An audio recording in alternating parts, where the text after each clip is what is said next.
but you will find that there is a purpose. It's been there within you all along. And when you're near it, you can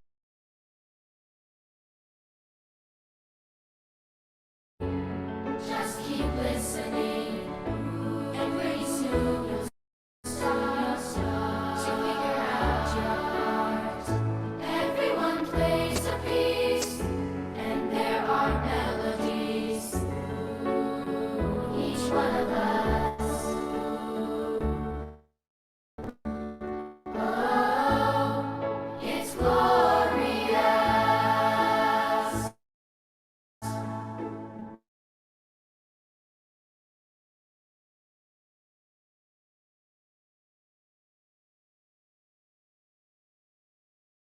Out as you discover who you are.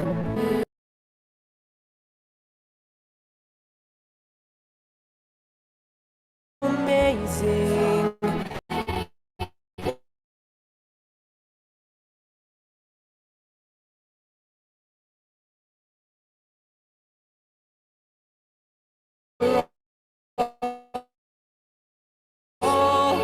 Creating. It's like a scene. Stop, stop. Everyone plays one of us. Oh, it's glorious. Glorious, glorious, glorious. That you feel, cannot spill. You will see. It's like a symphony. Just keep listening, and pretty soon you'll start to figure out your part. Everyone plays a piece, and there are melodies. Each one of us. Oh, it's glorious.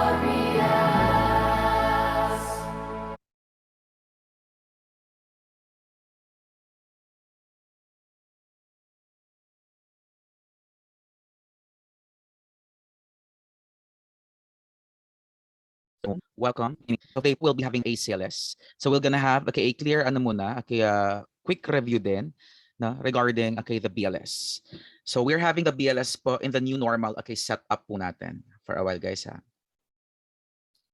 And we'll have a quick review lamang po na.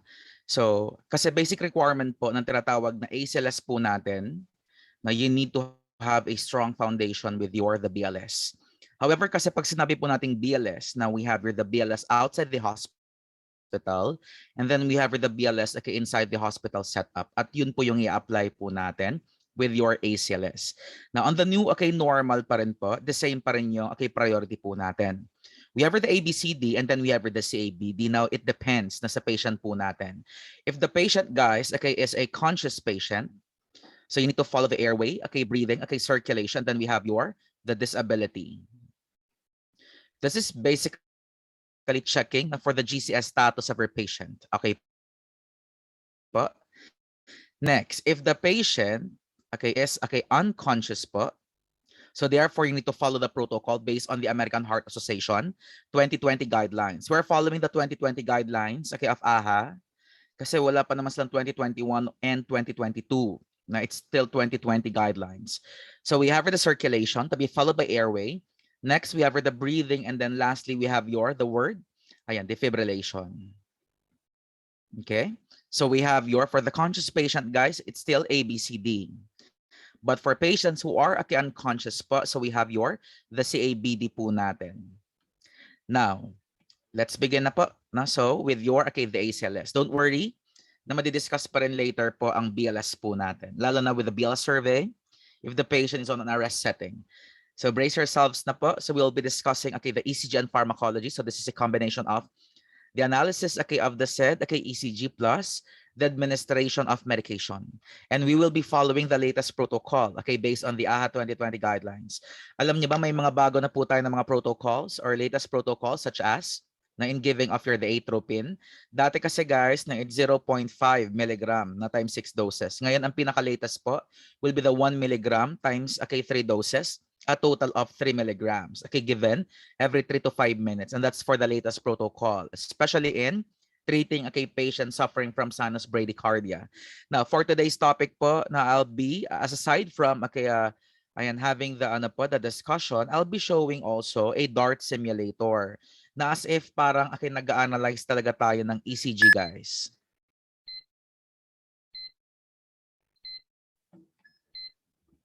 Okay, for instance, so we have the heart rate of 70. The rhythm is regular. I can see P waves, they're clear and upright, followed by QRS, which is normal in nature. Therefore, the patient here is having a normal sinus rhythm. So I'll be teaching you the 4 steps na in a reading ECG po before talaga ma-analyze siya, no? So may 4 steps talaga tayo. Number 1, you're gonna tell me the heart rate to be followed by the rhythm, whether if it's regular or irregular. You're going to tell me the P wave, whether if it's clear, upright, unclear, if it's buried, na if it's absent, or if it's purely QRS. And then lastly, we have the QRS. You need to know and you need to tell me whether if it's normal, if it's narrowed, and if it's widened. Okay po? Ayan, sige. So, ayan, start na po tayo. Ayan, my objectives for this morning po is to deliver, no? Ayan, yung mga pinaka-basic, and aside from that, yung pinaka-common na mga ECG, readings po natin na inside the ICU, inside the ER, na even sa mga ward po natin. And it should be an updated one. Now, what's the purpose of having this training kung outdated lang pala yung tuturo po natin? So it should be an updated one. Okay?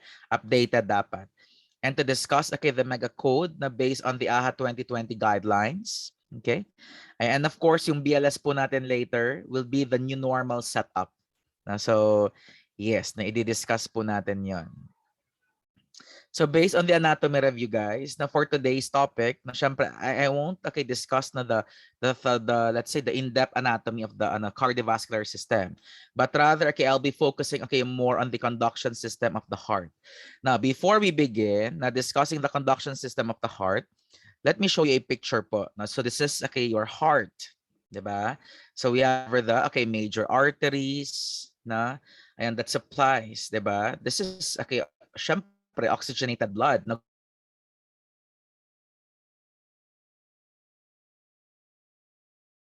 dalawa po, no? Meron tayong tinatawag na depolarization and then we have the word repolarization.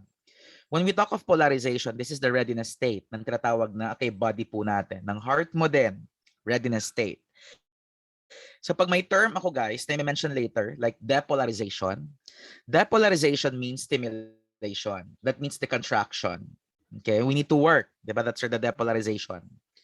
Hindi kasi sa lahat ng oras na we need to work, we need to work, we need to work. Sometimes we need to relax din. Kasi ayaw natin magkaroon ng over fatigue, 'di ba? Pag may over fatigue, when there's fatigue, there's fatay, 'di ba? Sayang lang yung mga naipundar po natin ng mga pera kung mamamatay lang din naman sa sobrang pagod. Okay? Kaya nga 'di ba based on lecture nyo kahapon, ayan, when there's over exhaustion, you better stop it. Kasi hindi ka naman pagagawa ng rebulto 'di ba? Right after finishing your let's say compression, tapos ikaw yung namatay, na? So walang mga rebultong mangyayari, guys. So dapat na if you feel so tired na and exhausted, you better stop it. Kasi wala naman pong Good Samaritan law here in the Philippines. Yung Good Samaritan law, it is actually a law that will protect you. Okay? Ayan, kaso wala yan dito. Walang maproprotekta sa atin. Na? Ang worst pa, pag na-videohan ka. So pag na-videohan ka, na good luck na lang at kakal ka sa Facebook, so magte-trend ka doon. Na? So it's not good for our mental health. Alam mo naman ngayon, na it's an issue na yung mental health po natin. Next po, pag sinabi kong repo, everybody say repo. And thank you so much. So pag sinabi kong repo, guys, this means relaxation or the recovery. Na? So ayan. Ilan na ba tayo ngayon? Yes, no? Hello from Tri-City, no, all the way, no, from Davao. I'm Mark Adlawan. Ayan, saan ba yung Tri-City? For sure, it's in Manila. Tama ba? Ayan, saan po ba sa Manila ang Tri-City? I've stayed din kasi sa sa QC. Na, ayan. Sige, maghintay na lang ako ng chat nila ha. Yung Tri-City. Ma'am, sa Pasig, for sure, mayayaman yan. Pasig Ayan, for sure. Na, ayan, hello po. Na welcome to We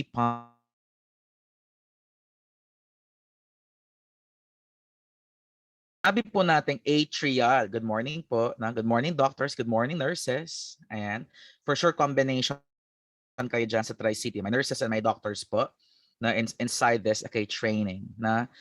Ayan, so guys, pag sinabi ko, P-wave, sige nga, discuss natin sila. We have the QRS also. So we have the QRS, complex po natin. And then, we have the T-wave. Tapos, isama ko na ha, lagyan mo ng asterisk dito. So we have the U-wave.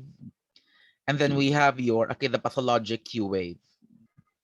So guys, pag sinabi ko, P-wave, syempre PQRST, di ba? PQRST, they are normal. Magiging abnormal lamang yan kung magkakaroon ng abnormality din sa kanilang itsura, sa kanilang distance, di ba? Sa kanilang length, sa kanilang height. Na? With your P-wave kasi, this represents atrial contraction. So this represents atrial contraction or what we call as the atrial depolarization po. And that's your P-wave. However, hindi kasi sa lahat ng oras guys ay puro mag-track lang tayo. Kailangan din natin mag-relax. Meaning to say, your QRS complex po, this represents atrial what? Repolarization.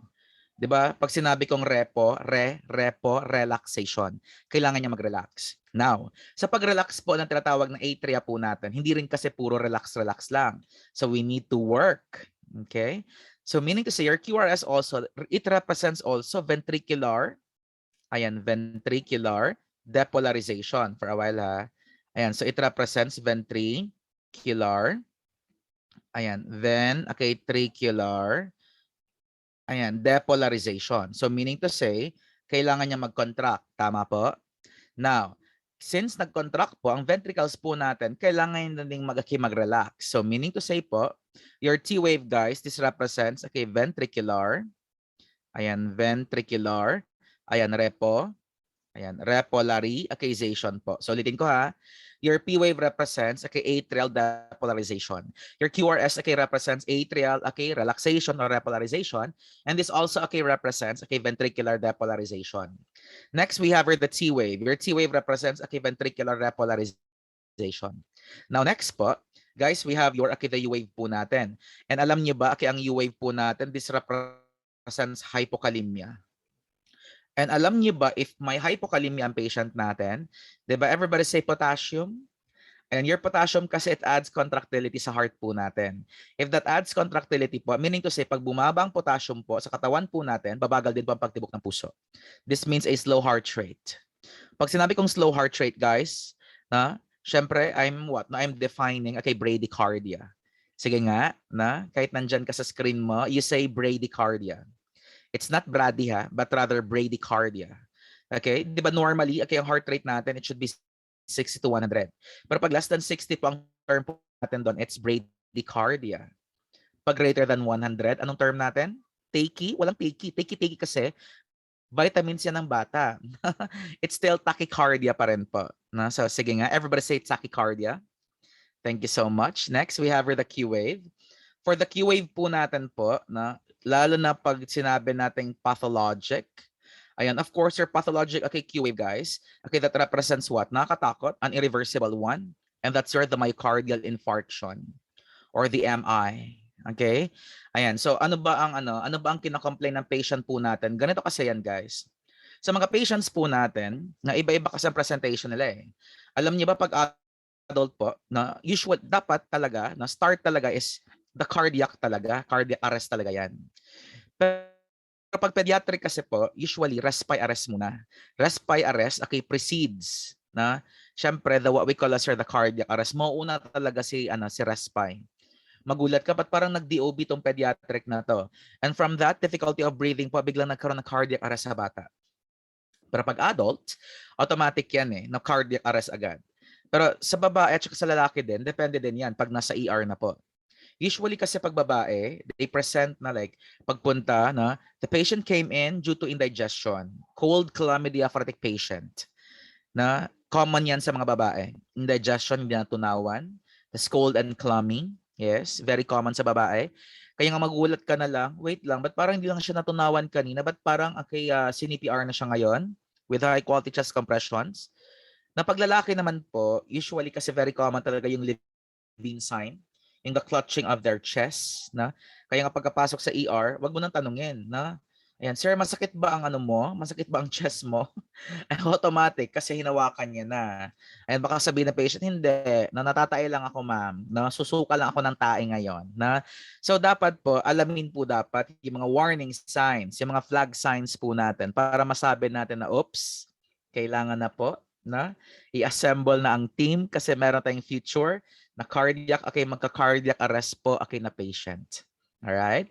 Ayan, so guys, balikan po natin. Ayan, so aside from that, aside from, okay, yung ano natin, okay, introduction, ayan, we have the conduction system of the heart. Now, when we talk of conduction system of the heart kasi, kailangan po natin ma-appreciate to. Why? Para masabi po natin, okay, kaya pala nagkaganito si patient kasi ganito, blah, blah, blah, so and so. Now, with the conduction system of the heart, ayan, I have my own mnemonic here known as the mnemonic sublurp. Ayan, sublurp. Parang sablay, no? Sublurp. Ayan. So we have the mnemonic sublurp. Kahit hindi ka na mag-unmute, no, everybody say sublurp. Thank you so much. Na. Ayan, we have the SA node. We have the AV node. Next, we have the bundle of His. Next, we have the left and right bundle branches. And then we have the Purkinje, okay, fiber po natin. Guys, pag sinabi ko pong SA node, this means sinoatrial node. Okay, so we have the sinoatrial node. Alam niyo ba your sinoatrial node po? This is the primary pacemaker. The primary pacemaker of the heart po natin. If this is the primary pacemaker, then we have a firing rate of 60 to 100. Ay, okay. So meaning kaya pala tayo may normal na heart rate kasi okay, we have the sinoatrial node okay working. Okay? And that's the primary pacemaker. Don't worry if ever kung may problem ka with the SA node na sasaluin ka ng AV node mo or the atrioventricular. This is the atrioventricular okay node po natin. This is your secondary pacemaker. Sulat lang natin ha. Ayan, secondary. Ayan. Second, okay, pacemaker po. If this is the secondary pacemaker with a firing rate, okay, of 40, okay, to 60 po.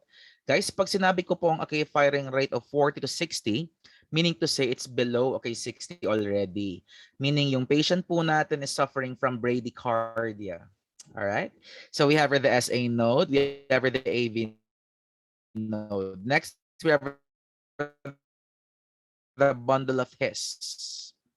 This is the bundle of His. And review lang po na sa ating ay anatomy po. Bundle okay, sa AV node mo, you still have your okay, Purkinje fiber. Kaso kasi ang firing rate niya po to 40 beats per minute. Pag sinabi ko pong 20 okay, to 40 beats per minute, na very slow ang heart rate ng patient natin. Guys, pag sobrang slow po ang heart rate ng patient, like very slow na talaga ha, lalo na pag may problem ka dito sa AV block, ito na yung mga tinatawag na first degree AV block, second degree AV block, and third degree AV block. And kung kaya pa yan ng atropine, kakayanin. Pero pag usually, pag mga third degree AV block, just ko, pacemaker na po, ang binibigay na as a best okay, management po. Siyempre, ayan, ilalagay ng mga doctors po natin. So we have the SA na up to your, okay, the Purkinje fiber po natin. So once again, guys, pag sasabihin ko later, what's the primary pacemaker? You answer SA node with a firing rate of 60 to 100. AV node po is the secondary pacemaker with a firing rate of 40 to 60, meaning you are now entering bradycardia. Ano nga yung mga drug of choice natin? Guys, for adult patient, letter A for adult, letter A for atropine sulfate. Naalala? The 1 milligram na times 3 doses with a maximum dose of 3 milligrams given every 3 to 5 minutes. And then, okay, pag pediatric patients naman, of course, we have the drug known as the epinephrine. Sige. Ayan, let's continue na po. Now, with your okay, ECG kasi guys, na ito yung ano natin na ito yung goal po natin. Na the goal here is that aside sa updated po yung mga management po natin, na huwag ka masyado mag-focus din sa monitor. Sometimes, kailangan mo ding i-re-evaluate or evaluate mo ang patient mo. Di ba, evaluate mo siya. You reassess the patient also, re-evaluate, reassess the patient, na kung ano ba talaga yung nakalagay sa monitor. Kasi what if sa monitor po, nag-assistole ang patient mo? So ready ka na mag-compress, tama? Tapos nakita mo si patient tumatawa, no? Ma'am, pikit ka na lang, ma'am, no? Kasi ko-compress lang kita by hook or by crook. Grabe, no? Guys, nag-loose leads lang ang patient mo. Huwag mo namang i-insist talaga, ma'am. Kasi ang turo sa amin na pag asystole talaga, we need to perform high quality chest compression. So pikit-pikit, patay-patayan ka na lang dyan. No, bawal yon, di ba? Kasi syempre, buhay ang patient mo, malamang sa malamang, okay, kailan nga tayo magsa-start ng high quality chest compression? Number one, if the patient is unresponsive. Tama po? Tawagin mo siya sa pangalan. Mrs. Fernandez, are you okay? Mrs. Fernandez, are you all right? Kasi, ayan, inside the hospital na to eh. No? Malamang kilala mo ang patient mo. Mrs. Fernandez, are you okay? Mrs. Fernandez, are you all right? Pag unresponsive, you perform trapezius squeeze for 3 seconds. 1, 1,000, 2, 1,000, 3, 1,000, 4, 1,000. Unresponsive, Mrs. Fernandez, code blue to ER bed 1, please. Code blue to ER bed 1. Checking for pulse and checking for breathing. 1, 1,000, 2, 1,000, 3, 1,000, 4, 1,000, 5, 1,000. Mrs. Fernandez is unresponsive. Ayan, I'm going to start with my high quality chest compression. Okay po? That's the most ideal way na of performing po the basic life support inside the hospital setting. Na may mga trapezius squeeze po tayo. Na ayan, so we have the okay, ECG guys ha. So aside sa nag-focus ka din sa monitor, guys, na mag-focus ka din sa patient mo. It's not about monitor always. Sometimes na iba din yung sa monitor, iba din yung okay, minimanifest ng patient po natin. Alright? May mga patient po na tawa lang ng tawa, tapos hindi ka nakatingin sa monitor, just ko nag-VTAC na pala. Monomorphic VTAC ang patient natin. Kasi take note, ang VTAC po natin pwede pulse at walang pulso. Sure na discuss na kahapon guys, na yung mga shockable and non-shockable rhythms po natin. Ano nga yung mga example ng shockable rhythms natin? Anyone from the group? Sige nga, recall nga tayo. Pag shockable po, di ba dalawa yon? Shockable, okay, they need okay, emergency or let's say early okay, defibrillation. Kasi guys, na pag shockable talaga, combination yan eh. We have the early CPR or the early high quality. Ayan, early high quality CPR plus okay, AED or plus okay, defibrillation po natin. Whether manual, etc. Okay, whether okay, AED or whether manual defibrillation po. That's the shockable. Example ng shockable po natin. Anyone from the group? Anyone from the group? Number one, we have the VFib or ventricular fibrillation. Now, ang ventricular fibrillation, guys, di ba normally ganito ang heart natin? Di ba? Kaya may labdab tayo na may pumping. Right? Pero pag okay, mag-VFib na po, na this is the rapid okay, quivering. Yes, na rapid nga ang quivering natin, pero okay, unable naman po to pump.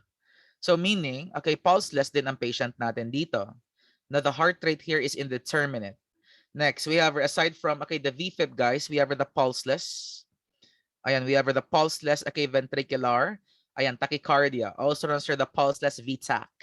Guys, paano malaman ang VTAC sa screen? Show me your thumb. Show me your thumb. Idikit-dikit natin yung thumb po natin. Ang tawag doon, monomorphic ventricular tachycardia. Alright? Ayan, pag isang itsura siya, it's monomorphic. Pag madaming itsura, iba-ibang klase, but still, now with widened QRS, ang tawag doon polymorphic, ventricular, okay, tachycardia.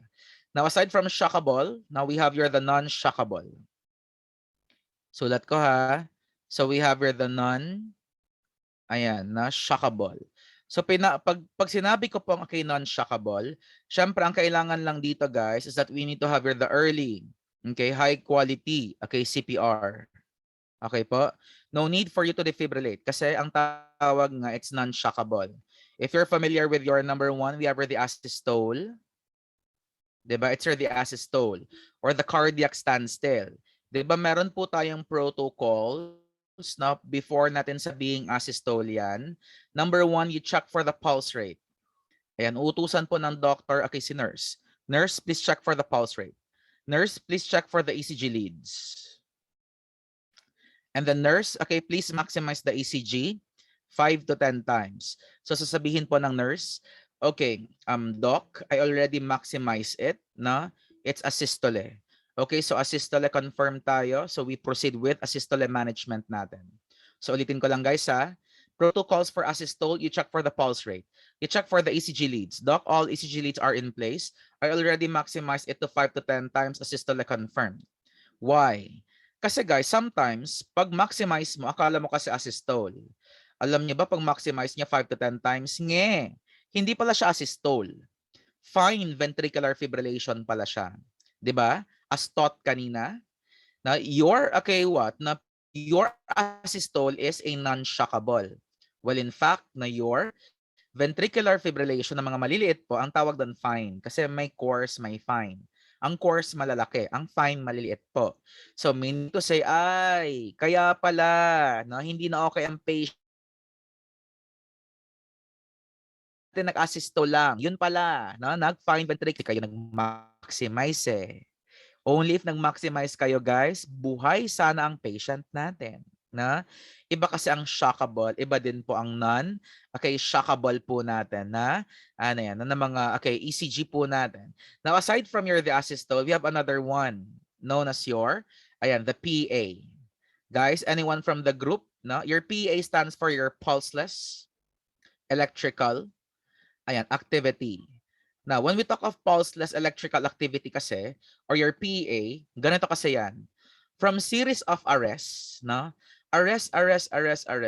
Tapos biglang, ay wait lang, no? Let's say, nag-VFib si patient. Tapos nag-VTAC, na? Tapos nag-VFib na naman ulit. Tapos biglang nag-assistole. Tapos biglang, hala, may PQRST agad. Ay, hala. No? Ayan, so sasabihin ni doc, okay, I think we have achieved ROSC. But before that, nurse, please check for the pulse. Pag-check ni nurse, hala doc, na ba't walang pulse to? Yes, ang tawag doon pulseless electrical activity. On an arrest pa rin po si patient natin. Arrest pa rin, hindi pa rin buhay ang patient natin unless kung may pulse na talaga yan. Kasi kung may pulse na yan, meaning to say we have achieved ROSC or the return of spontaneous circulation. Pero pag may PQRST, akala mo buhay na, pero pag-check mo ng pulse, wala pa rin. No? So, patay pa rin ang patient natin. It's still, okay, you are what? On an arrest setting, ang tawag doon, pulseless electrical activity. Di ba meron tayong mga causes? Tama ba? May mga causes tayo dyan eh. So, we have the H's, and then we have the T's. You memorize this one by heart. Pag sinabi kong H's po natin, so number one, very common po, we have the hypovolemia. Kaya nga dapat may CVP monitoring tayo to know the hydration status of the patient. Whether hypovolemic ba or hypervolemic po ang patient natin. Next, we have the hypothermia. Ayan, hypothermia. Pag sinabi kong reversible causes, if we're going to treat na yung mga reversible causes po natin, then hindi po magkakaroon ng PA ang patient po natin. Now, can I see a heart reaction po na kung kaya pa? Yes. Ayan. Sige nga, pa-click po ng mga heart reactions po natin, guys. Hello? Ayun, thank you, Miss Pera. Ayan. Sana yung mga heart react. Ayun. Na? Ayan, sige nga, galaw-galawin po natin yung Zoom po natin. No? Para ayan, maging familiarize po tayo sa ating, sa ating Zoom. Ayan, thank you so much. Na happy ako pag sinabi ko na pa-show naman ng heart reaction, pa-show naman ng love, guys. Ayan, nakaka-happy kasi yan. And then, okay lang po sa akin na Tri-City, pwede po kayo mag-on ng camera para at least makita ko din, na kasi pangit din naman kung nagsasalita ako dito tapos, ayun, no, hindi ko nakikita yung mga participants po namin. Ayan, hi again. Ayan, hello po, Ma'am Luz Viminda, Ma'am Surara, ayan, Ma'am Sena, na Sir Daniel Ramos, ayan, welcome, okay, to We Pump, na welcome. Ayan, so we have the hypovolemia, guys. Now we have the hypothermia. Next, we have the hydrogen ions. Pag sinabi ko pong hydrogen ions, it's more of the acidosis. Not the alkalosis, but it's more of the acidosis. Next, we have the hypo and hyperkalemia. Hypo, and then hyperkalemia po. Next, guys, we have the hypoxia. And lastly, we have the hypoglycemia. And so we have the hypoglycemia. Meaning to say, pag sinabi ko, what are the reversible causes of your PA? Now, you should mention this. Okay, you have the hypovolemia, hypothermia, hydrogen ions, hyperkalemia, we have the hypoxia, and then we have the hypoglycemia po. Okay po ba? Ayan, kasi minsan ang mga doctors magtatanong yan. Nurse, bakit kaya nag-PA ang patient? So, syempre, sasagot si nurse, kasi doc, kanina po, the patient presented po with signs of dehydration. So, it might be brought about by fluid loss, causing hypovolemia sa patient po natin. All right. na Doc, kasi po na meron kasi mga nagpa-check nung nag-check po nung kumuha po ng dugo, may problema po sa serum electrolytes, so it might be brought about by hyperkalemia. All right, na. So we're going to treat that first, na para mawala talaga yung PA. Now aside from the HS po, we have the T's po natin, guys. Ayan, pag sinabi ko pong okay, T, so we have number 1, we have the tamponade. If you're familiar po, it's the cardiac. Okay, tamponade po natin. Next, we have the tension pneumothorax. Ayan, tension, okay, Ayan, pneumothorax in which, 'di ba? Pag may mga blows tayo sa chest po natin, nabali ang ribs mo, tutusukin niya ang lungs mo. And that causes tension pneumothorax. How will I know kung may tension pneumothorax ang patient? Na, syempre malalaman din po natin yan through X-ray. And then aside from that, kung ayaw mo talaga ng X-ray, like, di ba, it will, it will show a tracheal deviation eh. Pero kasi, for the doctors po, na they will try to assess for the breath sounds.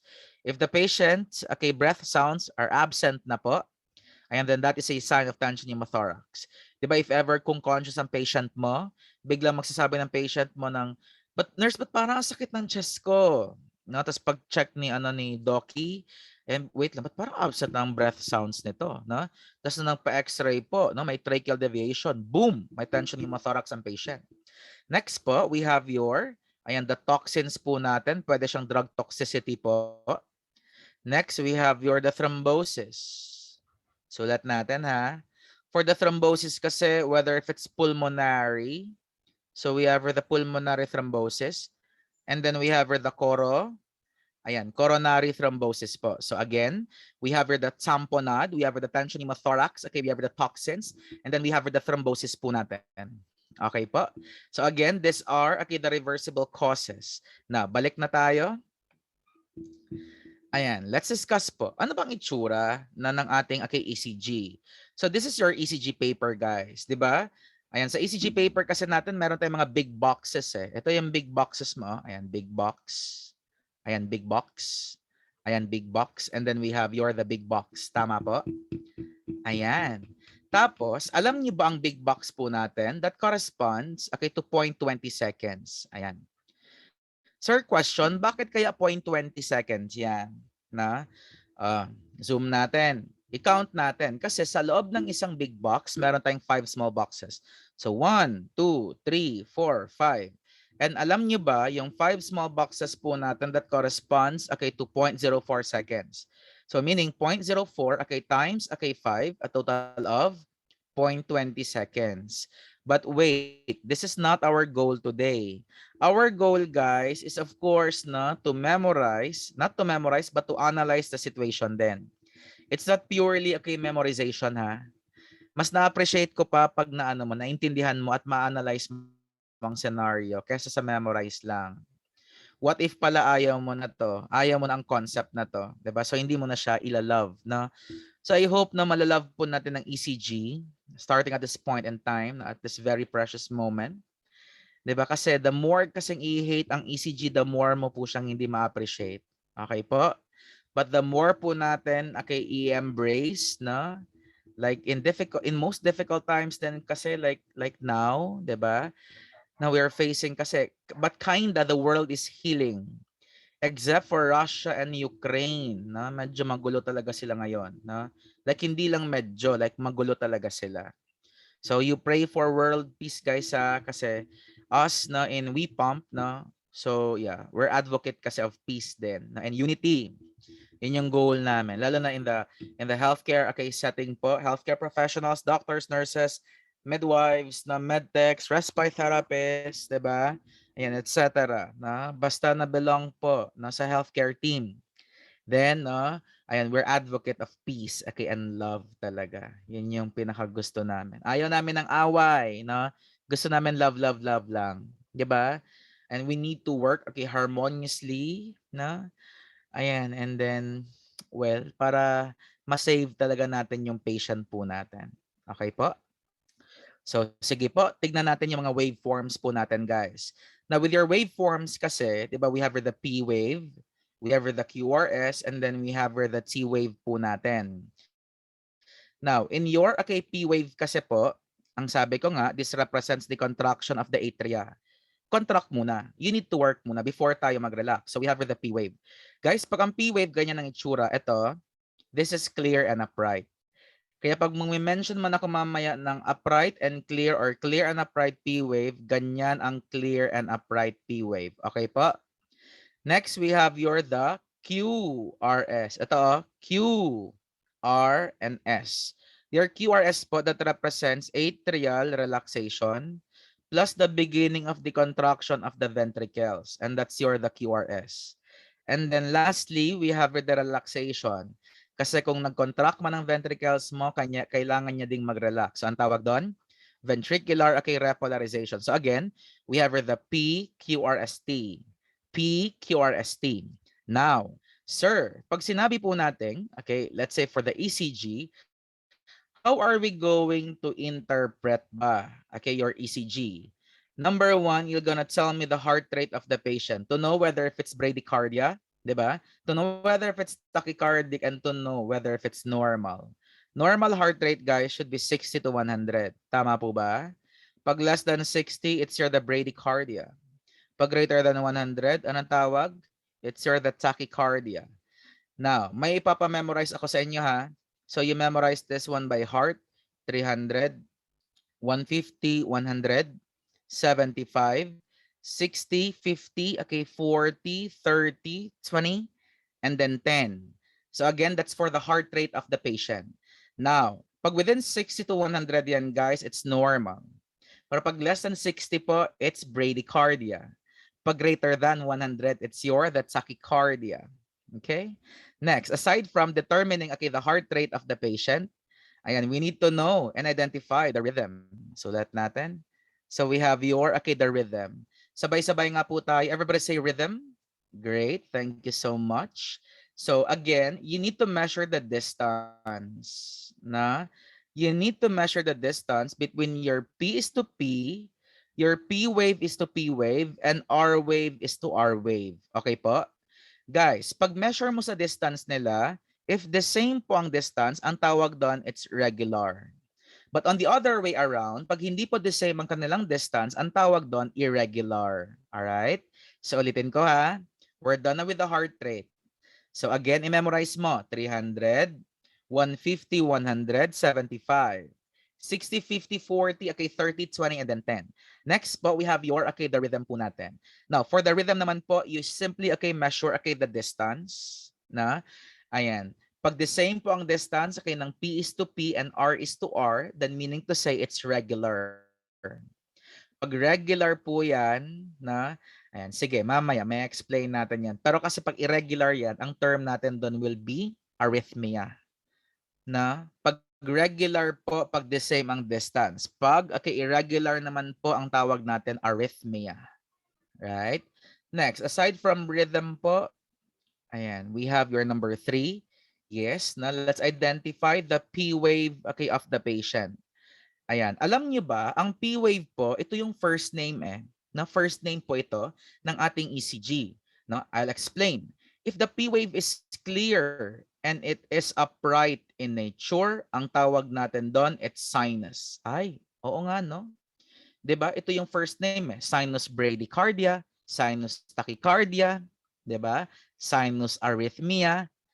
Syempre, pag normal sinus rhythm, hindi talaga mauuna ang sinus. So, it's normal sinus rhythm or known as the NSR. Huwag yung SNR. Kasi pag SNR, pizza yon, and social ang mga bilihin doon. Yeah, na-miss ko nga ding mag-SNR eh. Ewan ko ba? Na-miss ko na din. Hindi na kasi afford. So we have for clear and upright. Next, we have the unclear. Ayan, or basically it's buried. So unclear and it's buried in nature.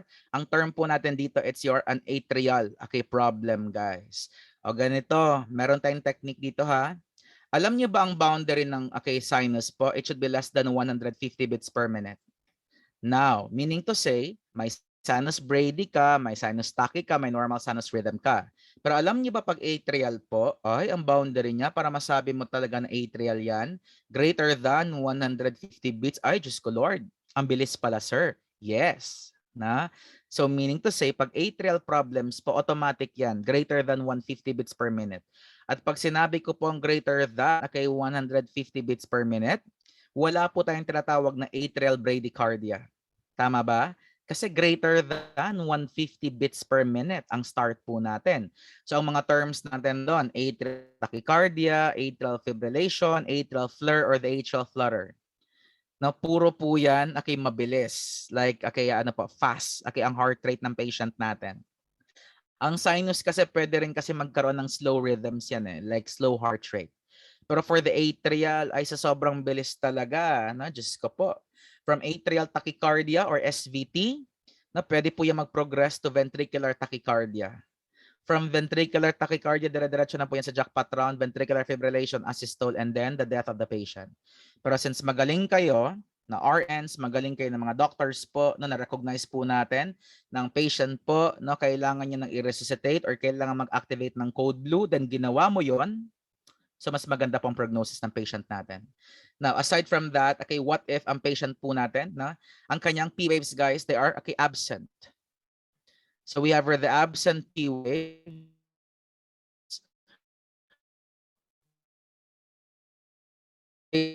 Basically absent. What generally your S guy natin dito, it's your the ventricular problems. Ako ng red. So ulitin ko, we have the sinus, we have the atrial, and then we have your the ventricular okay, problems po natin. Now, if ever man, you need to pay attention din sa ating lecture kasi magagamit mo to if ever kung mag-NCLEX ka. Kasi sa NCLEX po guys ngayon, ang dami po nilang ECG and pharmacology. And then part kasi doon ng emergency, nursing, di ba? ACLS also and BLS, na part po yan sa NCLEX niya. And then ngayon kasi, ito lang nga, i-share ko lang. Pag travel nurse ka po sa States ngayon, na for 2 weeks guys, you'll be earning million na, 1 million. Na so meaning per week sa mga travel nurses doon, nasa 500,000.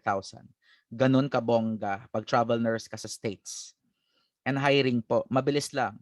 Like within 2 years na makaka-abroad ka na like ano, 'di ba? Like the immigrant visa na yung sa ano pag USRN ka na. Kasi may mga friends ako na nakalabas na po like last week. Ako kasi happy pa ako sa Philippines eh, na happy pa ako maging CI, happy pa ako maging reviewer for NLE and for NCLEX na. So ayun, so we have the P waves po natin. So we have the sinus, we have the atrial, then we have the ventricular problems po natin. Matanong ko lang, sino ang pinakadelikado dito? Sinus, atrial, or ventricular? Anyone from the group? Guys, sino kaya dito ang pinakanakatakot? The most fatal, ito talaga. The most fatal po and the most dangerous po ang ventricular. Example, ventricular fibrillation. Diba, the rapid quivering of the heart. Alam niyo ba pag may rapid quivering of the heart po tayo, that only means na ang patient po natin is suffering from a sudden cardiac death experience. Pag nag-sudden cardiac death experience yan, nakakatakot po yan. And expect po na magko-code blue dapat tayo. Aside from code blue po, expected po na toxic ang duty na to. Now, next to P-wave po, we have the QRS. Ayan, A, B, C, D na po tayo. Tama ba? So we have the Q, ayan, R, and then we have your S. Sa QRS kasi natin, tatlo yan sila eh. We have the normal, we have the narrowed QRS, and then we have the widened, okay, QRS po. Pag sinabi kong normal, na if that's normal, you document it, na, ayan. Pero pag sinabi kong narrowed, guys, this is a sign of SVT. Di ba pag nag-SVT, pag sinabi po ng doktor, SVT on screen. Pag SVT po, no, or your atrial tachycardia din yan eh. Atrial tachy or your SVT or the what we call as the narrowed complex tachycardia or your SVT. Pag narrowed ha. Next po, pag widened naman po yan guys, you show me your thumb. Di ba pag thumb, malamang this is the VTAC. Nag-VTAC po ang patient natin. If isa ang itsura niya, ang tawag doon, it's monomorphic. Pero pag in multiforms naman siya, ang tawag doon, it's polymorphic. So therefore, upon checking for the QRS po, na if that's normal, then document it. Pag narrowed yan, it's an area for concern din. Wanna know why? Kasi wait lang, nag-SVT ang patient ko ah. Your SVT guys stands for supraventricular tachycardia. Yes, you heard me right. It should be pronounced as supraventricular. Na yung iba, sir, di ba? Supra yan. When I attended a seminar kasi, and when we conducted the training na from AHA na to St. Luke's na, ayan, na syempre ang pinaka-head namin, ang sabi niya, it should be pronounced as supraventricular, not supra. Sabi ko, okay, doc. Na? So it's supraventricular tachycardia or the narrow complex tachycardia or what we call as the ayan, SVT po natin or simply your atrial tachycardia. So guys, di ba? Pag SVT, na meron kasi tayong pathognomonic sign dyan eh. Pag nag-SVT na si patient, malalaman mo yan kasi pag nag-170 beats per minute na po sa monitor, expect na shocks from SVT, na magkakaroon ng ventricular tachycardia later, na tas tuloy-tuloy na yan sa jackpot round. Pero kung na-manage siya ng maaga, hindi naman yan tutuloy sa jackpot round. Okay po? Now, we're done na kung paano po mag-analyze ng ECG. So, we'll be having, the warning signs, or let's say the heart attack po natin. This is based on based po ito sa ating American Heart Association. So you listen carefully, full volume po tayo.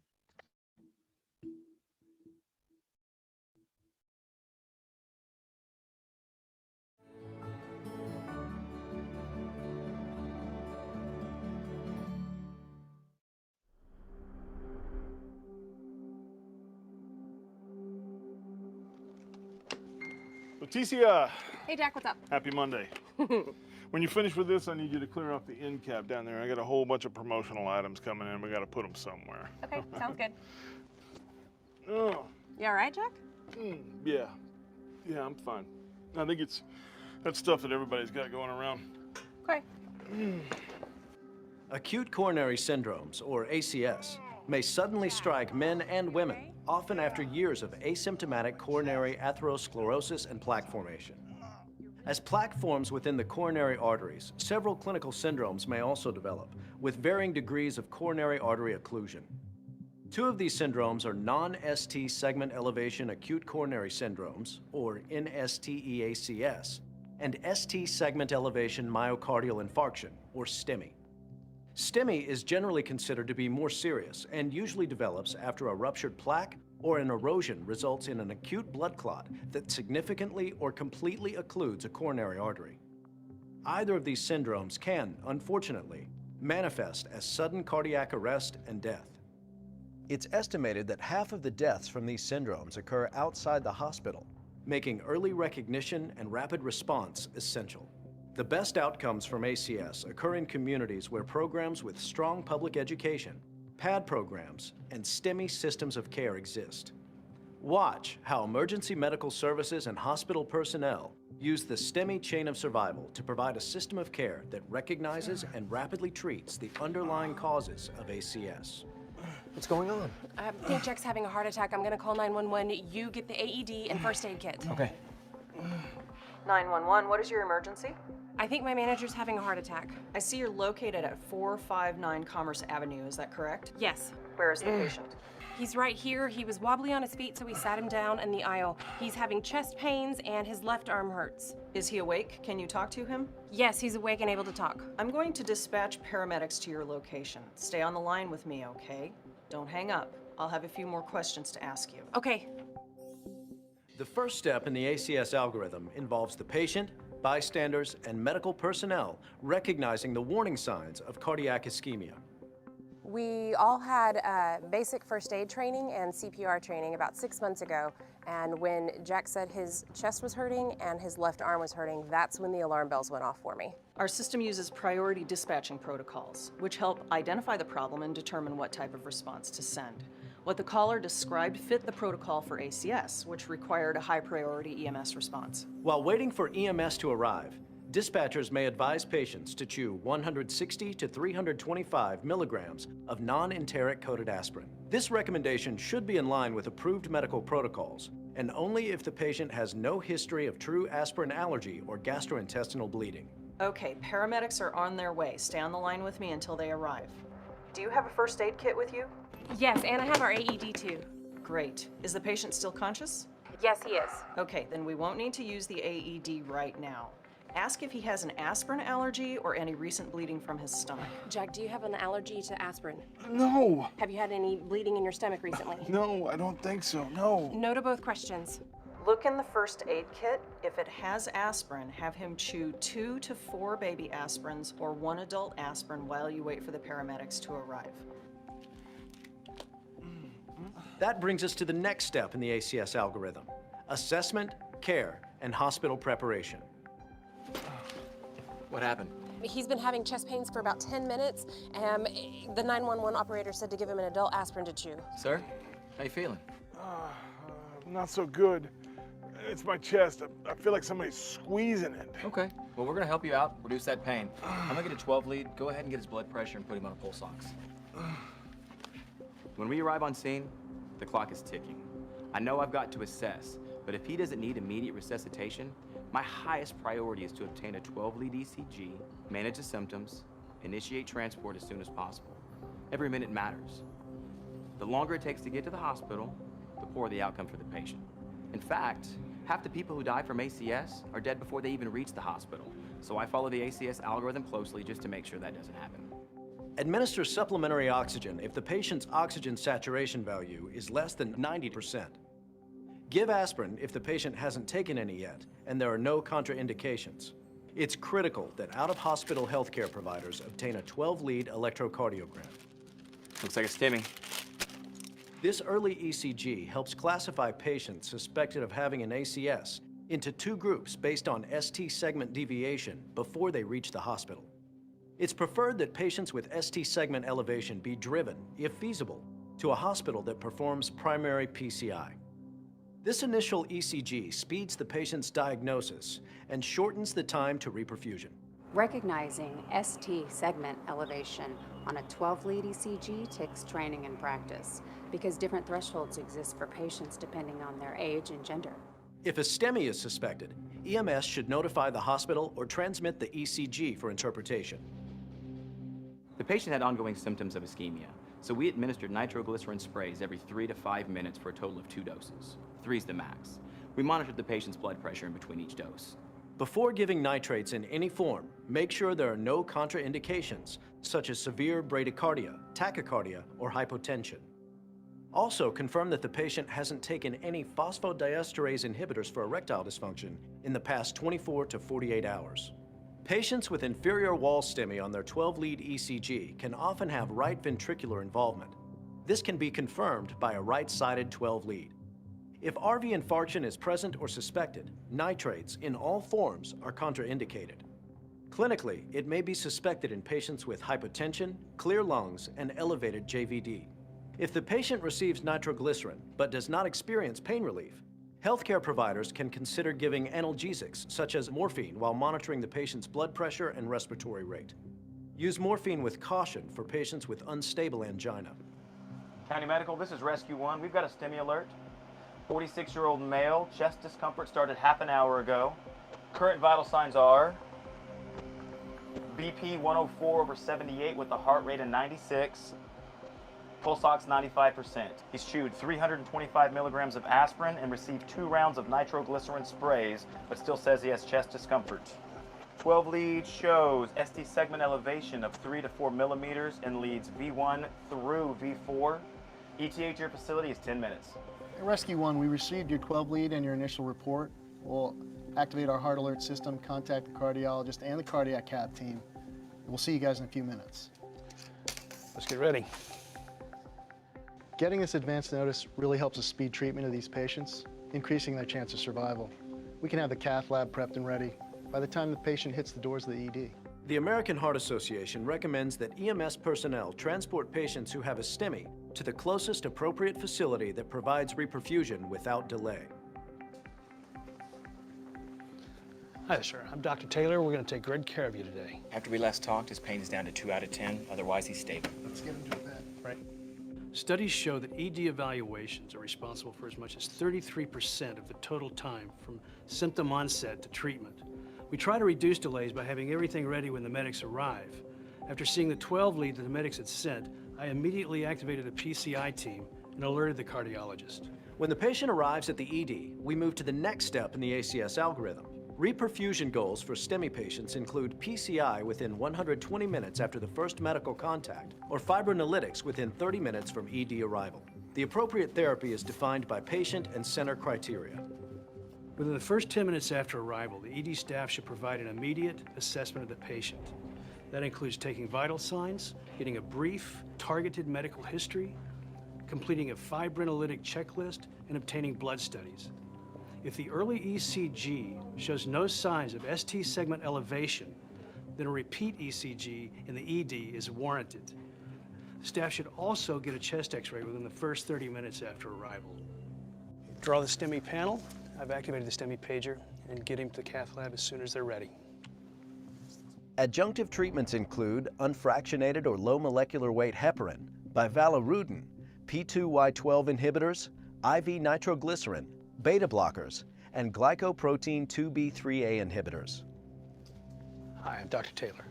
Hi, how is he? Did he have a heart attack? I'm afraid so, but his vitals are improving, and we're moving him to the cath lab. This is going to allow us to see inside his heart and his arteries and treat it as well. Dr. Abrams is an excellent cardiologist, and he'll be helping you through the next steps. You'll be in good hands with him, okay? Thank you. This patient presented with ST segment elevation of 3 to 4 millimeters in leads V1 through V4. Now, this suggests that his LAD artery is occluded. Immediately opening up the artery with PCI and restoring normal blood flow is my primary goal. The final link in the STEMI chain of survival is treatment. The preferred reperfusion strategy for STEMI patients is PCI, when patients meet the 120-minute window from first medical contact or 90-minute window from ED arrival, to balloon inflation in the catheterization lab. Hi, Mr. Brennan, I'm Dr. Abrams, your cardiologist. How are you feeling? Not so good. Well, hopefully you'll be feeling a lot better soon. I just want to talk to you a little bit about what's going on. I've reviewed your ECG, and it appears you have a blockage in one of the arteries to your heart. Now, to open the artery, we need to perform a procedure called PCI that'll help reestablish blood flow to your heart. Basically, we insert a catheter into the artery with the blockage and inflate a balloon to widen the blocked area. We then place a stent to keep the artery open.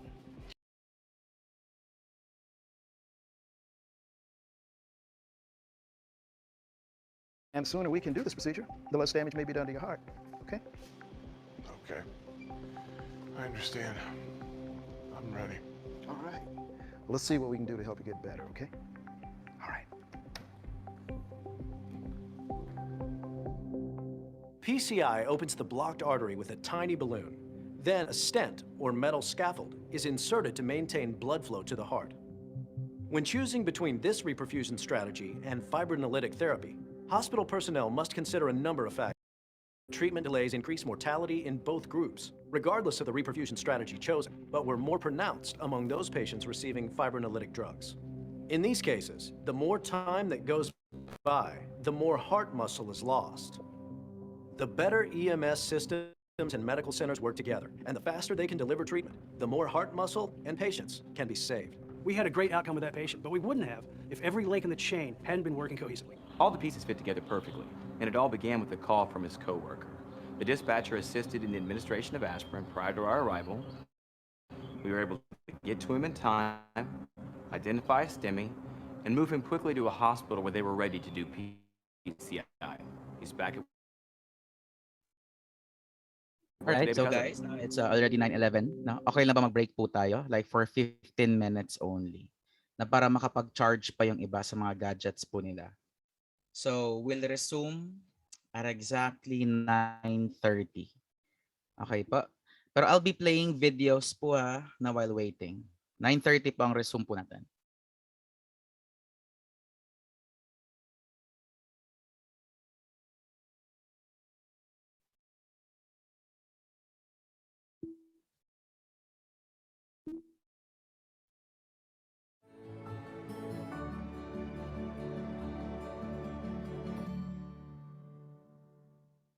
Managing a patient's airway is a fundamental life-saving skill, one that both basic and advanced healthcare providers should be able to perform well. Airway management is one of the key interventions for BLS and ACLS. It is critical before, during, and after cardiac arrest. The optimal method of managing the airway will vary based on provider experience, training, scope of practice, EMS or healthcare system protocols, and the patient's condition. We'll review effective bag mask ventilation using both single and two-person techniques. We'll review the steps of responding to a respiratory arrest and the recommended use of waveform capnography to monitor and confirm the placement of advanced airways. Before we get into the specific airway skills, let's review the recommended ventilation rate for cardiac arrest patients. For patients in cardiac arrest, provide 2 ventilations with the bag mask device after every 30 chest compressions. After inserting an advanced airway, healthcare providers should continue ventilations by providing asynchronous ventilations once every 6 seconds. If a patient is in respiratory arrest and has a pulse but is not breathing, ventilate once every 5 to 6 seconds. After 2 minutes, reassess the pulse. When giving ventilations, healthcare providers should avoid excessive ventilation or administering tidal volumes that are too large. Not only can this cause gastric insufflation and aspiration of gastric contents, but excessive ventilation also increases intrathoracic pressure and decreases venous return to the heart, so it lowers cardiac output and the patient's chance of survival.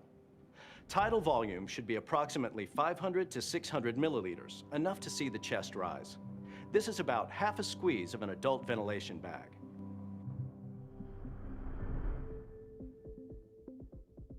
Let's begin with basic airway skills.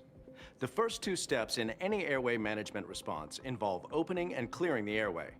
First, open the airway by using a head tilt chin lift maneuver. Place one hand on the forehead and one on the chin, and push with your palm on the forehead to tilt the head back while lifting the jaw to bring the chin forward. This simple maneuver lifts the tongue from the back of the throat, opening the airway. This procedure is typically performed on patients without any evidence of head or neck trauma. In patients with suspected cervical trauma, a jaw thrust without head extension is used. In a jaw thrust maneuver, place your fingers just under the angles of the lower jaw and lift with both hands, displacing the jaw forward. If the jaw thrust does not open the airway, use the head tilt chin lift, because maintaining a patent airway is a priority. The second step is to clear the airway. Providers should suction the airway immediately if there are copious secretions, blood, vomit, or a foreign body. Use large bore, non-kinking suction tubing and a large suction catheter with a rigid pharyngeal tip. High suction pressure may be required.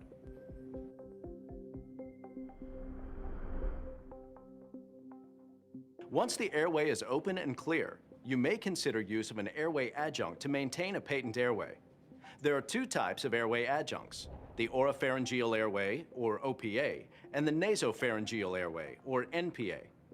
OPAs are commonly used for patients who are unconscious and have no gag reflex. NPAs may be used for conscious, semi-conscious, or unconscious patients with or without a gag reflex.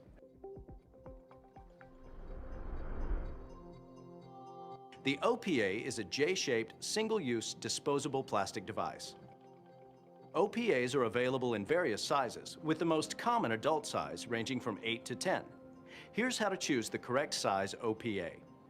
Place the OPA against the patient's cheek. When the flange of the OPA is at the corner of the mouth, the tip is at the angle of the mandible. A properly sized and inserted OPA results in proper alignment with the glottic opening. To use the adjunct, insert the OPA so that it curves upward, with the tip pointing to the hard palate.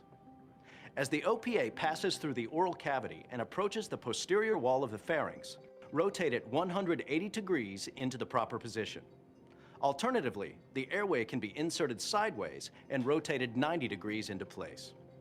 Once properly inserted, the OPA holds the tongue away from the posterior wall of the pharynx. It also provides access to the throat for suctioning and prevents the patient from biting an advanced airway. OPAs that are too large may obstruct the larynx or cause trauma to the laryngeal structures. OPAs that are too small or inserted improperly may push the base of the tongue posteriorly and obstruct the airway. Healthcare providers should insert the OPA carefully to avoid soft tissue trauma to the lips and tongue. Remember to use OPAs only in unresponsive patients with no cough or gag reflex. If the patient has a cough or gag reflex, the OPA may stimulate vomiting and laryngospasm. Only healthcare providers trained in the proper use of an OPA should attempt its insertion.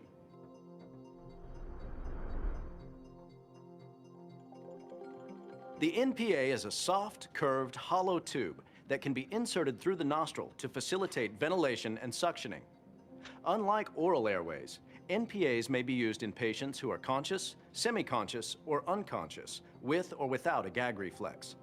In choosing the correct size, make sure that the length of the NPA is the same as the distance from the tip of the patient's nose to the earlobe. Before inserting an NPA, lubricate the airway with a water-soluble lubricant or anesthetic jelly.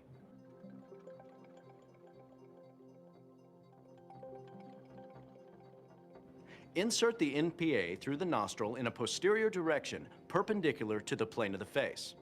Using moderate pressure and a gentle spiral motion, push the device into the nostril.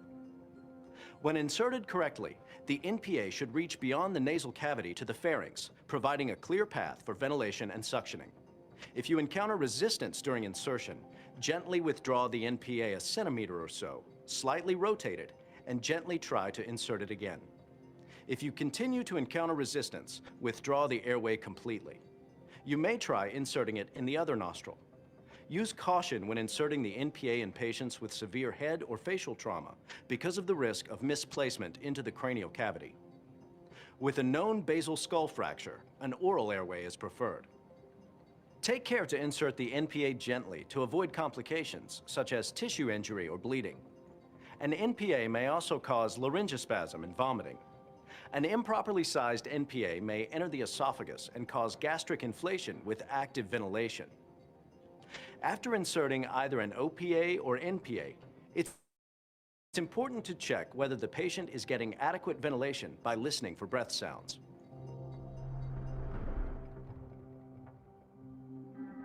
During resuscitation, patient ventilation is commonly provided with a bag mask device. First, let's look at the device itself. A bag mask device is composed of a self-inflating or flow-inflating bag that is attached to a clear, cone-shaped face mask that covers the patient's nose and mouth. The edge of the mask has an inflatable cushion, enabling a tight seal around the nose and mouth when the provider applies pressure to the mask and lifts the jaw. Now, let's see how to properly use a bag mask device. First, position yourself directly at the top of the patient's head. Place the mask over the patient's face. Before providing bag mask ventilation, the provider must first perform a head tilt and then press the mask against the face while lifting the jaw into the mask. This is best achieved by forming a C with the index finger and thumb of one hand on the top side of the mask at the bridge of the nose. This motion firmly secures the mask to the face. At the same time, the three remaining fingers form an E and should be used to lift the jaw, opening the airway. While maintaining a tight seal between the patient's face and the mask and maintaining a jaw lift to open the airway, the provider should squeeze the bag, taking about 1 second to deliver one breath. For a patient who has spontaneous circulation but needs ventilatory support, the provider should give rescue breaths at a rate of 1 breath every 5 to 6 seconds. An effective breath results in visible chest rise. The most effective way to deliver bag mask ventilation is to use the two-person technique. The first provider focuses on keeping the airway open and securing the mask, while the second provider delivers ventilation with the bag. The first provider uses both hands to seal the mask to the patient's face and lift the jaw. The thumbs and index fingers of both hands each form a C, ensuring a good mask seal against the face, with the three remaining fingers of each hand forming the E, lifting both sides of the jaw into the mask. The second provider squeezes the bag, enough to cause visible chest rise. When using a bag mask device, whether there are two providers delivering breaths or just one, be careful not to press too hard on the mask, which could push the patient's jaw down and obstruct the airway.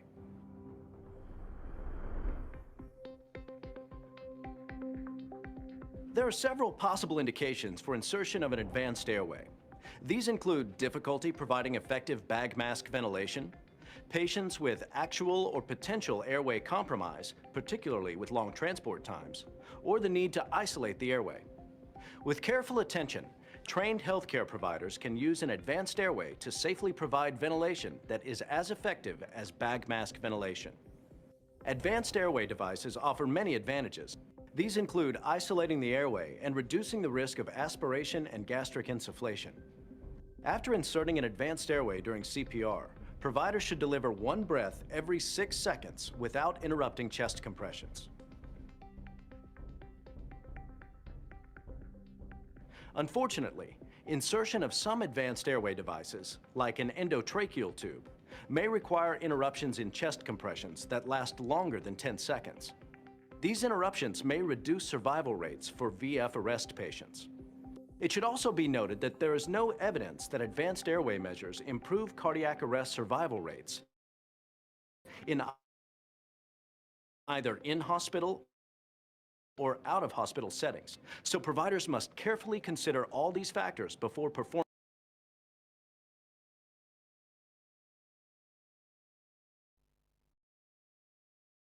advanced airway devices that healthcare providers can often insert without interrupting chest compression. The laryngeal mask airway, the laryngeal tube, and the esophageal tracheal tube. Healthcare providers who use advanced airways within their scope of practice must maintain their skills by using them frequently. The American Heart Association recommends that you become familiar with a variety of devices, but master one primary method of advanced airway control. If you're unable to establish an advanced airway, continue ventilation with a bag mask device.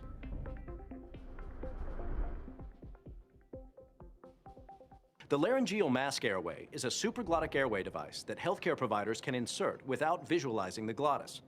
In addition, it can be inserted during CPR while chest compressions continue uninterrupted.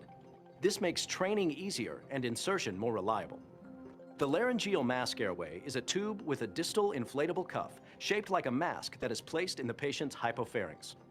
Place the laryngeal mask airway in the open mouth with the opening of the mask facing the patient's tongue.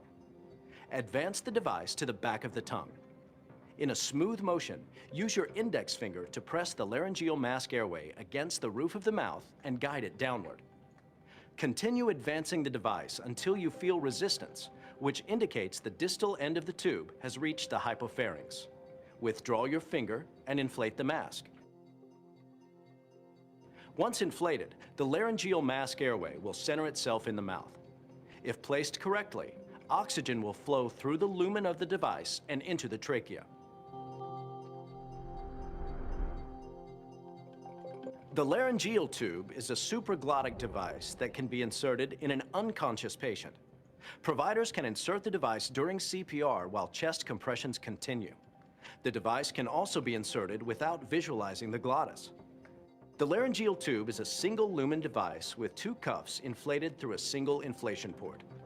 The distal tip of the tube is angled and beveled to easily slide into a collapsed upper esophagus. The design also reduces the likelihood of tracheal insertion. When the tube enters the esophagus, you should feel resistance. Inflate the cuffs with a single syringe.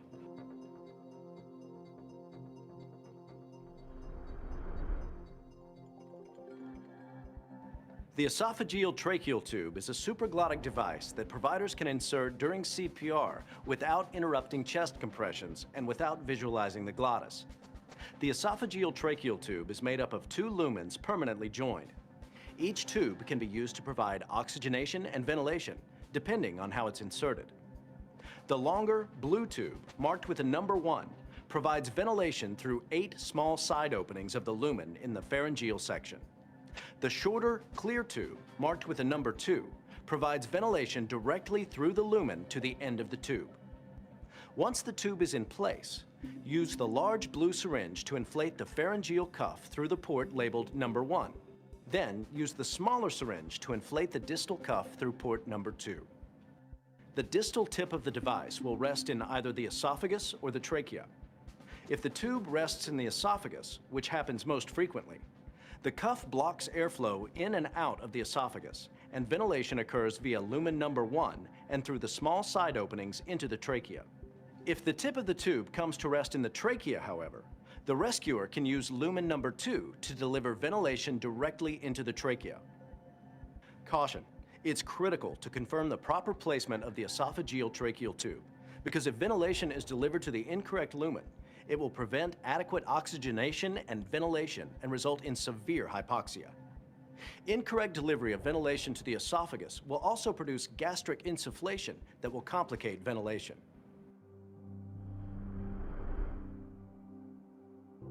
The endotracheal tube was once considered the optimal method of managing the airway during cardiac arrest. However, intubation attempts by unskilled providers or by providers who use it infrequently can produce serious complications, such as trauma to the oropharynx, incorrect placement in the esophagus or right main bronchus, and prolonged interruptions in compressions and ventilations.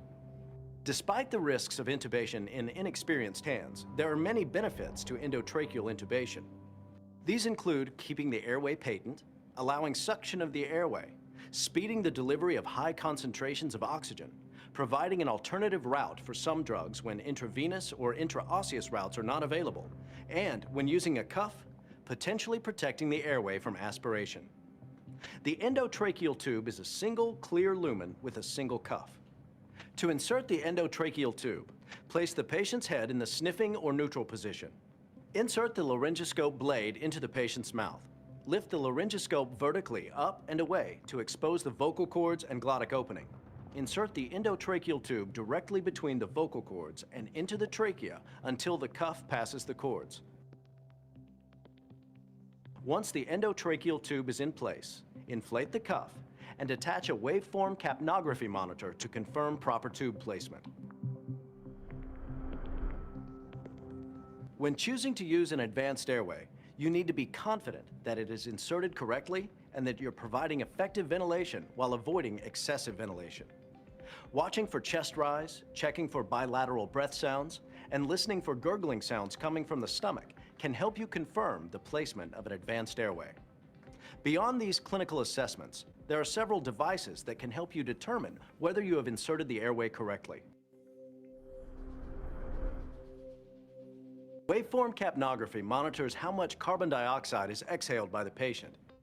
The American Heart Association recommends using waveform capnography to confirm and monitor the correct placement of an endotracheal tube. Scientific studies have not yet validated waveform capnography as a method of confirming proper placement of supraglottic airways. However, effective ventilation through these airway devices should produce a capnography waveform. A normal end-tidal CO2 waveform looks like this. The measurement of the amount of end-tidal, or exhaled, carbon dioxide can be shown as a waveform, where the carbon dioxide level goes up when we exhale and falls back to zero when we inhale.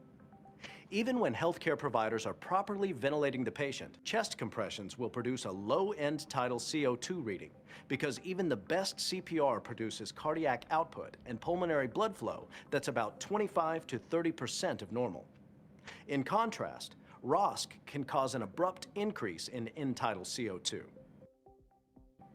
Waveform capnography devices that display both a waveform and a number will give you the most comprehensive information. Connect the monitor between the advanced airway and the bag or ventilator. Waveform capnography provides a graphic demonstration of the carbon dioxide exhaled with every breath.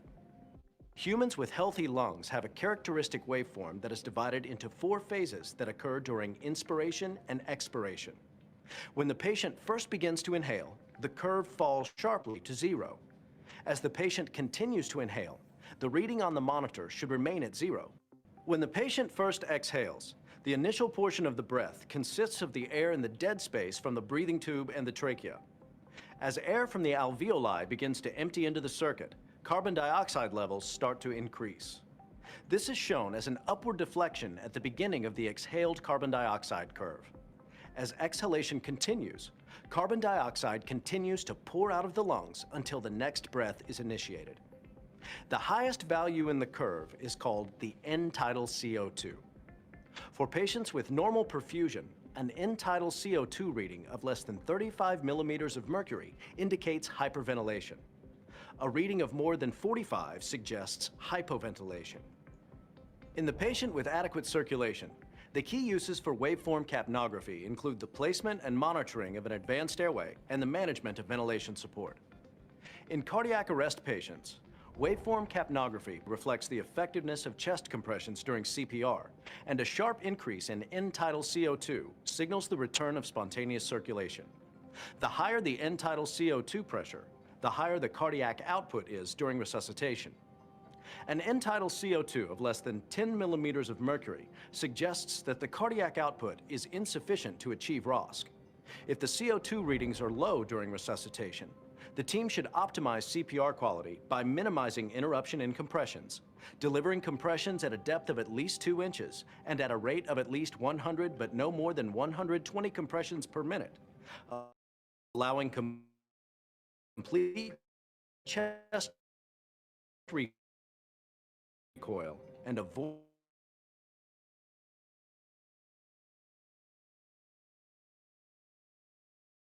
excessive ventilation. Sudden cardiac output that might be caused by a pulmonary embolus, acute blood loss, or a life-threatening arrhythmia. A decrease to 0 indicates no gas exchange or no carbon dioxide delivery, such as occurs with a displaced endotracheal tube, or the sudden stopping of blood flow, such as occurs with ventricular fibrillation. A rising R4, or inhalation section. This suggests that there's air entering the trachea beyond the entryway that's being monitored. This happens if the cuff on the tube is deflated or if the tube is too small for the patient. In both arrest patients and post-cardiac arrest patients, ventilation and perfusion must be optimized to prevent lung injury, cerebral ischemia, and cardiogenic shock. The use of waveform capnography can dramatically enhance your ability to manage cardiopulmonary patients. Another type of CO2 detector, the colorimetric end-tidal CO2 detector, simply changes color when it detects CO2.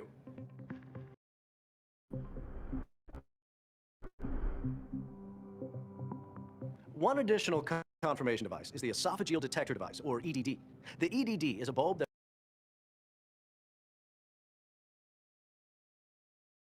compress and attach to the endotracheal tube. If the tube is in the esophagus, the bulb will not re-expand and fill with expired CO2. An alternative model is a large aspiration syringe attached to the tube. If the endotracheal tube is properly placed, providers will have no difficulty retracting the plunger. Esophageal placement will prevent plunger movement. Airway skills are fundamental to successful ACLS. Proper training, frequent practice and use, and logging both successes and complications can help build your skills and lead to more comprehensive, successful patient care.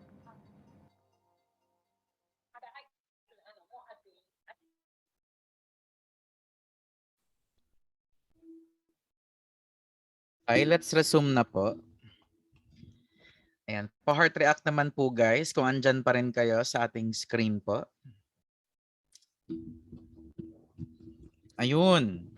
Yan, so na-witness niyo na po no, yung airway management po natin that's based on the American Heart Association. Ayan, sige. So guys, na-i-apply na po natin yung mga learnings po natin kanina. Now, to identify, okay, what we call as the heart rate ng patient po, kailangan i-memorize yung 300, 150, 100, 75, 60, 50, 40, 30, 20, and then 10. Na-memorize mo na ba? Sige nga, walang kopya. Sige nga, kayo lang. 5, 6, 7, start, go. 300, 150, 75, 60, 50, 40, okay, 20, and then 10. Sir, bakit kaya kailangang i-memorize yan? In order for us to identify the heart rate of the patient. Di ba ang sabi natin? 300, 150, 175, up to 10. Now, para mag-count ka daw ng heart rate, guys, you, okay, look for a QRS. Maghanap ka ng QRS that falls on a straight line. Ito yung straight line natin. Ayan, mga straight line natin. Maghanap ka daw ng QRS that falls on a straight line. May nakita ka na ba? Ayun. Ito, nag-fall sa straight line. Yung pangatlong, okay, ano QRS po natin, tama? And then, up to the next QRS. Okay po? Pero mag-start na mag-count, okay, sa second line po. So, meaning, count na tayo ha. Begin. 300, 150, 100, 75. So meaning yung QRS po natin is between 100 to 75 or 75 up to 100. Guys, is it within the normal range? Yes or no? Yes, kasi 'di ba 6 to 100. So meaning pwede siyang 80, pwede siyang 85, na.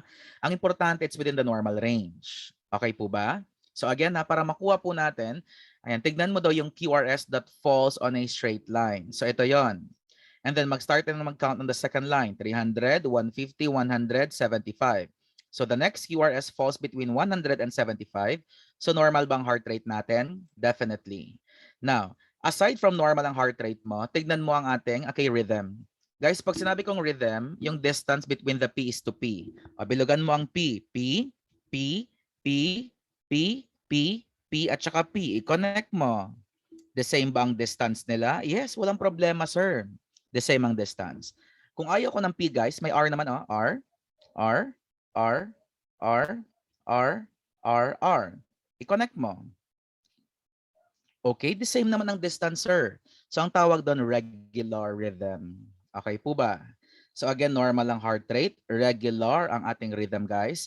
Tignan natin ang P-wave natin for a while. Ayan, the P-wave is clear and upright. Tama po? It's clear and it's upright. It's clear and it's upright. Bakit ko ba nasabing clear? Kasi you can still identify eh. This is my P and this is my T. This is my P and this is my T wave. Tama po? Na, so meaning clear siya and upright din siya. So ang tawag natin sinus. Guys, tignan mo ang kanyang QRS. Oh, see?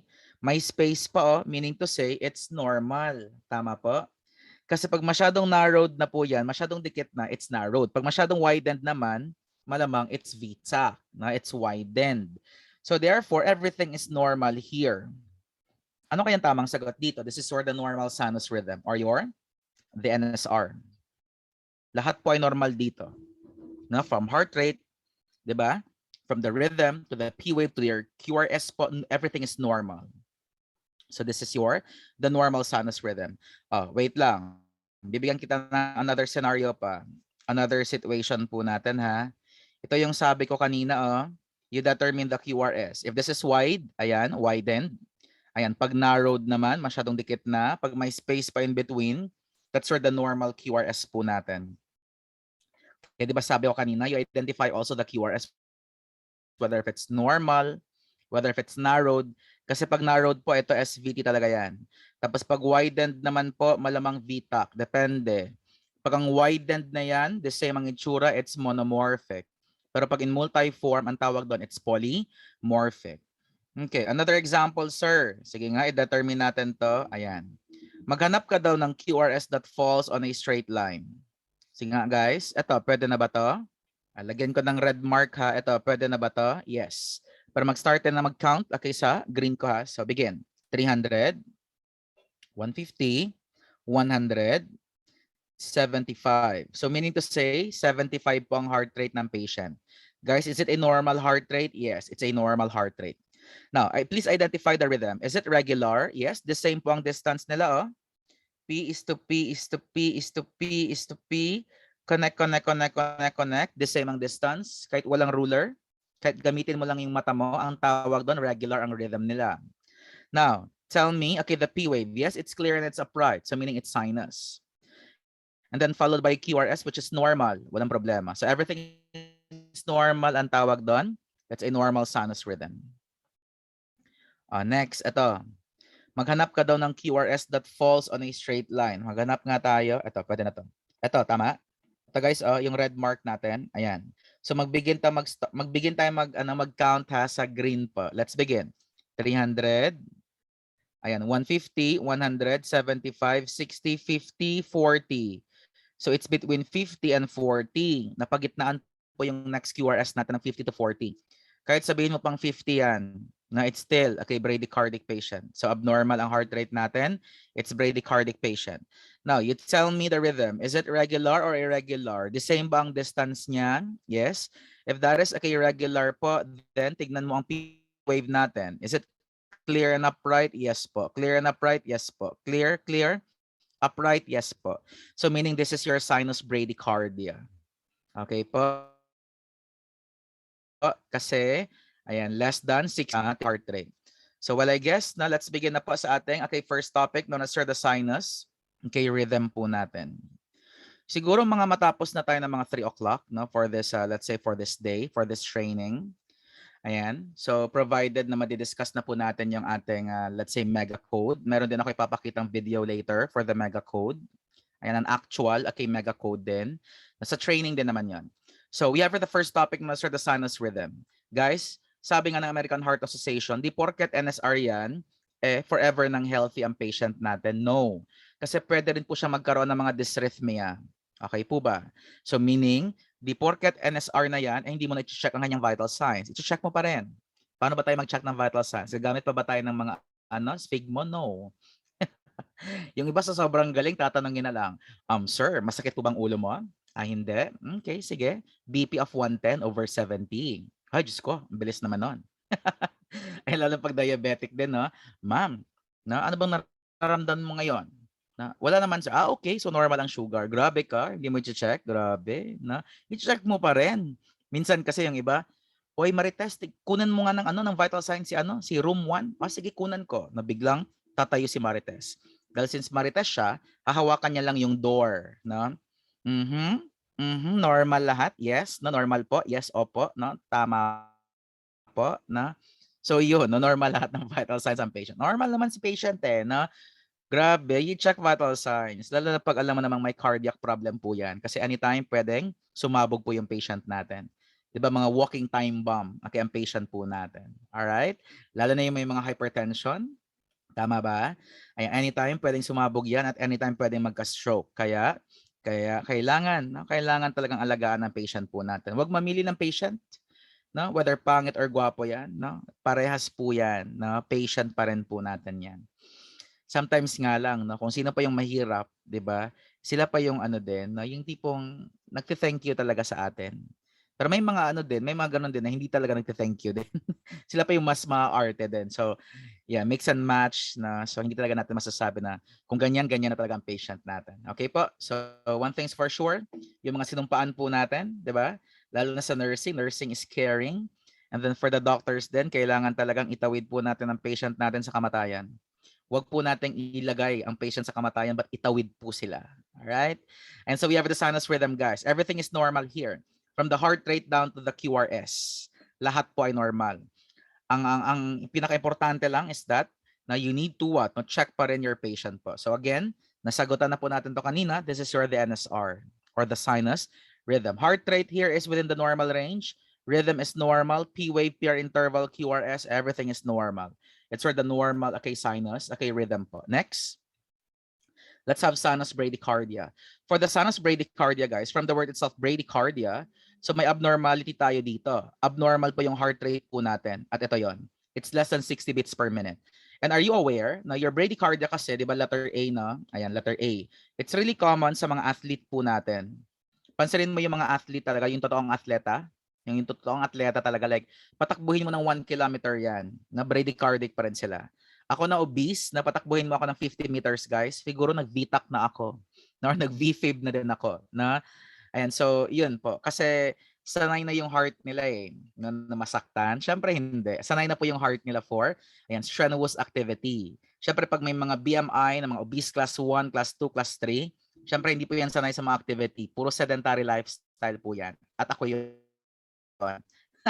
Next, we have the asleep, ang mga taong tulog. Guys, pag mga taong tulog talaga, legit na tulog, may sinus bradycardia yan. Pero pa yung mga tulog-tulugan natin ng mga pasyente, tachycardic yan. Ang bilis ng pagtibok ng puso kasi ayaw nilang makuha ng vital signs. Ayaw nilang madistorbo. Diba malalaman po natin pag tulog talaga kasi good morning ma'am. Binti po, kinabahan ako sa iyo nurse. No? Mga ganun-ganon. Pero pag like napasigaw ka na lang, no? Tapos sinok mo pala yung patient mo, tapos like, ma'am, ayaw niya pa rin. Pwedeng tulog-tulugan or pwedeng unconscious na talaga ang patient natin. Alright? Ayan, so we have the sinus bradycardia. So basically, pag patient po natin is suffering from sinus bradycardia, guys, may mga treatment ba tayo dyan? Yes, this is based on the AHA American Guidelines or the AHA 2020 guidelines. If patient po is suffering from sinus, Brady, Brady, cardia po, Ano ba yung treatment po natin dito? Number 1, you check the patient's BP. If the patient's BP, guys, na is greater than 90/60, ulitin ko ha, check the BP daw. Sabi ng American Heart, you check the BP, nurse. You check the BP. Doctor, you check the BP if ever. Kung wala pa si nurse na. Ayan, so you check the patient's BP. If the patient's BP was greater than 90/60, ayan, you can call it rather, or you can address that one as your stable. Stable siya eh. Pero pag less than 90/60 na po guys, ang tawag natin unstable. Kung ano yung ginagamit ng American Heart Association, ganito din yung protocols po nila. Pag less than 90/60 guys, na I have my mnemonic known as the all trained doctors are excellent. Pag sinabi kong all trained doctors, okay, are excellent po, then that's the mnemonic known as the mnemonic ATDE. Yan, for a while lang ha. So we have the ATDE na mnemonic po natin. So sir, pag sinabi kong ATDE na mnemonic, letter A for, okay, atropine sulfate. So we have the atropine, okay, sulfate, at 1 milligram times 3 doses. Ito yung latest na po. Maximum dose, okay, of 3 milligrams. Given, okay, every 3 to 5 minutes. Okay? Yun yung first treatment po natin. If atropine sulfate, guys, is ineffective, you give the transcutaneous pacing. You pace the patient. So we have the transcutaneous. Ayan, pacing po natin. Next, we have the dopamine. Letter D for, ayan, the dopa. Ayan, mean po natin. Dati kasi it's 2 to 20. Ngayon binago po nila. Ginawang 5 to 20. Okay, microgram per kilogram. Ayan, per minute po. Latest nila yan ha. And next, we have your, if ever kung hindi pa daw effective, ang tinatawag na dopamine po natin, we have the epinephrine, guys. For the epinephrine, okay, initially po, we have the initial, okay, dose. And then we have the maximum, okay, dose po natin. Now, ayan, for the initial dose ng infusion po natin, epinephrine, guys, we have the 2 microgram, okay, per minute po. Maximum dose will be at 10 micrograms, okay, per minute. So, okay, so we have ayan, pag sinus bradycardic patient, guys, you always check for the BP. You need to know whether stable or unstable. Guys, pag stable po, you simply observe the patient. Observe mo lang si patient po. No? Observe lang. Pero pag, okay, check mo kay patient po natin, tas biglang less than 90/60 pala ang kanyang BP, that's the time na we need to have your mnemonic, known as the all-trained doctors are excellent. So atropine sulfate, okay, 1 milligram times 3 doses with a maximum dose of 3 milligrams. Given every 3 to 5 minutes. Now you pace the patient if ever kung hindi talaga effective ang ang atropine sulfate po natin. Next, if ever kung hindi effective ang transcutaneous spacing, okay, magbigay tayo ng dopamine at 5 to 20 microgram per kilogram per minute. Epinephrine po natin, guys, we have the initial dose of 2 microgram per minute and then the maximum dose of 10 microgram, okay, per minute po natin. And that's how you're going to treat po the sinus bradycardia, which is really common sa ER. Na, di ba, cold climate diaphoretic patient on ER bed 1. Pag-attach mo sa patient pack, na sinus bradycardic ang patient po natin. Next, guys, we have the sinus arrhythmia. The patient suffering from sinus arrhythmia, malalaman natin kung sinus arrhythmia po yan. Wanna know why? Normal ang heart rate, pero abnormal ang rhythm ni patient. O, tignan mo, oh. P is to P is to P is to P is to P is to P. Connect. Pak. Okay, sana dito eh. Kaso pa-shorter ang distance dito na part. So making it na irregular, na making it abnormal. So therefore, ayan, pag sinabi po nating sinus arrhythmia, normal ang heart rate ni patient, pero okay, abnormal po ang rhythm ng patient po natin. Okay po? So that's your sinus, okay, arrhythmia. Now next po guys, pwede nyo picturean na walang problema sa akin. Kahit picturean niya. Sige nga, picturean nyo ang normal sinus rhythm natin. I'll give you 3 seconds po. Pwede nyo picturean. Picturean nyo na lang guys. Huwag nyo isulat. No? Ayan. Okay na ba? Next po. Ayan. So we have the sinus, okay, bradycardia. Meron naman po tayong recorded session ito eh. So pwede nyo balik-balikin, ulit-ulitin nyo po na para ma-master po natin. So pwede nyo picturean sinus bradycardic patient. Diba? Check the BP to know whether if it's stable or unstable. Next po, we have the sinus arrhythmia. Ang technique natin dito, normal ang kanyang heart rate, pero okay, irregular po ang kanyang okay, rhythm, guys. Okay, next. We have the sinus tachycardia. Diba ano nga yung boundary natin for sinus? Pag less than 150. Kasi pag greater than 150 po yan guys, na malamang sa malamang ang patient po natin is suffering from atrial tachycardia. Did you get me? And so we have the sinus tachycardia. Now, sir, and matanong ko lang. Sige nga, pa-chat nga po, no? Ano yung mga possible reasons kung bakit kaya may tinatawag na sinus tachycardia ang patient po natin? Okay, anyone from the group? Guys, ano kayo yung mga possible reasons kung bakit po may sinus tachycardia si patient? Anyone? Ayan, so ulitin ko lang ha, pa-chat na lang po ng mga tamang sagot if ever kung alam po natin. Now, for patients suffering from sinus tachycardia, so I have my mnemonic here naman sir, the F's po natin. Now, number 1, we have the fluid loss. Pag sinabi kong fluid loss, it can be brought about by bleeding. Pwedeng, bleeding. Tama po? Ayan, or pwedeng baka dehydrated po ang patient natin, kaya may fluid loss ang patient. Next, pwede pong, fatigue. Diba? When there's chronic fatigue, guys, na there will be fatay. Diba? Kung may fatigue, may fatay. So, when I say fatigue, pwedeng overly stressed po na ang tinatawag na patient po natin. Aside from chronic fatigue, no, we have your na may mga may mga nag-chat, yes, the stress, yung mga exercise natin. Ayan, aside from that, we have the fever, guys. Na, so we have the fluid loss, we have the fatigue, we have the fever po natin, no, para masabi natin na yes, na tachycardic ang patient. Ano pa? Ano pa ang reasons po? Na? So we have your letter F, lalo na pag in pain, na letter F na in pain talaga dapat ang patient po natin. So that's your letter P. Yan, for a while lang ha, nakisingit kasi yung pusa eh.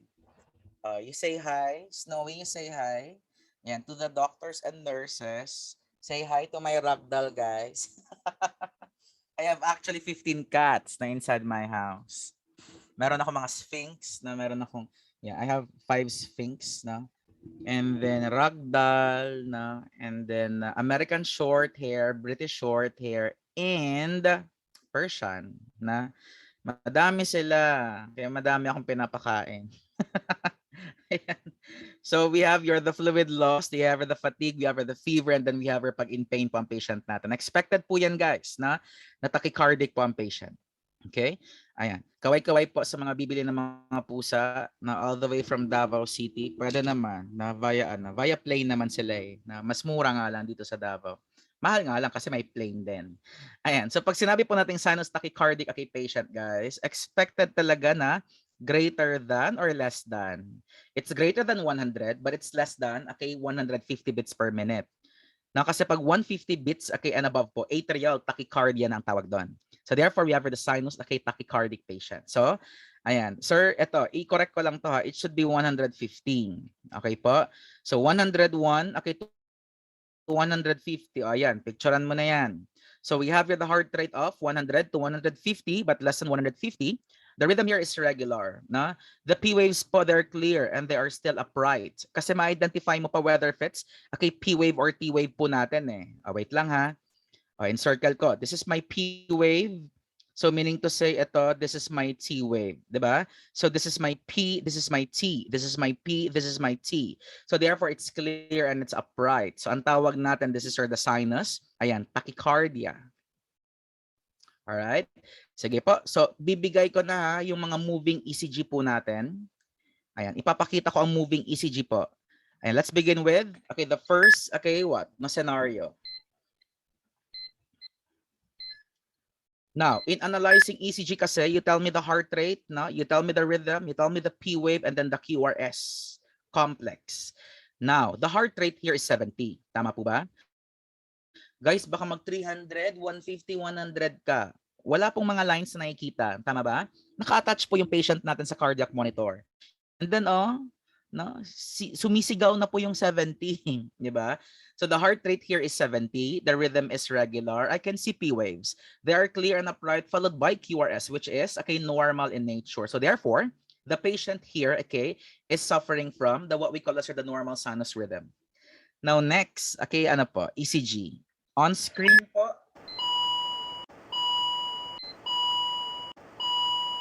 Now, you tell me the heart rate. The heart rate is 38. The rhythm is regular. I can see P waves. They are clear and upright, followed by QRS, which is normal in nature. Now, doctors and nurses, ano kaya nangyayari sa patient natin dito? So malamang magre-ready ka na ng drug of choice natin. But before that, you check the BP. Guys, because right in front of you, the patient here is suffering from what? Sinus bradycardia.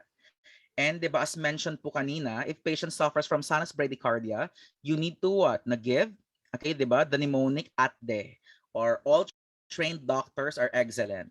You give atropine at what? No 1 milligram times 3 doses with a maximum dose of 3 milligrams. Naalala? Or if ever kung hindi naman po siya effective, na you pace, okay, the patient. So that's for the transcutaneous spacing. Next, we have the dopamine, which is the 5 to 20, okay, microgram per kilogram per minute.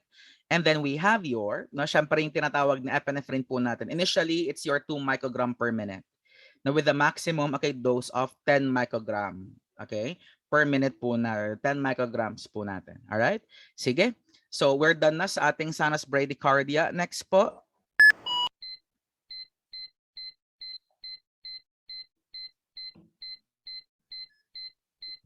Guys, ano kaya to? The heart rate here is 120. So may idea ka na ba? Sobrang bilis naman, sir. Pero hindi naman siya above 150. So malamang sinus pa to. So the heart rate here is 120. The rhythm is regular. I can see P waves, they're clear and upright, followed by QRS, which is normal in nature. So therefore, the patient here is suffering from sinus tachycardia. Okay po ba? Next po.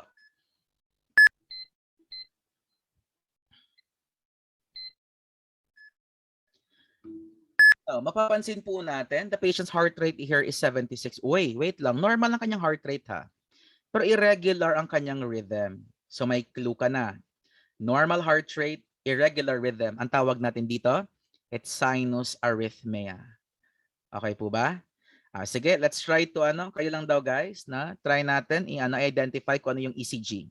I'll be giving you 3 seconds only ha. Identify it now.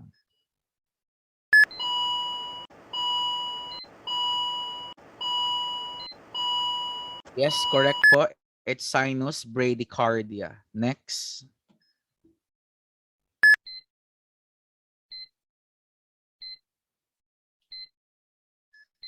Yes, tama po. Everything is normal here. So this is the normal sinus rhythm. Next.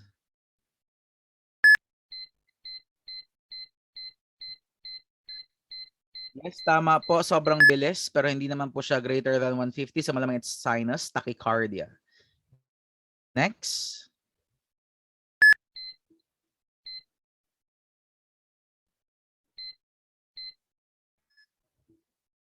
Yes, tama po. This is your sinus arrhythmia. Because we have a normal heart rate, no? Pero irregular po yung rhythm po natin dito.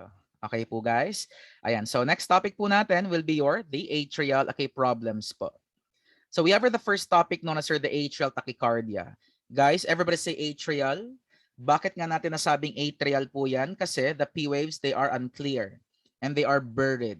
Okay? Unclear and they are blurred, no? Preceding to T wave. Meaning to say, sir, atrial tachycardia po, sa sobrang bilis nito, alam niyo ba ang pathognomonic sign nito? Will be 170. Bisaya, 170. Ayan, 170 beats per minute. Now with 170 beats per minute po, sobrang bilis. That's the pathognomonic sign. Now with atrial tachycardia kasi, other term for this one will be the SVT, or the supraventricular tachycardia, or commonly known as the narrow complex. So we have the narrow. Ayan, complex tachycardia po natin. Nakuha? So we have the atrial tachycardia, we have the SVT or the supraventricular tachycardia, or simply we have the narrow complex tachycardia. All right? Ayan, basta ang pathognomonic sign, pag nakita mo na sa monitor po, nag-170 na ang patient natin, automatic, na SVT na po agad yan. Now, with SVT po guys, the rhythm here is regular. Kaya i-differentiate muna natin. Ayan. At this point in time, na ipapakita ko, i-differentiate ko kasi na si sinus rhythm from an atrial tachycardia. This is your sinus tachycardia, guys. However, ma-identify mo pa si P, si T, si P, si T, di ba? P at saka T, na this is malamang si T. Ma-identify mo pa. That's your sinus tachycardia.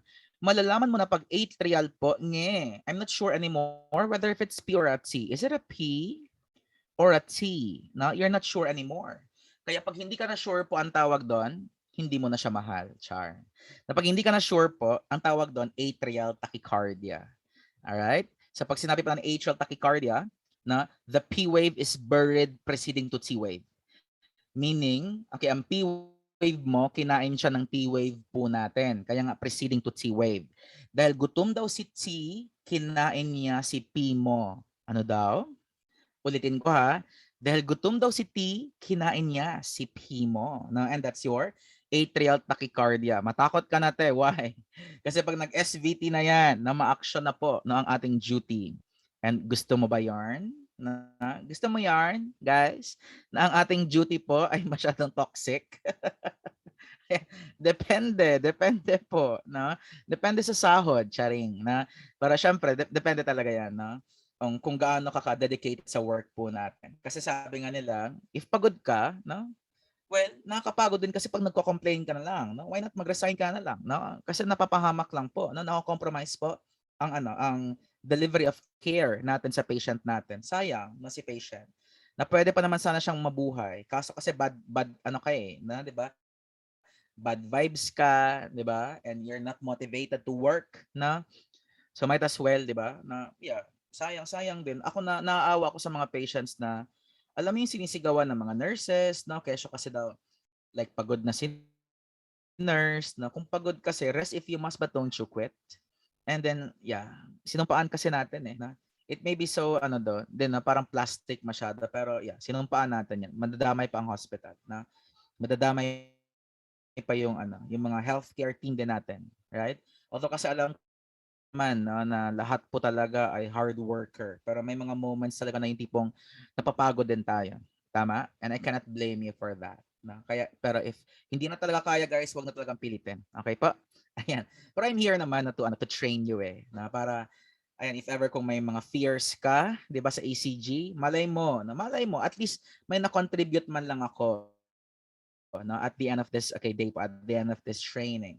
If ever kung wala, pwede mo namang ulitin yung video po natin. Yung ilong ko guys, like kagabi, na nagulat ako, parang nagising na lang ako, tapos kinalmot pala ako ng pusa ko, tapos para siyang parang siyang nag-nose line na parang ewan ko ba, siguro naingayan siya sa alarm clock ko. Sobrang ingay siguro ng alarm clock ko, naingayan siya, kaya kinalmot niya na lang ako guys, dahil hindi ako nagising sa alarm clock ko kagabi. Ayan, sige po. With your atrial tachycardia, 'di ba sa sobrang bilis po ng pagtibok ng puso ng patient, meron tayong tinatawag na mga maneuvers. Pag sinabi kong maneuvers kasi, it will stimulate your vagus nerve. As we all know kasi yung vagus nerve natin, that's the cranial nerve number 10. Tama po? And then pag na-activate kasi yung cranial nerve number 10, which is the vagus nerve po, babagal po. There will be a slow heart rate, which is good. Kasi 'di ba, with atrial tachycardia kasi sobrang bilis talaga ng pagtibok ng puso ng patient natin dito. So pabagalin po natin. So we have your acceptable po ng mga vagal maneuvers. I-encircle ko ha. Coughing, yes, is acceptable. Squatting, yes. Breath holding, yes. Carotid sinus massage, yes. Valsalva, yes. Ito lang yung mga accepted talaga ng mga vagal maneuvers. Coughing po, 'di ba? Lalo na pag 50 years old and above ang patient, yes. 50 years old and above, encourage the patient to cough. Ma'am cough, ma'am ubo pa, no? Ma'am ubo pa, no? For more than 10 times. Napansin mo ba pag umubo ka, bigla kang parang wait lang, ba't parang nahilo ako? Kasi na-stimulate po yung vagus nerve po natin. And na-slow ang heart rate natin, which is actually good sa mga tachycardic. Pero pag bradycardic ka na, tas umubo ka, mas lalo kang matitegi. Squatting guys, this is really common to pediatric patients po, lalo na pag may mga congenital heart problems. Next, we have the breath holding. 'Di ba? Paano nga mag-breath holding? You exhale and then you hold your breath. Or pwede rin perform Valsalva maneuver, lalo na pag tumatae ka, tas parang tubol. 'Di ba? That's your Valsalva maneuver. Yes, na acceptable din 'yan. The carotid sinus massage. Sige nga, you locate your carotid artery. Anyone? The carotid po natin. Guys, everyone say carotid, na syempre American heart kasi, na. So we have the carotid, na. So we are following the American heart. Although we are an American Safety and Health Institute, it doesn't matter as long as yung marireceive niyo po ng mga certificates magagamit niyo yan abroad, na like for Prometrics, for HAAD, no, for basta madaming exams na accepted po kami guys. na like sobrang accepted kasi sobrang legit na mga matatanggap niyo ng mga cards and certificates. Locate your carotid artery. So we have the carotid artery po. Pag na-locate mo na yan, na i-massage mo yan, babagal po ang pagtibok ng puso. And then usually kasi minamassage po yan for about 10 seconds. Doctors, usually massage it for 10 seconds. And are you aware, just so you know ha, doctors no, are the ones who are allowed no, to perform carotid sinus massage. Bawal si nurse na mag-perform ng carotid artery. And then make sure if ever man kung magmamassage ka ng carotid artery po, dapat isang carotid artery lang. Na? We have the carotid. Pulse po natin. So isa lang ha, imamassage po yan for 10 seconds. Ano bang counting? 1, 1,000, 2, 1,000, 3, 1,000, 4, 1,000, 5, 1,000, up to 10, 1,000. Ganun po dapat count ng seconds. Okay? Ulitin ko paano mag-count. No, tulad ng pag-check ng pulse, 'di ba? 1, 1,000, 2, 1,000, 3, 1,000, 4, 1,000, 5, 1,000. The patient has no pulse and is not breathing. Naalala sa BLS po natin? Or pwede rin po yung 1 Mississippi, 2 Mississippi, 3 Mississippi, 4 Mississippi, and 5 Mississippi. Pwede po ang Mississippi. Provided lang na hindi ka bulol. Kasi pag bulol ka, 1 Mississippi, 2 Mississippi, 3 Mississippi, hanggang sa nagising na lang yung patient natin. Ano ba yan? Bulbul naman, no? Or yung iba pag nag-count ng 1, 1,000, 2, 1,000, just ko iba mag-count. 1, 1,000, 2 for 1,000, 3 for 1,000, Shopee sale yan, Lazada sale, 11/11, grabe ka, na? Kaya ayusin mo mag-count, na? Baka matawa lang yung patient natin, na? Tapos sabihin niya, si sir talaga jukier, na? Ayan, si ma'am talaga jukier, na? So, ayan, ang hindi po accepted yung gagging. Pinapasuka mo ba ang page? Ma'am, suka ka ma'am, no? Parang sumusuka ka, ang pangit naman nun, na? And na may mga ice ka ba sa refrigerator? Meron naman. Meron namang ice, pero mas merong chorizo, 'di ba? Chorizo ni head nurse. Pinapautang ng mga head nurse, charot lang. Dito kasi sa Davao madami eh. Magulat ako pag open ko sa refrigerator. Hay, ba't parang may mga may mga ice cream, no? Ba't parang may mga pautang, may mga cornetto, mga gano'n, no? Naging negosyo na, guys. Mas worse, 'di ba? May mga tuna, mga tuna belly, 'di ba? Grabe. So ayun po, we have the vagal maneuvers po natin. Ayan, so pampabagal po ito ng pagtibok ng puso ng patient po natin. All right. So let's try to manage po your SVT. Guys, i-manage natin ang SVT or the supraventricular tachycardia. SVT or the atrial tachycardia. Ayan, o the narrow complex. It's the narrow complex. Ayan, tachycardia po natin. Sir, paano ba i-manage po ang SVT po natin? Number 1, now you check, the patient's BP ulit. If the patient's BP, guys, is greater than 90/60, ang tawag natin doon stable. Okay po? Ayan, sabay-sabay tayo kahit nasa online ka. Everybody say stable. Ayan, thank you so much.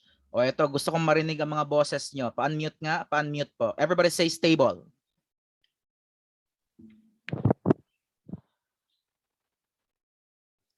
Ayan. Everybody say stable. Ma'am Chi, ikaw lang nag-on ng mic. Ma'am Chi. Parang tayo lang dalawa nandito, Ma'am Chi. You say stable, Ma'am Chi.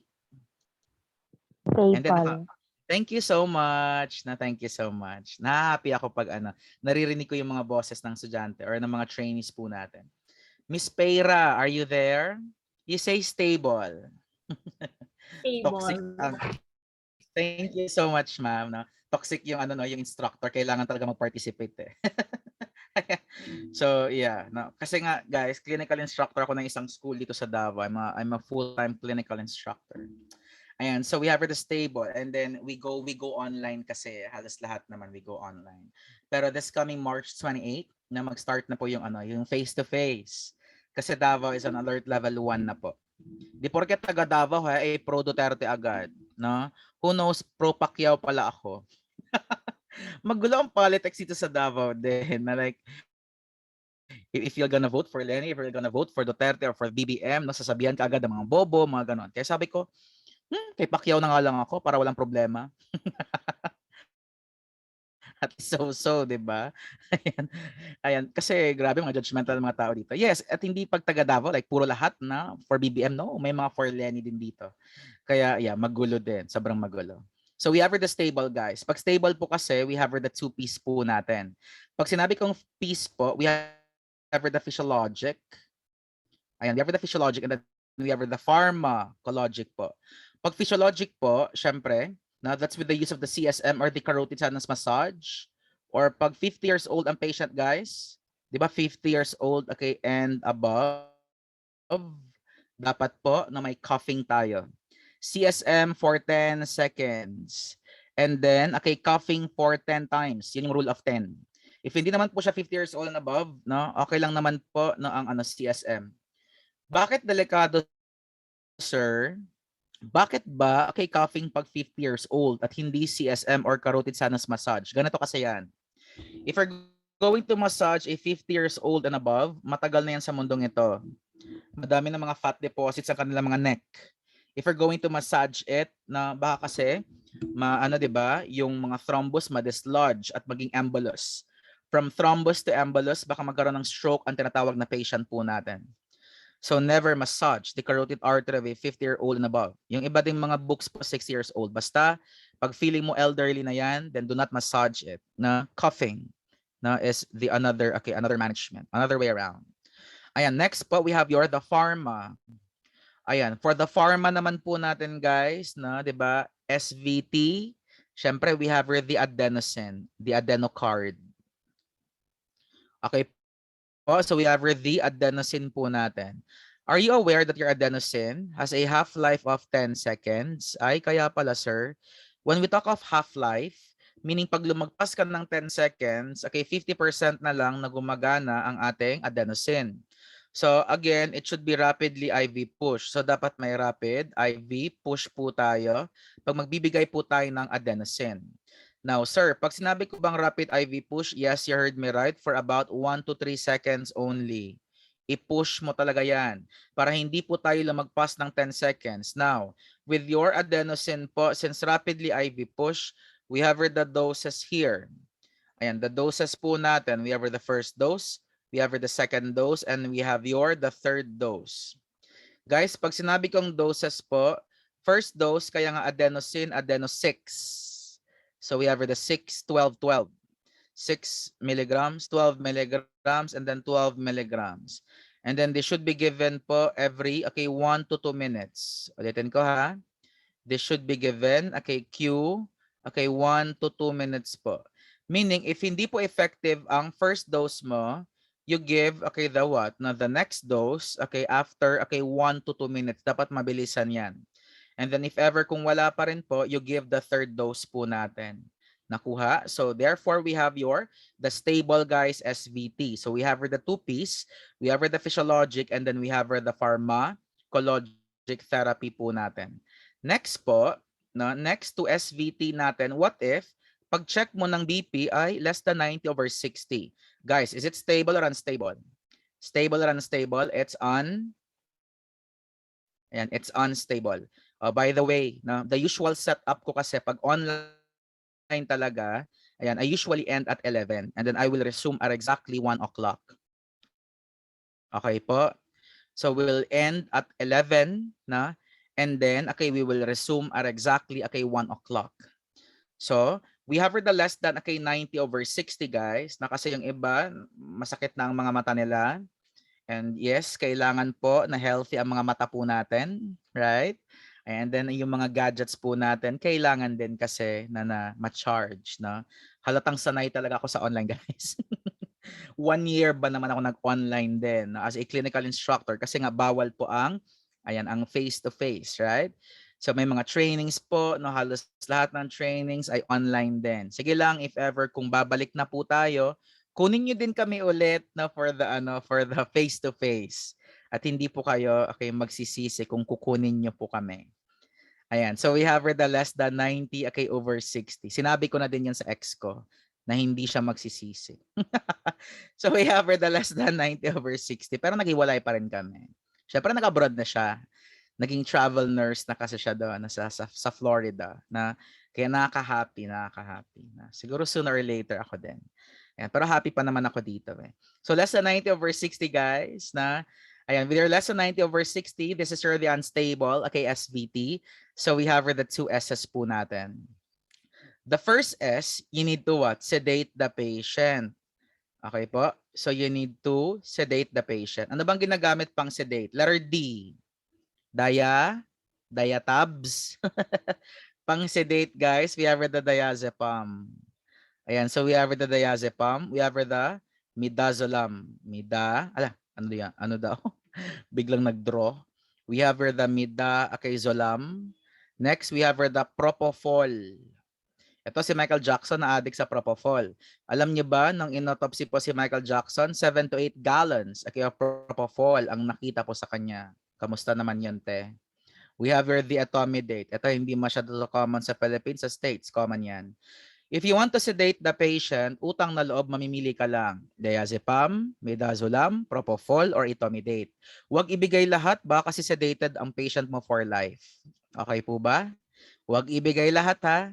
Mamimili ka lang dyan. Now, letter S guys, you're going to have the, okay, what? The synchronized cardioversion. This is the synchro. Ayan, synchronize. Ayan, cardio version po. If that's the synchronized cardioversion, kaya nga SVT sounds like 50 joules. Okay po? Hanggang 50 joules ka lang. Kasi pag ventricular tachycardia po yan, 100 joules po ang ginagamit natin. Pag sinabi ko bang synchronize, patutulugin mo muna ang patient. Kaya nga synchronize. Ikaw dati, kukuryentehin kita ng 50 joules, hindi ka ma-offend kung ikaw ang patient, di ba?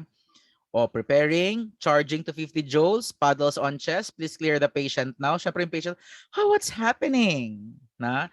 Tapos sasabihin ni nurse, you deserve it, bitch. Syempre hindi. Kawawa naman ang patient po natin, no? Kasi ano pala, no? Siya pala ang bagong jowa ng ex mo, kaya galit na galit ka. Gusto mo siyang kuryentehing buhay. Wag naman po. Patulugin mo muna before mo ko kuryentehin. Ikaw nga nakuryente ka sa sa charger ng cellphone mo, 'di ba? Bad trip ka. How much more sasabihan ka namin ng paddles on chest. 1, I'm clear. 2, you're clear. 3, everybody's clear. Shocking shocks delivered. Grabe. Ayan. So we have the pag VTAC ha, it's 100 okay joules po. Let's proceed. Our next topic na will be the atrial flare and the atrial fibrillation po natin. So 'di ba, yung sabi ko, doctors lang po ang pwedeng mag-perform ng carotid sinus massage. The doctor here guys na is trying to assess na kung the one that is pulsating, malamang it's the carotid artery ng patient natin or the carotid artery. So si doctor po ay magmamassage na for about 10 seconds. Okay? Let's have the atrial flare. Guys, atrial flare. It's not flutter but rather the atrial flare. This is what we call as the perfect sawtooth. Ayan, the perfect saw. 'Di ba pag sinabi nating saw, lagare, na ano ba yung tsura ng lagare? 'Di ba parang ganyan na it's the flutter waves. So the perfect sawtooth. Pag sinabi po nating perfect sawtooth, aabot po yan ng 450 beats per minute. Kamusta naman yon? Mabilis? Yes.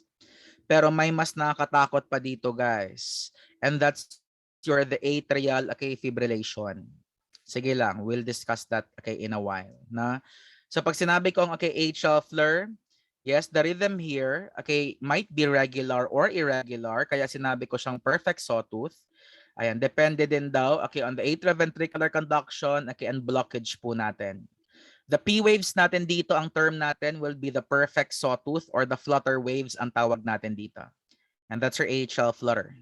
Next po guys will be the atrial fibrillation. Now for atrial fibrillation, sobrang nakatakot to why? Aabot ng 400 to 600 beats per minute. So grabe ang dysrhythmia, no? Usually guys, pag sa States po, na nagbibigay na po silang tinatawag na clot buster. Kaya di ba pag sinabi ng clot buster tayo, wanna know why? Because the complication for your atrial fibrillation guys is your letter S, the stroke. Okay po?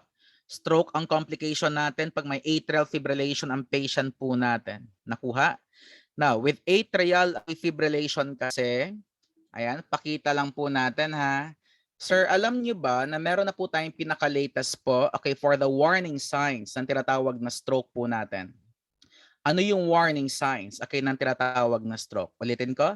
Discuss natin, guys. So we have the warning, okay, signs, ayan, of, okay, stroke po. This is based on the latest po ha, okay, 2020 guidelines. Dati kasi guys, the mnemonic is fast. So it's F, A, S, and letter T. Ngayon po, we have the latest mnemonic known as the be fast. So you need to act, okay, quickly dapat. And it's your, okay, be fast. Letter B stands for the balance. If there will be no balance at all, meaning to say natumba ang patient po natin, that is a warning sign of stroke. Next, whatever the eyes. If there will be a vision loss. Okay po. Ayan, pag sinabi po nating vision loss, syempre, or the loss of vision, kaya siya natumba kasi wala na po siyang makikita. Diba? Kasi ang nakita niya pala dati is yung maling tao at hindi para sa kanya. So we have the vision loss.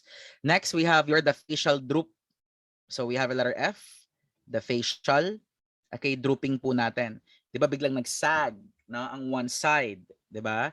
Kung dito na side, okay, ang nagsag, malamang on the opposite side naman ng brain po ang affected, right? So we have the facial drooping. Next, we have the arm drifting. Pag sinabi po natin, okay, arm, okay, drifting, na patient, na you-elevate nga your arms, tas biglang bumaba. Na biglang nawalan po, okay, ng strength, 'di ba? So that's the arm drifting. Next, we have the slurred speech. Guys, when we talk of slurring of speech, 'di ba? Ayan, ma'am, repeat after me. You can teach old dogs new tricks. Sabi ng patient mo, you can teach old dogs new. Ayan. So slurring of speech 'yon. Tama ba? Ayan, pero pag sinabi ng patient mo, you can teach old dogs new tricks. Bayot ang patient, guys. Na arte kasi eh. Pero what if, no? Kasi naalala ko dati nang duty ako sa ER, no? Tas sabi kasi ng sabi ng kasamahan ko na Mark, na-stroke si bed 1, no?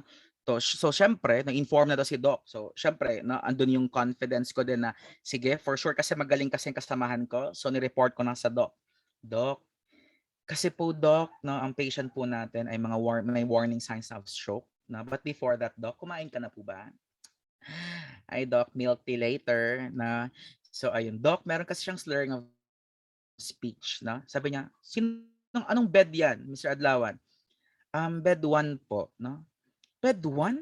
Eh, may diarrhea lang yung patient. Bakit na stroke? No?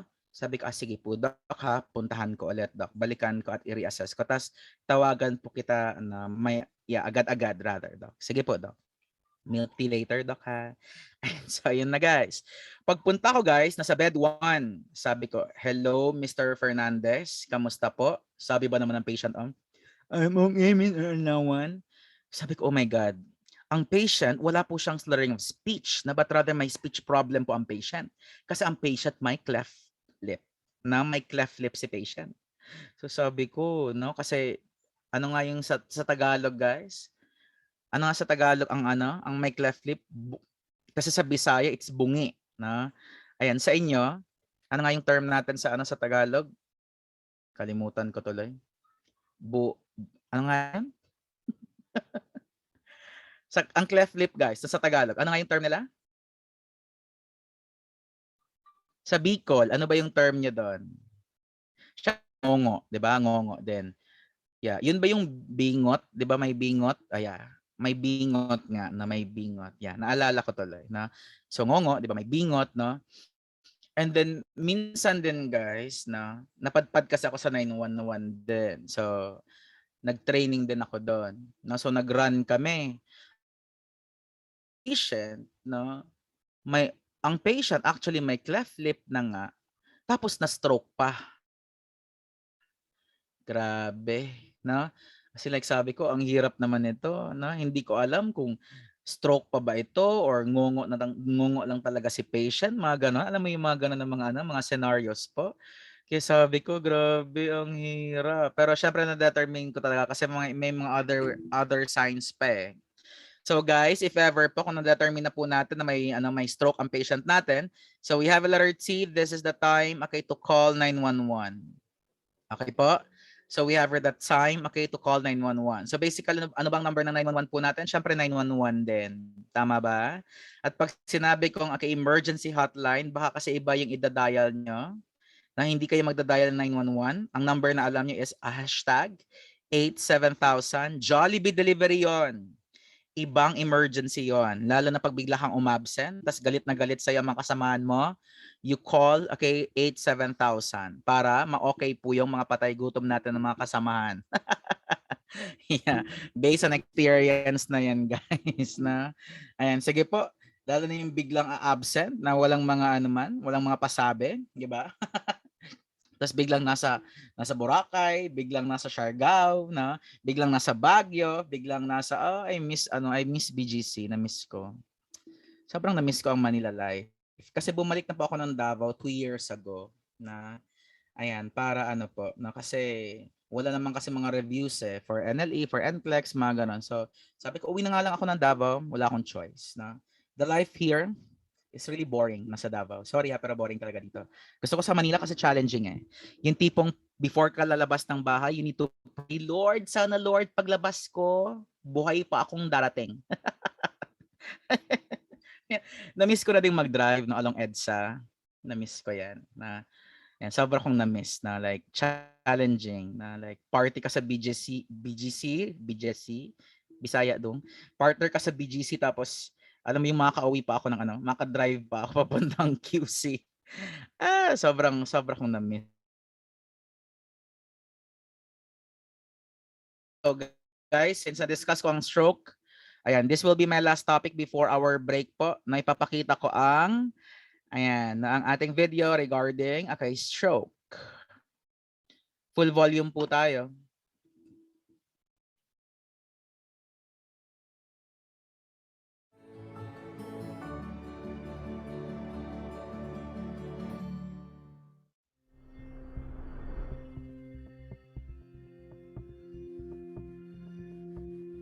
Stroke is a leading cause of death and the #1 cause of disability among adults in the United States. We're going to demonstrate how to quickly recognize the telltale symptoms of acute ischemic stroke and model how to respond promptly with appropriate care and treatment. First, let's review the pathophysiology. A stroke occurs when blood flow to the brain is interrupted, either by a clot, called an ischemic stroke, or when a blood vessel ruptures, called a hemorrhagic stroke. 87% of all strokes in the United States are ischemic. This type of stroke occurs when plaque due to atherosclerosis collects along the walls of arteries, narrowing the arteries leading to or lying within the brain. As in the coronary arteries, disruption of the vessel wall can cause a clot to form, further narrowing or even occluding the artery. Pieces of clot can break off and travel deeper into the arteries and eventually lodge in a smaller vessel and cause a stroke there. This interruption in blood flow ceases function in the affected brain tissue, leading to a sudden onset of symptoms. Brain injury can be minimized and fatalities can be avoided when family members and healthcare providers use the stroke algorithm and follow both the stroke chain of survival and the 8 Ds of stroke care. When a stroke occurs, the stroke chain of survival suggests the following actions: rapid recognition and reaction to stroke warning signs, rapid EMS dispatch, rapid EMS system transport and pre-arrival notification to the receiving hospital, and rapid diagnosis and treatment in the hospital. The 8 Ds of stroke care act in coordination with the chain of survival. As our case study reveals, it's essential that family and healthcare providers follow these steps and work together to rapidly recognize and treat acute ischemic stroke. As you'll see, time is brain. Because many strokes occur at home, it's essential that family members recognize the signs of a stroke and promptly call for help. It all happened so quickly. 1 minute she was fine, and then the next minute she just fell over. Ellie, honey, what's wrong? Talk to me. It's okay. I'm gonna call 911. Something's wrong. Her mouth was drooping. She couldn't speak. The whole right side of her body just went limp. Immediately, I called 911. As you can see, the first crucial step in the stroke chain of survival is activating the emergency response system. This is also the first D in the 8 Ds of stroke care, detection of symptoms. Rescue 21, respond. 3326 Davis Lane, possible CBA. Rescue 21, copy. You're responding to a 45-year-old female with notable weakness to the right side and facial droop. The second link in the stroke chain of survival is rapid EMS dispatch. This is also the second D in the 8 Ds of stroke care. Strokes receive a high dispatch priority, and we try to get there as quickly as possible. Part of the reason to get to them quickly is in case there's a life-threatening problem, but another part is to get them to a stroke hospital where fibrinolytic treatment can be administered and possibly reverse the damage. Yep, they're here.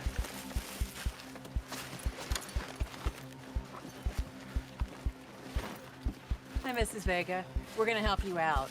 Eddie's going to take your vitals, and I'm going to ask a few questions. Well, the first thing I want to do is rule out any other possible causes for the patient's condition. I discovered Mrs. Vega wasn't experiencing any chest or back pain, and she wasn't having any trouble breathing. Mr. Vega also informed us that she didn't have any history of diabetes or seizures. And to rule out hypoglycemia, we did a quick finger stick blood glucose analysis. It was fine. I also confirmed she's not on any blood thinners. EMS should also test the neurologic condition of the patient with a stroke assessment, such as the Cincinnati Pre-Hospital Stroke Scale. Mrs. Vega, can you smile for me? Okay, Mrs. Vega. Try to close your eyes. I want you to hold your hands out front. Okay. Mrs. Vega, I want you to repeat something for me. Can you say, "You can't teach an old dog new tricks"? You can't teach dog. The stroke test definitely showed key abnormal indicators, strong signs of a possible stroke. And Mr. Vega informed us that the symptoms had started 20 minutes before we arrived. I knew I had to make decisions quickly. What are her vitals? Blood pressure is 190 over 110, heart rate's 110, respirations are at 14, her pulse ox is 95. Her blood pressure was elevated, but her oxygen saturation was normal. Mr. Vega, we think your wife is having a stroke. We'll need you to come with us to County Medical. They're specially equipped to handle the situation. The sooner we get there, the better. Good. Happened so fast. The EMS team had her checked out in 10 minutes. And they even let me ride in the back, keep her calm and answer any questions. The third link in the stroke chain of survival is rapid EMS transport to a hospital that is equipped to deal with acute stroke. This is also the third D of the 8 Ds of stroke care, delivery of the patient by rapid EMS transport. Rescue 21, go ahead. We are en route with a possible stroke patient, a 45-year-old female with weakness on right side, facial droop on right side, and difficulty speaking. While we were en route to the stroke center, I radioed ahead so that triage, the stroke team, the ED team could all be fully prepared once we arrived. Patient's blood pressure is 190 over 110. Her heart rate is 110, and her respiratory rate is 14 without difficulty breathing. Patient's blood glucose level and pulse oximetry readings are within normal limits. The patient's ECG shows sinus tachycardia without ectopy, and according to family members, the first onset of symptoms was approximately 23 minutes ago, 11 a.m., and we have an estimated time of arrival of 5 minutes. Received, Rescue 21. We'll be ready. Let's activate our stroke team. There is a limited window of opportunity to evaluate the patient, determine eligibility for fibrinolytics, and start the drugs. Getting that advance notice from EMS allows me to notify the ED physician and stroke team so that they're poised to respond when that patient arrives. The fourth D of stroke care is DOOR. DOOR stands for the effective triage of the patient, including assigning a room. This is our suspected stroke patient? Yes. Okay, let's get her in 3. Hospital personnel should assess a patient with a suspected stroke within 10 minutes after the patient's arrival in the ED. Some stroke facilities may bypass the ED and take the patient straight to the CT scan, where initial evaluation can take place. The initial evaluation should include assessment of the patient's ABCs, airway, breathing, and circulation, and an evaluation of baseline vital signs. In addition, ED personnel should administer oxygen if the patient becomes hypoxemic while en route, confirm IV patency, and draw blood samples for blood glucose, electrolyte, CBC, and coagulation studies. Even though EMS did a fingerstick blood glucose analysis, hospital personnel should review and verify blood glucose results. ED personnel should also acquire a 12-lead ECG, which may identify a recent myocardial infarction or arrhythmia as a potential cause of the stroke. This should not delay the CT scan unless there is a high suspicion of ACS. The next step in the 8 Ds of stroke care involves the collection of data. Ideally, within the first 25 minutes of a suspected stroke patient's arrival, I get her history, perform a general physical examination, a neurologic examination, and establish the time of symptom onset. In this case, the first symptoms were about 45 minutes before. Mr. and Mrs. Vega, I'm Dr. Shapiro. I need to ask you a few questions. Can you tell me what month it is? November. Okay. And how old are you? She's 45. Okay. I understand you had some numbness and weakness on your right side earlier, is that right? After asking a few questions and performing the NIH stroke scale, there were pretty clear indicators of a stroke. We immediately transferred the patient to the CT scanner. I didn't want to delay with any other tests. Since EMS had called ahead on their way to us, we already had our neurologist standing by. We need to get a CT scan as soon as possible, within 25 minutes of the patient's arrival in ED. Now, you have to remember the clock is ticking, so that means that you must evaluate the scan immediately. Now, our benchmark is that should happen within 45 minutes of the patient's arrival. The CT scan will help me determine if an intracranial hemorrhage is present. Now, if a hemorrhage is present, then our stroke team is going to pursue an entirely different path of treatment than fibrinolytic therapy. On the other hand, if I find a normal CT scan, as in this case, that suggests an acute ischemic stroke is causing the patient's symptoms. So my next step is to determine if fibrinolytics are appropriate for Mrs. Vega or whether I need to pursue other avenues of therapy. That brings us to the final link in the stroke chain of survival: rapid diagnosis and treatment in a hospital equipped for acute stroke patients. This is also the 6th D in stroke care: decision regarding treatment. It begins by using the fibrinolytic checklist to see if the patient is a suitable candidate for fibrinolytics. Well, the CT scan shows that there's no bleeding on the brain, and that makes her a good candidate for a drug that can help break up the clot in her brain. But I need to check on a few things first, if I may. With an ischemic stroke, CT scans often look normal within the first few hours of symptom onset. In this case, the CT scan looked normal, and there was no evidence of bleeding. Thankfully, we were well within the window of fibrinolytic therapy, which is under 3 hours. But before I recommended that treatment, I performed another neurologic exam and I asked some questions that were part of the fibrinolytic checklist. Mrs. Vega, your right arm, can you lift it? Has the weakness improved any? Okay.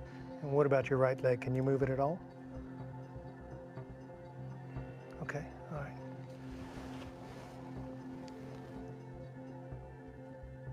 Can you feel that at all? How about this? Can you feel it? No? Okay. No. Could you read that first sentence for me, please? That's okay. It's okay, honey, don't worry about it. The neurologic exam showed no improvement. But before recommending fibrinolytic therapy, I wanted to review the patient's records and to see if there was any pre-existing conditions that might interfere with the drug treatment. These include brain hemorrhage, prior stroke, abnormal blood vessels in the brain, recent bleeding anywhere, any history of blood clotting problems, recent surgery or accidents, any history of diabetes or heart attack, or certain prescription medications. Now, I wasn't seeing any potential problems with the drug therapy. Nancy, what's her current BP? It's 192/114. Okay, your blood pressure's still a little bit high, so we're going to give you a drug to help bring that down, okay? Okay, let's give her 10 milligrams of labetalol and try to get her systolic blood pressure down to 185 and her diastolic down to 110. Now we'll recheck in about 3 to 5 minutes. If it's still elevated, then we need to double it or consider an IV infusion. Let's don't waste time here. Okay, right away. Okay, Ms. Vega. If the patient's medical history is acceptable, if the time of onset is generally less than 3 hours, and if the patient's current condition can be managed within suitable parameters, it's time to move to the next D of stroke care: drug. Mrs. Vega, we'd like to recommend a medication to you that may break up the blood clot that's causing the stroke. But we'd like to talk to you about the potential risks of this medication so you can make an informed decision. What kind of risks? There is a small possibility of having a cerebral hemorrhage that's bleeding into the brain. Now, if this occurs, Mrs. Vega's situation could get worse or may even possibly be fatal. Well, it's only a very small risk, actually, about 5%. That's right, but you still need to consider it. Now, the upside to this is the drug treatment may break up the blood clot in the brain, potentially restoring or improving blood flow to the affected areas, and that's a good thing. Studies show that the drug therapy can improve the chances of recovery by 30% if administered within the first 3 hours of the symptom onset. Now, the window can be extended for some select patients to 4.5 hours, but Mrs. Vega will easily make the 3-hour window, and that's even better. That number works for me. Sounds like it's worth the risk. Honey? Okay. Nancy, based on her weight, let's administer our TPA according to our protocol. Will do. Okay, it's going to take us about an hour to give this medication to you through your IV. I would do blood pressure and neuro checks every 15 minutes while she's taking the therapy. I'd also monitor her neurologic status. Good. Looks like you're in good hands. I'll check back with you after the therapy. Patients who do not meet the time criteria for IV fibrinolytics may be candidates for other forms of acute therapy. While IV RTPA remains as the first-line therapy for acute ischemic stroke, the AHA now recommends endovascular therapy with intra-arterial RTPA, mechanical clot disruption or retrieval, or a combination of these approaches for select patients. As with fibrinolytic therapy, patients must meet inclusion criteria to be considered for this treatment. Similarly, better clinical outcomes are associated with reduced times to reperfusion, but these new treatment options offer the added benefit of expanding the treatment window up to 6 hours from the onset of symptoms. For patients who feel the risk of fibrinolytic therapy is unacceptable, healthcare providers may use aspirin and begin further stroke management. For optimal recovery, hospital personnel must carefully control the patient's blood glucose levels, temperature, and blood pressure. The final D in the 8 Ds of stroke care is disposition. This means rapidly admitting the patient to a stroke unit or critical care unit. I instructed my staff to transfer Mrs. Vega to the stroke unit once the drug therapy started. She'll be surrounded by a team of people who specialize in stroke. Statistics show that these specialty units provide best practices and not only increase her chances of survival, but really improve her outcome as well. With a little physical therapy and time on her side, she's likely to have a full recovery. By rapidly recognizing the signs of acute stroke and preventing delay in diagnosis and treatment, you give the patient considerably higher chances for a full recovery.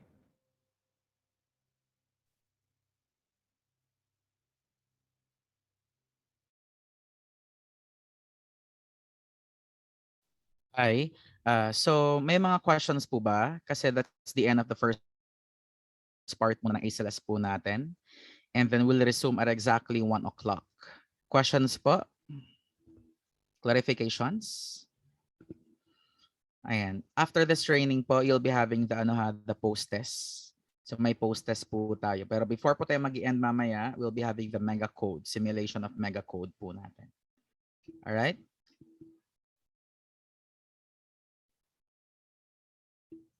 Okay. Thank you po, Tri-City. Sige. So since wala na pong questions, so let's have the lunch muna. Lunch break muna tayo, guys. See you at exactly 1 o'clock. Bye for now. Happy lunch, everyone. Do your stuff, do your thing din. Baka yung iba magjo-duty pa, na may mga magdo-document pa. Yung iba. Sige po, bye. Ingat po.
Hi, good afternoon.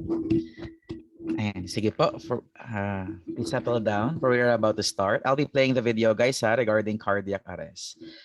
Tri-CT, are you there na ba? Are you ready to listen na po? Can I say heart reaction? Or let's say, pa-chat na lang po if ever kung ready na po lahat.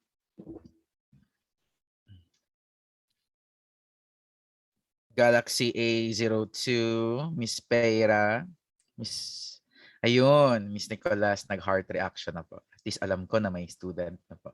Ay, hindi pa pala kasi dapat nasa 15 and above tayo together with the Tri-City po, which is our in-house. We still have 5 minutes na. Okay lang ba mag-play na ako ng video, guys? Para at least exacto 1 o'clock, no? Start na po tayo. So let's begin. I'll be playing a video po regarding cardiac arrest.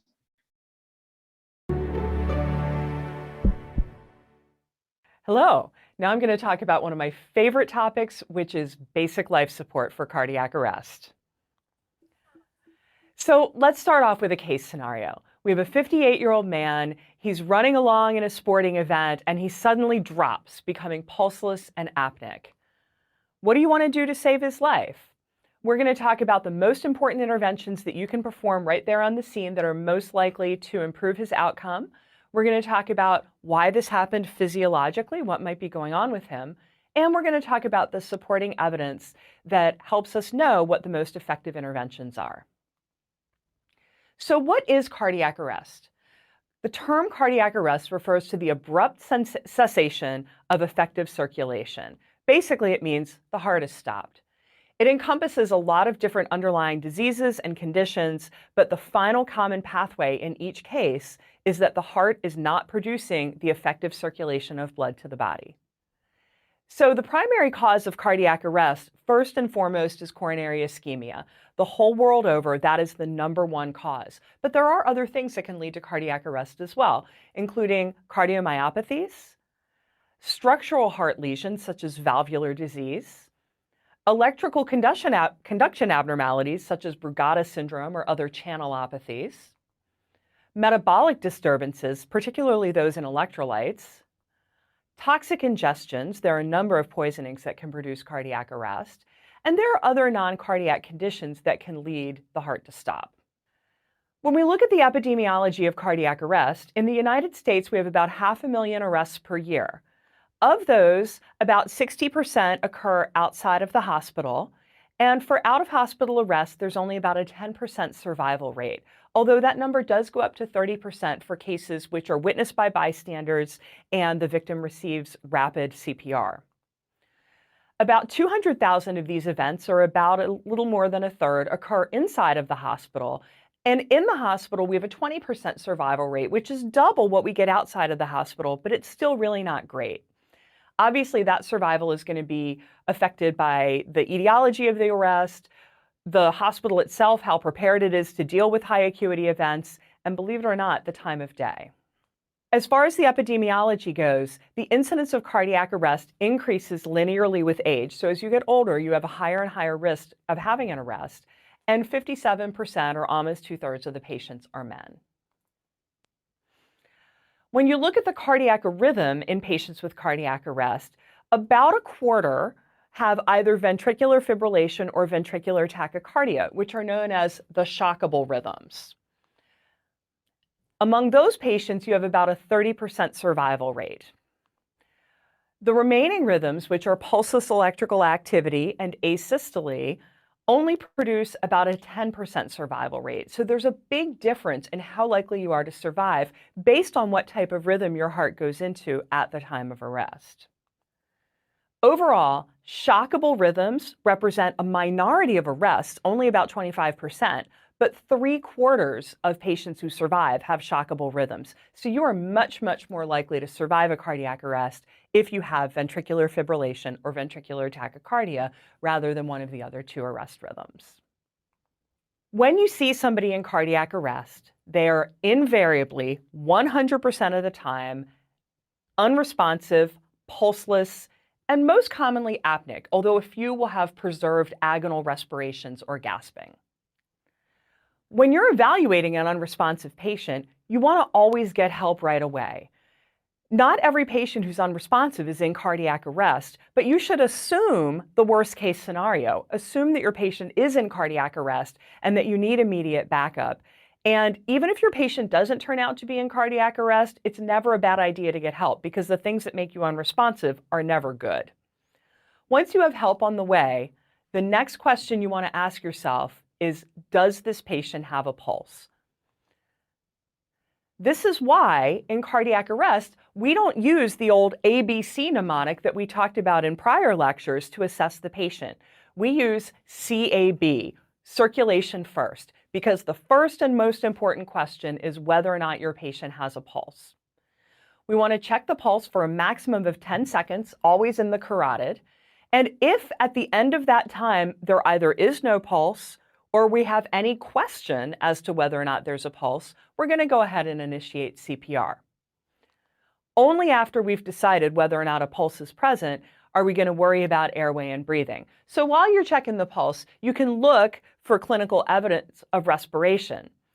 Again, sometimes you'll see agonal breathing or gasping, and rescuers often mistake this for normal breathing, but you should never see normal rhythmic breathing in a cardiac arrest. If you do, you should rethink whether or not your patient is really in cardiac arrest.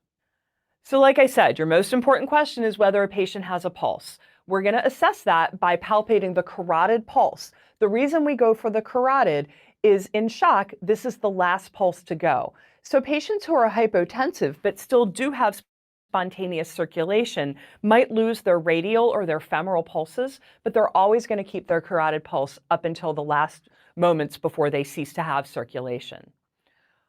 Once again, you get a max of 10 seconds. If you don't clearly detect a pulse in that time frame, start CPR.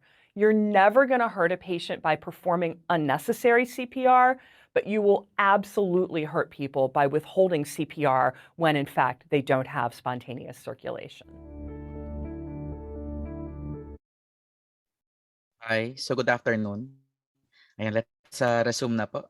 So we ended, guys, now with our atrial problems po. So at this point in time, we'll be discussing yung mga tinatawag na mga ventricular problems. So when we talk of ventricular problems, ito yung mga pinaka-nakakatakot, no? The most dangerous na po, no? And of course, the fatal ones.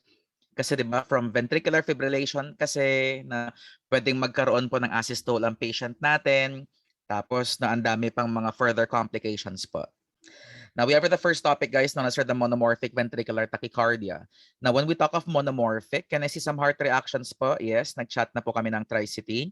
Ayan, hello po sa inyo lahat dyan. Ayan, mataba ba ako sa screen? Chos. Sa personal, mas lalo akong mataba. Ayan. If ever kung may mga estudyante man ako dyan sa NLE, a few years back, na hello, it's me again. Ako pa rin to, guys. Na?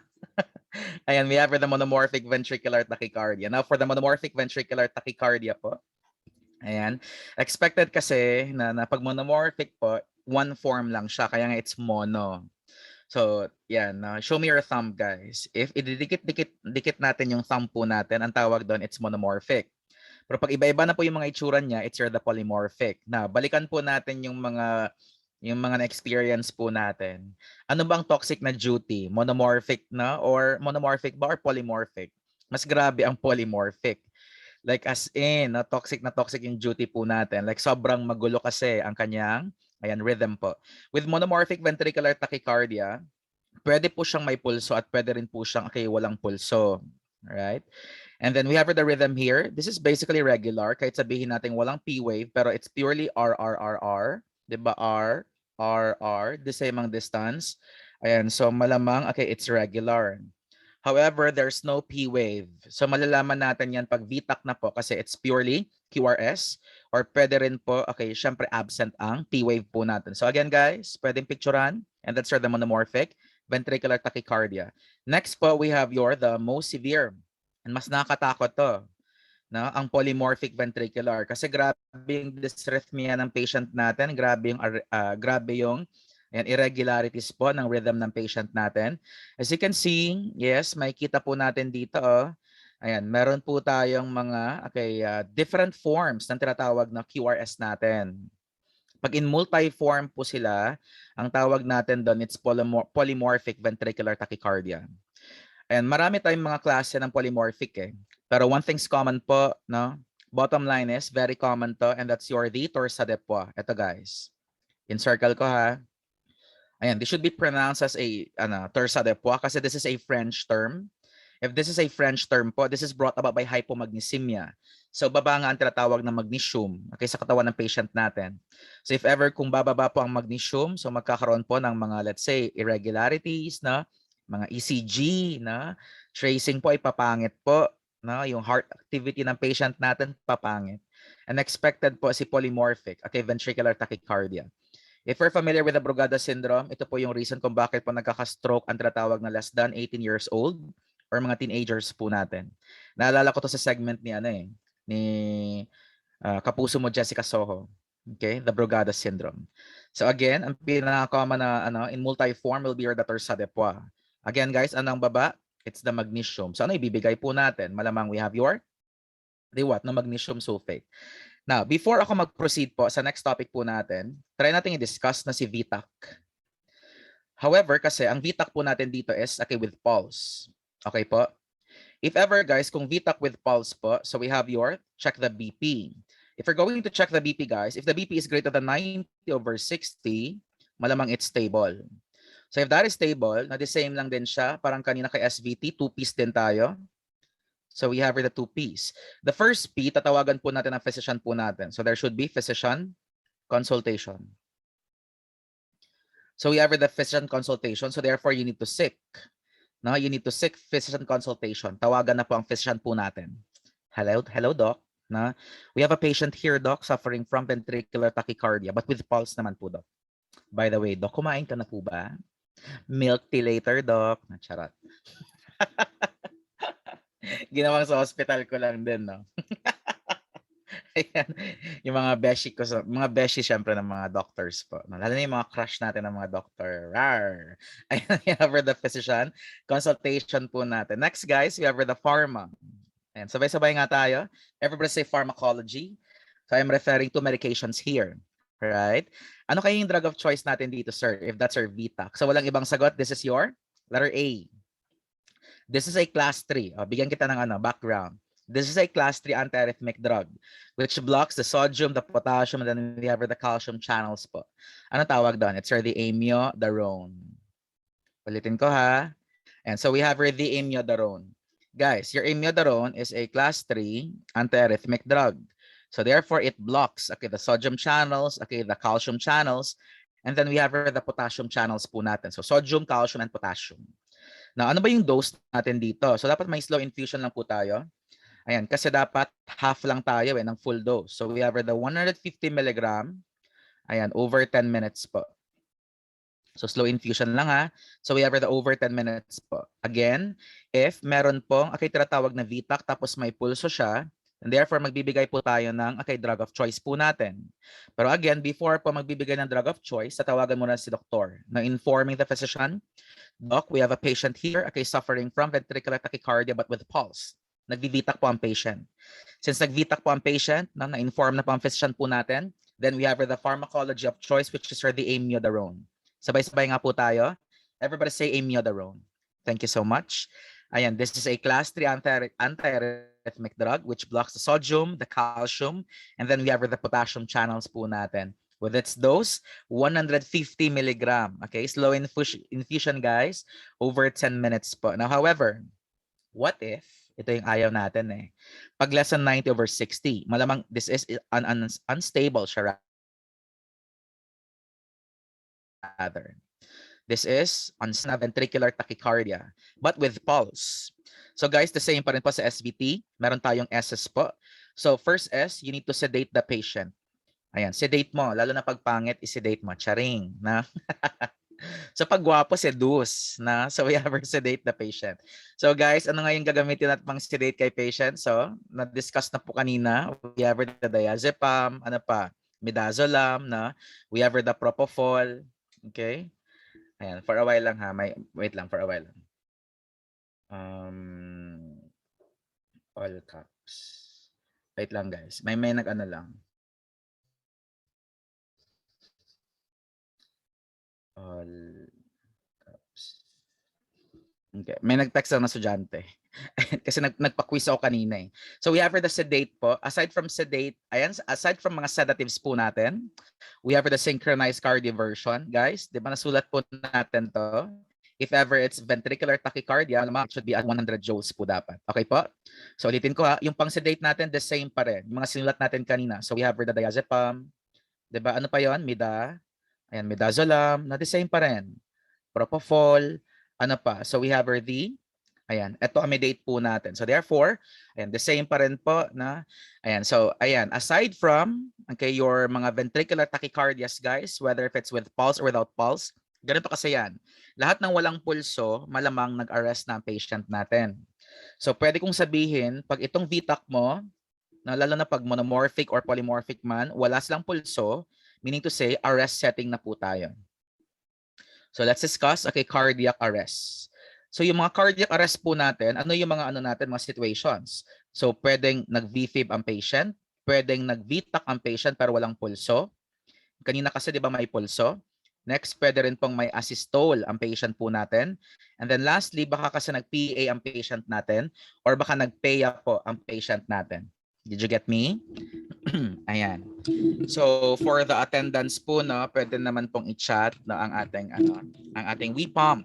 If ever naman kung wala ka kanina or let's say late ka kanina, don't worry, you can ask for a recorded video para no, every now and then no, ma-update ka or let's say no, makukuha mo talaga o mag-grasp po natin na yung concept po natin. For sure, yung iba sa kanila, yung iba sa inyo dito ay master na po nila yung ECG nila. Ang gusto lang nila is let's say ma-update, no? Ano bang mga updates po regarding American Heart Association po natin. Ang dami kong mga friends na like mag-abroad po like next week. Kanina po na parang may nag-text sa akin na 4, no? Kasi for ano pala sila for interview na po sa embassy. O di ba? Just this day lang, no? Like 4 sila guys, na bound for US na sila. Yung isa for New York, yung isa for Illinois, yung dalawa for Florida naman, bound for Florida. So, yeah, amazing. Na ako gusto ko muna before ako mag-US, balikan ko muna yung Bicol. Kasi na-miss ko yung mga pagkain niya diyan eh. Na sa G1 ba 'yon? G1 ba 'yon? Yung parang karinderya na sobrang mahal, Chinese siya pero like sobrang mahal pero sobrang sarap. Nasa may Legazpi. Yeah, na-miss ko 'yan. Yan. So we have the cardiac arrest po natin, guys. Pag cardiac arrest, yeah, tama ba ako, Ma'am Nicolas? G1 ba 'yon? Sa may Legazpi? No, yung yung Chinese food na sobrang mahal, pero masarap siya in fairness, masarap siya. Basta parang ang setup niya is karinderya lang siya, na may ex kasi ako sa guys sa Legazpi. Before pumutok talaga yung pandemic eh. Pero sige lang, pasispas. Doktor din 'yon, consultant. Char. We have the cardiac arrest, guys. So we have the ventricular fibrillation.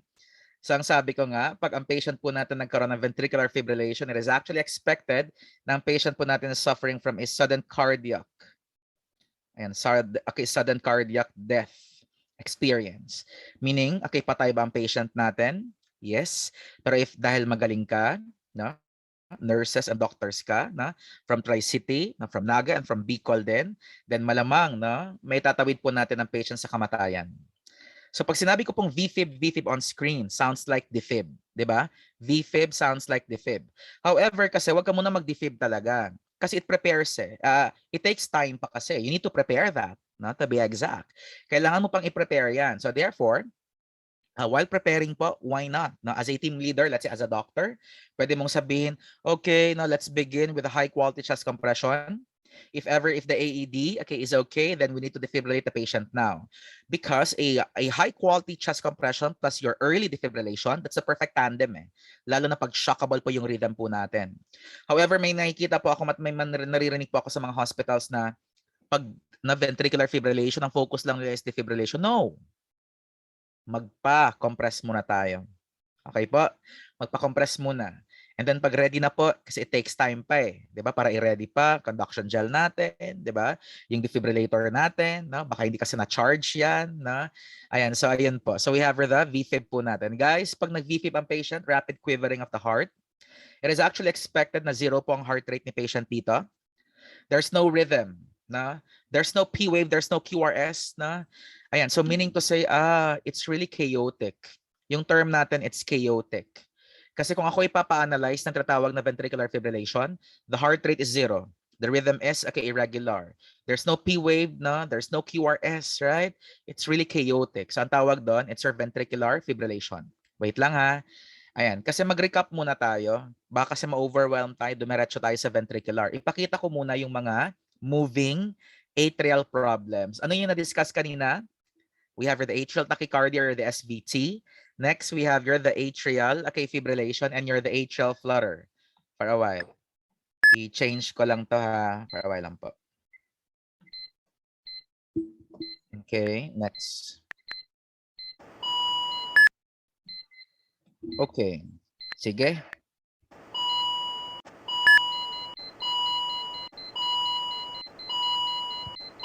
First problem ni patient. The patient came in na due to cold chlamydia-diaphoretic patient, diba, on ER bed 1. That's with all the vital signs, attaching the patient to the cardiac monitor, etc. Pagkakita po natin sa cardiac monitor, ECG sir, ano bang nakikita po natin? This is your a heart rate of 176. So boom, 'di ba? Andun yung pathognomonic sign of 117. Tama ba? And then you have the rhythm here is regular. The P waves na they are unclear, they are buried preceding to T wave. So meaning to say, kinain ng T wave mo ang P wave mo. And then followed by QRS, which is narrowed. So ando na yung mga clues po natin. 170, narrowed QRS, buried, P wave. So therefore, this is the atrial tachycardia, guys. Pwede nyo picturean. That's your atrial tachycardia, and it's really common sa ER. Pag nag-present na ang patient ng SVT, automatic later, mag-VTAC yan. From VTAC, mag-VFib yan. Pag magaling ka, okay si patient. Pag hindi po, baka yun na yung huli mong kita sa patient po natin. Next po.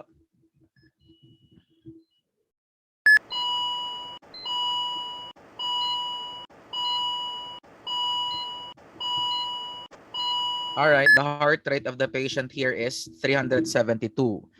The rhythm here, is kinda, it's partly, irregular compared naman sa isa natin. I can see flutter waves. So, andun yung clue natin na flutter waves. So, therefore, guys, anong tawag dito? This is the atrial flutter or the atrial flare. Next po.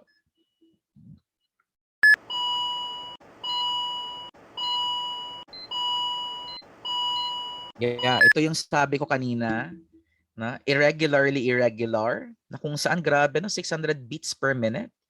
Grabe, kaya you need to prepare your clot busters or else na magkakaroon ng stroke ang patient natin dito. The heart rate here is 600. The rhythm here is irregularly irregular. I can see fibrillatory waves na followed by QRS. So guys, this is an example of what? Na an atrial? Ano kaya to? Atrial what? Sige nga, i-chat nyo ang tamang sagot. Atrial, check natin. Ayun, tama ang sagot. Ayan. Yung iba nagda-direct message sa akin. Yes, tama po. Yes. So this is your atrial fibrillation, guys. So ulitin ko ha. This is your atrial fibrillation. Ano nga tong isa? This is your atrial.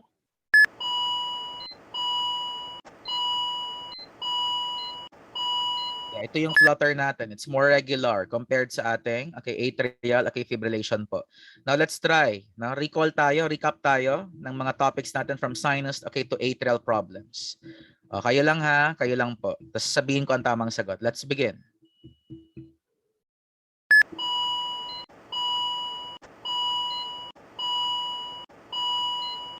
Yeah, what's your answer? Answers po. This is your sinus bradycardia. Great. Next.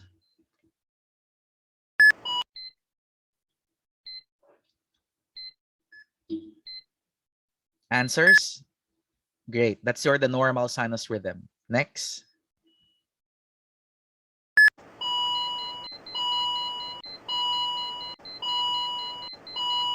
$170. Great. This is your SVT or the atrial tachycardia. Next.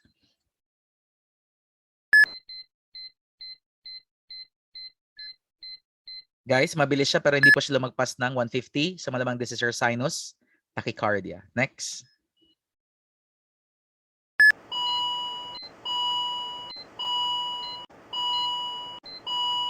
Ayan, sobrang bilis, na? And then I can see fibrillatory waves. So this is actually your what? Atrial fibrillation po natin. Lastly,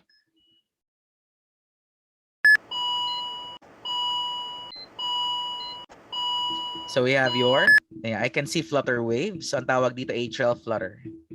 All right, next po. So we are done now with ating ventricular fibrillation. However, kasi dalawa po yung VFib natin, guys. We have here the coarse and then we have here the fine.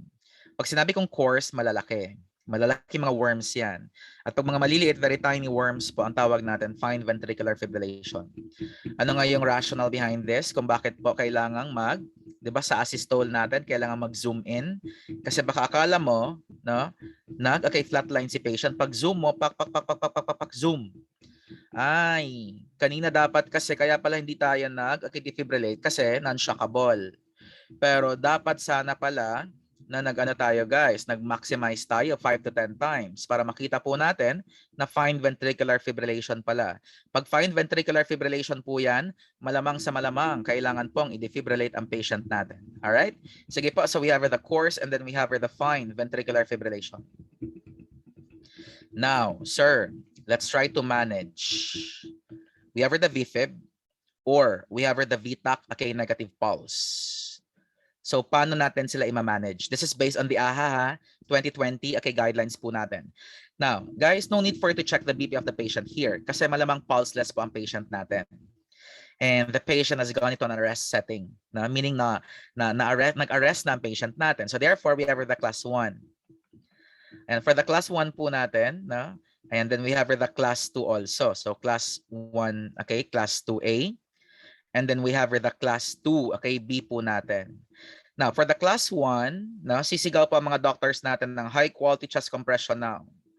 Nurse, please perform high quality chest compression. Okay po, doc? Next, class 2A, you need to defibrillate the patient.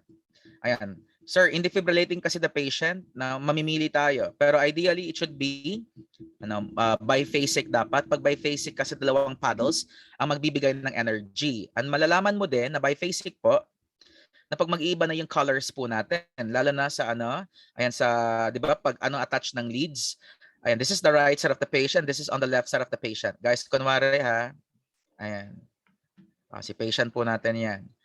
Pag ang fina-follow nyo na po na colors will be the red, yellow, and green, malamang this is a biphasic defibrillator. Okay, biphasic. Meaning ideal na po ang defibrillator natin. Kasi pag monophasic po, ay ang daming nasusunog pa rin ng myocardial cells. Kaya nga 'di ba binago yan ng DOH? Right? Dati po it's monophasic. And then maririnig mo kasi pag monophasic 360. Tas boom, 360 sa apex agad. Kaya sunog, myocardial cells po, burnt myocardial cells. Kaya pag biphasic defibrillator, malalaman natin yan. Kasi pag sinabi ng doktor, 150 joules or maximum of 200 joules. Dito na tayo guys, sa maximum. Kasi if ever kung nakulangan ka, tapos nag-escalate ka ng joules, alam niyo bang bawal po mag-escalate ng joules? If you start with 150, you're gonna end at 150. If you're gonna start with 200, you're gonna end at 200. Never escalate joules. When I say escalate na escalation of joules like from 100 nagkaroon ng 150, biglang 200. Dapat sana pala kanina ka pa ng 200, Kaya it's a big no-no na mag-escalate po ng joules. So defibrillate guys for about 200 joules na ang gagawin po natin. Okay po? Ayan, it's 200 joules. Now, sir, there should be no drugs muna. Wala muna tayong ibibigay na medications. Wanna know why? Baka kasi ma-okay ang patient natin through defibrillation. Because as we all know, di ba, ang VFib natin and VTAC negative pulse, they are shockable. Pag sinabi kong shockable, importante ang shock. Pero pag hindi pa rin okay sa shock, ayan, wait lang i-delete ko lang para hindi tayo ma-confuse. Ayan, pag sinabi ng doktor, 2 minutes up. Okay po, doc. So may sasabihin po ang team leader natin, which is si doctor. Sabi niya, let's stop, let's analyze, and let's switch. Let's stop the CPR or the compression. Let's analyze, the rhythm, on screen or the ECG. And let's switch, roles. Guys, paano ba mag-switch? Ikaw na head nurse, makipag-switch ka sa chief nurse? Siyempre hindi. The switching of roles here. The switching of roles here is of course si compressor at saka si defibrillator. Sila lang talaga mag-switch ng roles. Standby na ang airway natin. Kasi bigger pictures ng hospital kasi na an ideal setup, Pag sinabi kasi nating mega code team, di ba meron tayong doctor as for the primary team leader talaga. Next, meron tayong compressor. Sa mga malalaking hospitals, ang compressor po, mga doctor din yan kasi team na sila eh. Pag tinawag po ang code blue team, na? Ayan, so team na yan, nakaset na yan. So si compressor doctor, team leader doctor, ang magve-ventilate doctor din, ang magdi-defibrillate doctor. So sino si nurse doon? Malamang ang magbibigay ng medication and magdo-document. Kaya standby na ang ventilator natin na sa may head part. Bawal na siyang guluhin kasi pag sinabi po ng team leader, okay, Mr. Agoncillo, ayan, please intubate the patient now. Walang problema kasi doctor po siya, so allowed siya mag-intubate. Pero pag nurse siya, malamang he or she is not allowed to intubate. Tama ba? Kasi it's a form of malpractice. Bawal po tayong of course mag-intubate. Okay po? So again bigger picture, like lalo na pag ideal hospital setup, like bigger hospitals. Halos lahat po doctors ang nasa mega code or sa code blue team po natin. So ulitin ko, sasabihin ni team leader, okay, let's stop, let's analyze, and let's switch roles. Guys, pag sinabi ko bang 2 minutes, that means 5 cycles of compression already completed. Na for sure naturo yan sa BLS nyo. Pag sinabi nilang 2 minutes up, that means 5 cycles of compression already completed. So anong gagawin ng nurse? You need to check for the pulse and for the breathing of the patient. Still, there's no pulse and there's no breathing. That only means na 2 minutes 5 cycles na of compression, tapos na tayo. May mga hospitals kasi hindi na sasabihin na, okay, 5 cycles already completed. No, ang sasabihin po ng doctor, 2 minutes up.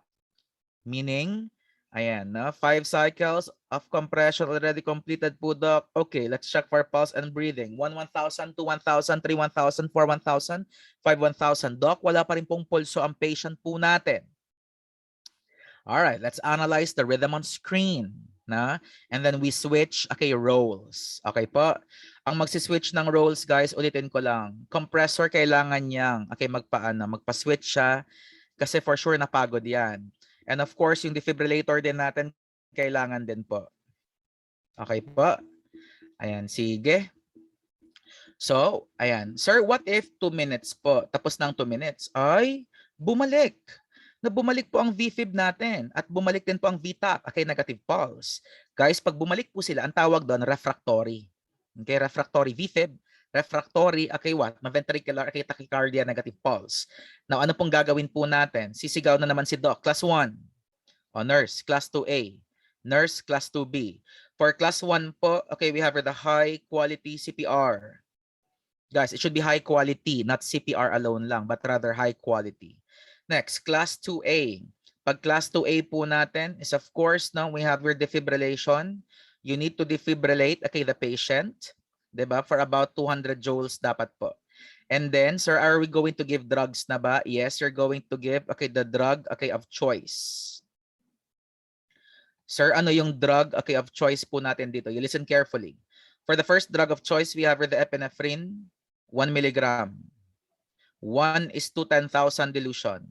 Pag sinabi kong 1 is to 10,000 dilution, that means you're going to aspirate 1 ml of your epi plus your 9 ml of your plain NSS. Tapos ibibigay po natin yan kay patient. Now, aside from 1 is to 10,000 dilution, you flush it with 20 cc of your plain NSS and then make sure that the arms should be elevated for about 10 to 20 seconds, guys. Nakuha po ba? This is the latest protocol. It should be 1 milligram, 1 is to 10,000 dilution. You flush it with 20 cc of plain NSS and arms elevated for about 10 to 20 seconds. It's the drug of choice. And that's your epinephrine. And this should be given every 3 to 5 minutes. Now, ayan, sorry pero may mga hospitals kasi na diretso po yung epi nila. Right? Epi. Alam niyo ba, according to study and according to American Heart Association, bawal po na magkakasunod-sunod ang epinephrine. Kasi may study kasi na pag tuloy-tuloy ang epinephrine po natin, guys, that can lead to refractory ventricular fibrillation and VTAC. Meaning ito pala yung reason kung bakit nag-VFib, yung epinephrine natin. Kasi grabe yung excitement ng heart eh. 'Di ba? Pampabuhay kasi ito, so nasobrahan din, no? Like buhay na sobrang buhay, na that leads to refractory ventricular fibrillation din. So ganito, no drugs first, and then after 2 minutes, if still same problem pa rin, VFib, pulseless VTAC, that's the time na magbibigay ka na ng drug of choice, which is the epinephrine 1 milligram. 1 is to 10,000 dilution. You flush it with 20 cc of plain NSS and arms elevated for about 10 to 20 seconds. All right? Ayan, sir, however kasi, no, ang sabi naman ni Doki na okay, 2 minutes up. All right, sige doc, 2 minutes up, meaning 5 cycles of compression already completed. Check for pulse, check for breathing. Na? Still no pulse, no breathing. Let's stop, let's analyze, and let's switch roles. Ang tawag natin doon, SAS. Kayo nga, practice nga kayo dyan. Everybody say stop, analyze, and switch. Dapat mabilisan na, especially for our doctors. So stop, analyze, switch. You stop the compression now. Let's analyze the ECG reading, okay? Ayan on screen, and then we need to what? Na switch roles para hindi po mapagod ang compressor po natin. Now, the same pa rin po, doc, no? It's still okay VFib. It's still okay VTAC or ventricular tachycardia, okay negative pulse. Ano po yung gagawin po natin? Sisigaw na naman ulit ang ating okay lovely physicians po, no? ER med po natin, ER doctors, ER MDs po natin, class 2A, class 2B, class 1, high quality chest compression. Next, class 2A, you need to defibrillate the patient po at 200 joules. Ayan, 200 joules po dapat. And then lastly po guys, now you're going to give the drug of choice. However, hindi po epinephrine ang ibibigay po natin ha. Guys, dalawa po yung ibibigay natin. Mamimili ka lang din sa dalawa. Na? May 2 options po tayo. So we have the first drug of choice known as the amiodarone. The amiodarone. And next po, now we have the lidocaine. Yes, you heard me right. Binalik po nila ang lidocaine as an antidysrhythmic drug. The same lang din naman sa ni amiodarone na what? Antidysrhythmic drug din. Kasi iba-iba, syempre ang doses nila. So we have the first and then we have the second dose. We have the first and then we have the second, okay, dose po. Provided po na pag nagbigay ka ng mga drugs na ito, you flush it with 20 cc of your plain NSS. Whether amiodarone yan, whether lidocaine yan, magbibigay po tayo. Guys, ano nga ang purpose kung bakit tayo magpa-flush? Just to make sure na papasok talaga siya sa systemic circulation. That's the main purpose. That's the main rationale. Hindi siya rationale ha, but rather rational. Okay? Lalo na pag mag-IELTS ka. Na? So we have the amiodarone. And we have ayan, the first dose which is 300 milligrams. And then the second dose will be 150 milligrams po. For the lidocaine naman guys, we have the first dose okay, of 1 to 1.5 milligram per kilogram. That's for the lidocaine. And then secondly, half na nito, we have the 0.5 to 0.75 milligram per kilogram. The same pa rin po, magfa-flush pa rin po tayo ng plain NSS. Ulitin ko lang ha, amiodarone first dose, 300 milligram. Second dose, half po. And then pag sinabi naman po natin, okay, lidocaine guys, we have the first dose. And then, okay, we have the second dose. Did you get me? Ayan, clear pa ba tayo dyan on your end? Ayan, kasi so far, no, okay pa naman yung internet ko dito. Wala namang nakalagay na, ayan, let's say, internet connection problem. Wala naman. So, okay. Now, we're done na po no, sa ating, okay, let's say management. So, meaning to say, guys, ganito. Ayan, lalo na sa sequencing ng drugs natin, no drugs first, tama ba? And then magbigay ka ng epi, okay, first dose.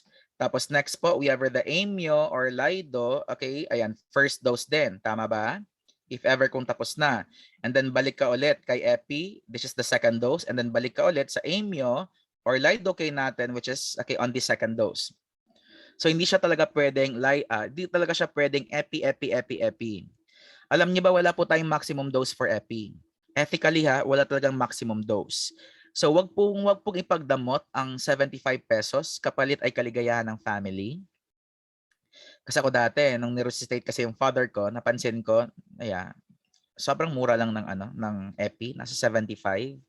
Kasi pagdadamot po natin 'yan na pwede kasing, 'di ba, yung life niya ay pwede ding maging happiness ng everybody, na. So ayun, wag pong magdamot guys. And then if ever kung magko-compress man kayo, make sure na with feelings, compress with feelings ha. Hindi pong, sir, mabubuhay ka talaga. Sir, like, sure ako mabubuhay ka. Na? Ayan, yung tipong, alam mo yung dapat connected ka dapat na, sa tinatawag na scenario na yon. Sometimes kasi may iba sa atin na, ang tagal namang mamatay ng patient na to. Diyos ko, besh, nakakapagod na besh, di ba? Grabe ka, pwede kong marinig ng patient. What if nabuhay yan? Pwede kang balikan, di ba? So dapat po, no, like CPR with feelings, no? At pag sinabi kong with feelings po, dapat legit yung feelings po natin, yung emotions po natin, kasi ang gusto natin na buhayin dapat ang patient po. Wala ka mang reward na makukuha, but guys, in heaven, no? Kung sa heaven ka man papunta, malamang may reward ka doon. And good karma. And the good karma po ang makukuha po natin. Okay? Ayan, sige. So, ayan, we're done na po sa ating VFib and then VTAC, negative pulse. Let's proceed na po sa asystole po natin, guys. With your asystole kasi, pag sa ER, ang tawag natin flatline. Pero may kasamahan ka sa ER na flat-chested. Iba yon. Kasamahan mo yon sa ER. Ayan, pag nasa OR ka naman, ang tawag dito, it's cardiac standstill. Kaya pag sinabi na anesthesiologist po natin, cardiac standstill, then that's where the asystole. Now, sa asystole kasi natin, naalala ba kanina may diniscuss ako, may protocols tayo. Ano nga yon? You check for pulse. 1, 1,000, 2, 1,000, 3, 1,000, 4, 1,000, 5, 1,000. Doc, there's no pulse. Okay, Mr. Adlawan, you check for the ECG leads. Ayan, checking for ECG leads. Now, all ECG leads are in place na po, Doc. Maximize 5 to 10 times. Asystole confirmed. Okay, confirm na asystole. The heart rate here is 0. The rhythm, there's no rhythm. There's no P wave, there's no QRS, no PR interval. Simply you're flat, diba? Do not expect talaga guys, like sobrang straight siya. Mahirap naman, wala naman din kasi masyadong straight na ngayon eh. Minsan biglang gaganon lang yan, no? Na? So malamang flat line na yon. Okay po? Huwag ka mag-expect like sobrang straight talaga. Diyos ko. Akala mo straight yan. Baliku-baliku din yan. Tulad ng P-wave asystole. Akala mo straight siya. Tapos biglang may P-wave. But still, it's still an asystole. So we have the asystole which is plain. And then we have the P-wave asystole po natin. Mamaya, di-discuss ko ang management nila along with your PA. So guys, lastly po, we have here the PA. For the PAs kasi po natin, this is for the pulseless electrical activity. Now, pag sinabi ko pong pulseless electrical activity or your PA, expected na ayan, may mga discussions po na magaganap. Naalala ba yung diniscuss ko kanina na H's, and T's po natin? Ano nga yung mga H natin? Hypovolemia, very common. Hypothermia, very common. Na? Ang least common po, we have the hydrogen ions, hyperkalemia. Yeah, hypoglycemia is common, hypoxia is common. Pero kasi ang pinaka-cause talaga na very common for PA, it's the hypovolemia and hypothermia. For the T's naman po natin, balikan natin. Diba? We have the tamponade, tension pneumothorax, we have the toxins, we have the thrombosis, whether if it's pulmonary or coronary thrombosis po natin. So guys, ang PA kasi it's a situation na meaning from arrest, biglang nag-PQRST, sabi ni Doc, wait lang, feeling ko buhay na ang patient natin. Pero before that, nurse, please check for pulse. 1, 1,000, 2, 1,000, 3, 1,000, 4, 1,000, 5, 1,000. Doc, walang pulso ang patient. All right, it's pulseless electrical activity. You continue high quality chest compression.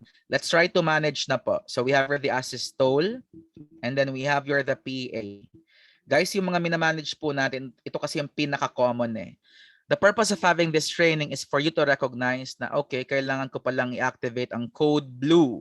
Code blue to ER bed 1 kasi that means cardiopulmonary resuscitation. May problem ang patient mo sa heart, may problem din po siya sa lungs. So pag sinabi kong asystole, PA, for the asystole, you check for protocols. Perform protocols. For PA naman po, the H's and T's. Huwag mong kalimutan yan ha. So let's begin. For the asystole, no need for you to check for the BP of the patient kasi malamang wala talaga yung pulso. Malamang walang BP yan. So diretso tayo. Class 1. High quality CPR. Class 2A.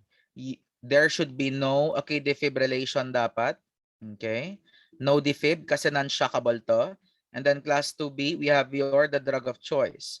Ano kaya yung drug of choice natin dito, sir? We have here the first dose of epinephrine, 1 milligram.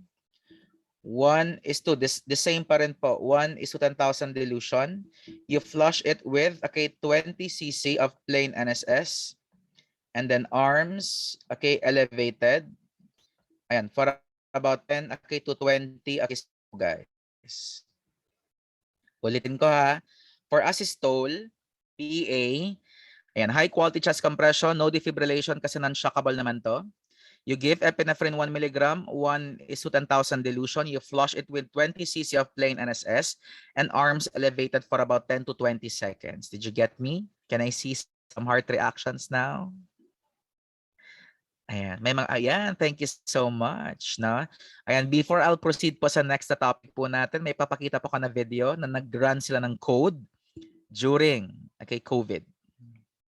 For a while ha. This is the ACLS in a COVID setup po. Simulation nila.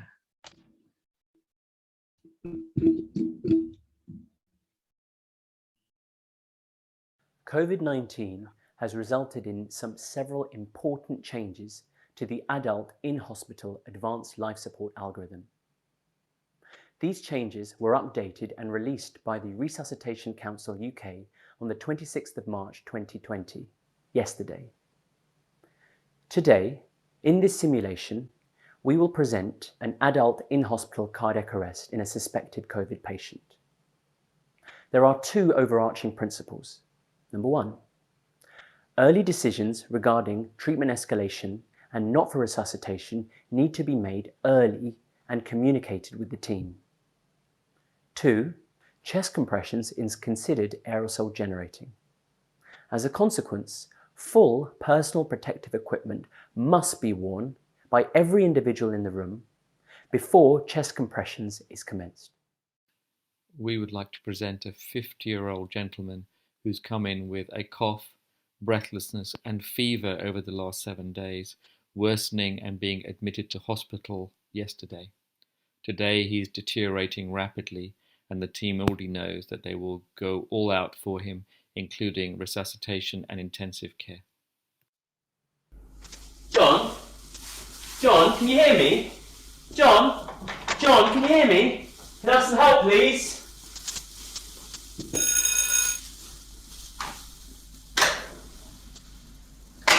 John?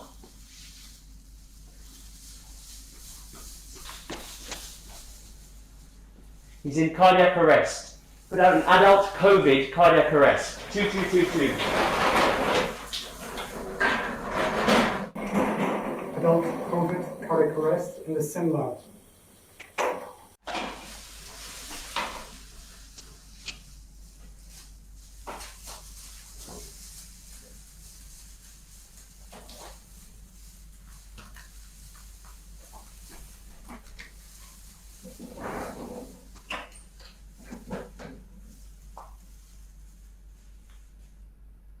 Analyzing heart rhythm. Do not touch the patient. Shock advised. Stay clear of patient. Deliver shock. Now. Shock delivered. Pause. If needed, begin CPR.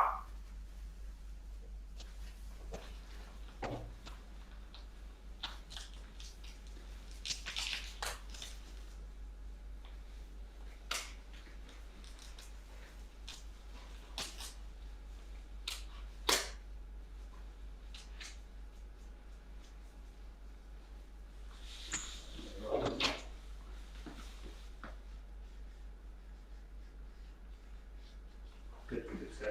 Hiya. Hiya. Adult cardiac arrest has received a single shock. I'm going to lead, then start chest compressions.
patient.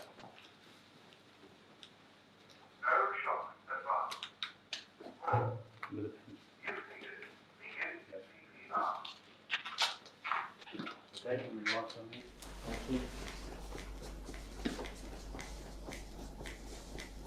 Okay, and double check you. Yeah, you're good to go. Okay, thanks. Right, next.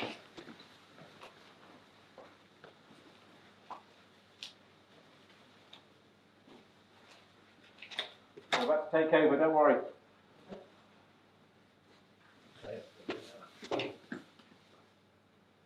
Right, and just double check you. Yeah, you're good to go. Okay, let's go in. Hi, Claire, okay. Hi, Claire, if you get up to the top end. Okay, Yeah. so what's the story? So 50-year-old admitted last night, community-acquired pneumonia, COVID test not back yet, now deteriorated, hypoxic, initially shockable rhythm, shocks, and now in PA. Okay, no problem. Can we give some adrenaline to his PA? Okay, so can we get some adrenaline, please?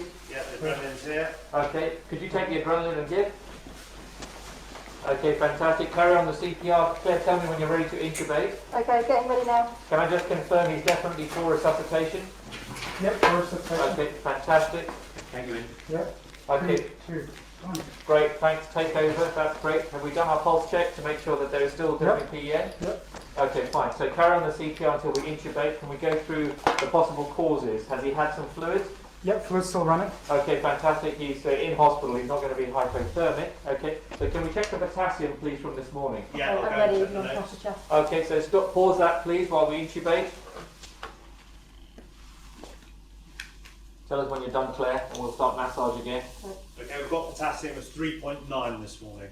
Okay, fantastic. So we've done hypotension, we've done hypokalemia. Okay, we've done hypothermia. Okay, what are we missing? Analyzing heart rhythm. Do not touch the patient. Okay, fantastic. So can we do the T's as well? Okay, we'll see. No shock. No shock. Clara, you ready for CPR? Yep. Okay, can we just do one inflation just to make sure the chest is rising? We're on the Okay. oxylog. Okay, so both sides are going up. It's unlikely to be attention pneumothorax. Okay, have we got any opportunity for an echo? There is no echo available. No echo. I think tamponade is highly unlikely. Okay, what drugs has he had? So you had some antibiotics about 4 hours ago, nothing else prescribed. Okay, is there any rash? No rash, I can see. Okay, fantastic. And I think No rash. thrombosis is unlikely. He's been in for a short period of time only. Carry on CPR. We're going to do a cycle 2 minutes. We'll hear when it's 2 minutes. Okay, you're happy with the airway? Yep, just tying in. Okay, well, if we do get this guy back, we need ITU. So can you check with ITU if they've got any capacity at the moment? Yep. Okay. Okay, so... Hi, is that the ITU consultant? Interrupt. Okay, I've got a 50-year-old who's COVID positive who's gone into cardiac arrest down on the wards. Have you got any capacity there to take him if we were to get lost back? Okay, we'll let you know. Okay, gentlemen, 2 minutes interrupt. Right, so the ITU consultant will be down shortly. They have got 1 bed available. Okay, have we done 2 minutes yet? That has been 2 minutes. Okay, can we do a pulse check, please? Okay, yeah, I can feel a pulse. You have a pulse, okay, let's do a blood pressure. Okay, if there's any chance of doing an ECG, okay, we should do an ECG. And can we probably at this stage do a gas, okay, just to make sure that everything is okay. So we'll get the gas syringe done. Okay, well done, gas team. syringe here. Okay, let's take the gas and send it off. Fantastic. Okay, so team, are we happy? Are we safe? I'm just going to do an A-to-E assessment. Assessment complete? Yeah. Okay, and the scenario is complete. Thank you.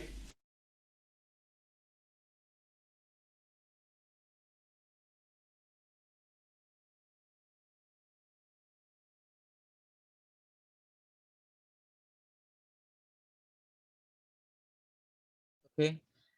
Guys, before we start with our mega code, ayan, recall muna tayo ng ating mga VFib na VTAC po natin, mga ventricular problems.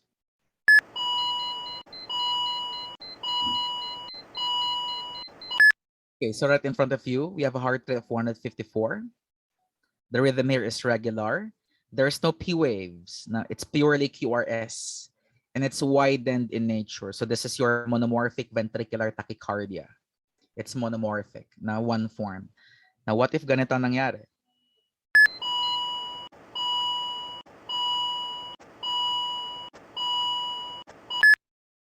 Okay, so we have your heart rate of 0, na irregular rhythm, na, and then there's no P wave. Na, I can see P waves in multiform.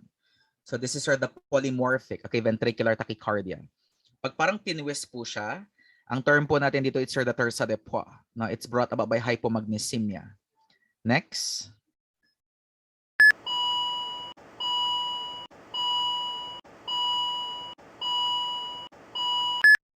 So again, we have the heart rate of 0.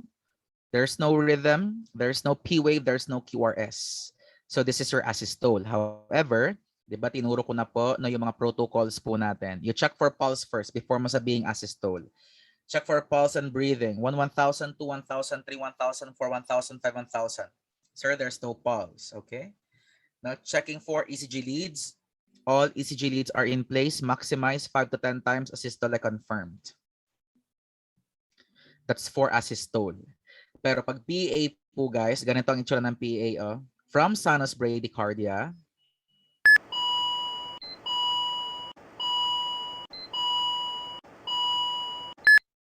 and then biglang nag-VTAC ang patient.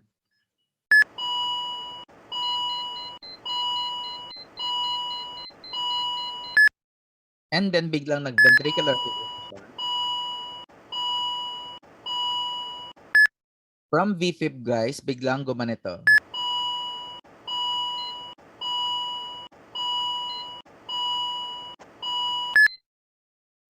Ayan. So sasabihin po ng physician po natin, okay, I guess we have achieved ROSC or the return of spontaneous circulation. Ayan. However, sabi ni physician, ni MD, sabi niya, ni Doci, na okay, Mr. Adlawan, please check for the pulse. Okay, Doc? 1,000, 2, 1,000, 3, 1,000, 4, 1,000, 5, 1,000. Doc, walang pulso. Okay, this is pulseless electrical activity. So we resume high quality chest compression. There should be no defibrillation. And you give, okay, the drug of choice, which is the epinephrine, 1 milligram. 1 is to 10,000 dilution. You flush it with 20 cc of plain and assess an arms elevated for about 10 to 20 seconds. Okay po? All right. So we'll be dividing the group na po. Or not the group rather, but rather the scenario. Kasi wala naman talaga tayong mega coding like online na i-divide namin kayo. Mahirap yon, na? So, assuming na lang tayo na mega code po tayo. So, i-divide ko ang scenario into pre-arrest, we have the arrest, and then we have the post-arrest setting po guys. So, pre-arrest, arrest, and then we have the post-arrest. Now, when we talk of pre-arrest kasi, ang gagawin po natin dito will be the ACLS. Why? Kasi kausap mo ang patient eh. Pina-perform po ang ACLS when the patient is conscious. But if the patient is unconscious, ang tawag natin doon BLS na during an arrest setting. Pag post naman po, this is the PCAC or the post-cardiac arrest care. So ulitin ko we have our ACLS, we have our BLS, and then we have the PCAC. Guys, on the pre-arrest setting po, my mnemonic will be the mnemonic vomit. Ito scenario kasi to. Ayan, vomit. Focus muna tayo. Delete mo muna sila. Focus lang muna tayo kay pre-arrest setting. Guys, inside the emergency department, we need to have this mnemonic, and that's the vomit. Even in the American Heart Association, vomit pa rin yung ginagamit po. So letter V for visualize, V for verbalize, and then VS, that's our vital signs such as heart rate, the BP, the RR, the temp, importante din to, and then we have the O2 sat of the patient. So visualize, visualizing, okay, patient, ganito.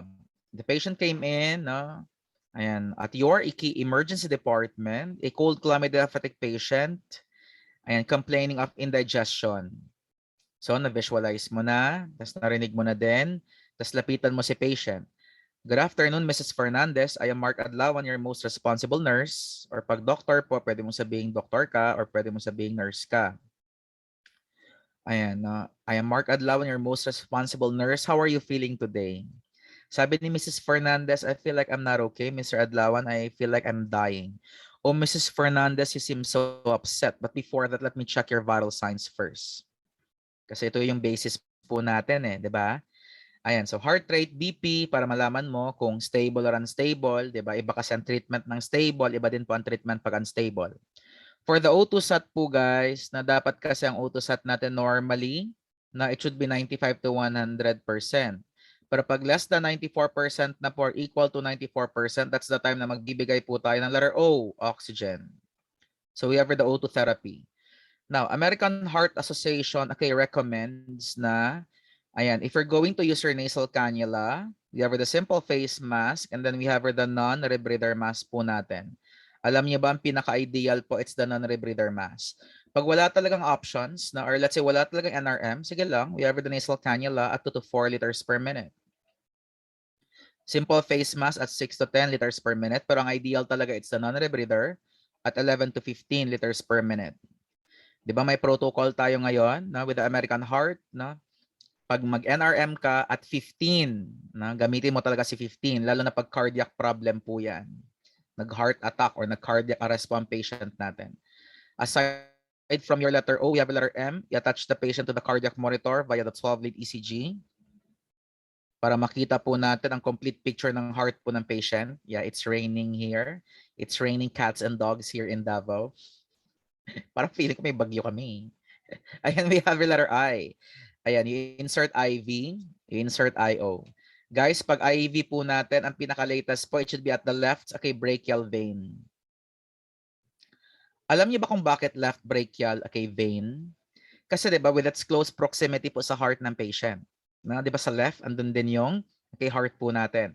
Para pag elevate mo na lang later, papunta na talaga siya sa heart mo and then yung heart mo ipapump niya towards the systemic circulation. Okay po? So we have the left brachial vein. Or kung hindi man talaga magpapump yung heart mo, at least, no, if ever kung pag-elevate mo, papasok siya sa heart mo, edi magagamot niya yung heart mo. Kaya always on the left, okay, brachial vein dapat. On the left side ng patient natin. Pero kasi may mga magagaling po na doctors talaga, dalawang lines agad yan eh. Pero unahin dapat yung left. No, and then next po, no, next option will be the right. Pero kasi pag emergency talaga, no, 2 lines tayo para sure ball, no, na buhay talaga ang patient natin. And then you're going to treat po no, yung mga na-discuss natin kanina such as yung sinus bradycardia, ano pa, na we have here the VTAC with pulse, na-discuss na natin yan. And then of course, we have here the SVT. Ito guys, mga pre-arrest yan kasi kausap mo pa ang patient dyan. Okay po? Sige ha. I-apply ko tong learnings na to. Situation, you listen carefully. A 75-year-old female patient whose name is Mrs. Romualdez. Mrs. Romualdez is cold, clammy, diaphoretic patient on ER bed 1. Verbalize. Approach your patient now. Good afternoon, Mrs. Fernandez. Tama ba? Fernandez ang sabi ko. No? Good afternoon, Mrs. Yeah. Sige, kunwari Fernandez kasi I was confused kung Romualdez or Fernandez. Sige, good afternoon, Mrs. Fernandez. I am Mark Adlawan, your most responsible nurse. How are you feeling today? I feel like I'm not okay. I feel like I'm dying. Oh, Mrs. Fernandez, you seem so upset. You seem so upset, but before that, let me check your vital signs first. With a heart rate of 175, a BP of 70/40, R of 42, with an O2 sat of 91%. Mrs. Fernandez, since your O2 sat is less than normal, na below normal, let me give you your NRM, your non-rebreather mask at 15 liters per minute. Attaching the patient to the cardiac monitor, inserting IV at the left brachial vein, and it's now ready na for administration of medication. Guys, na tapos, okay, ECG reading on screen.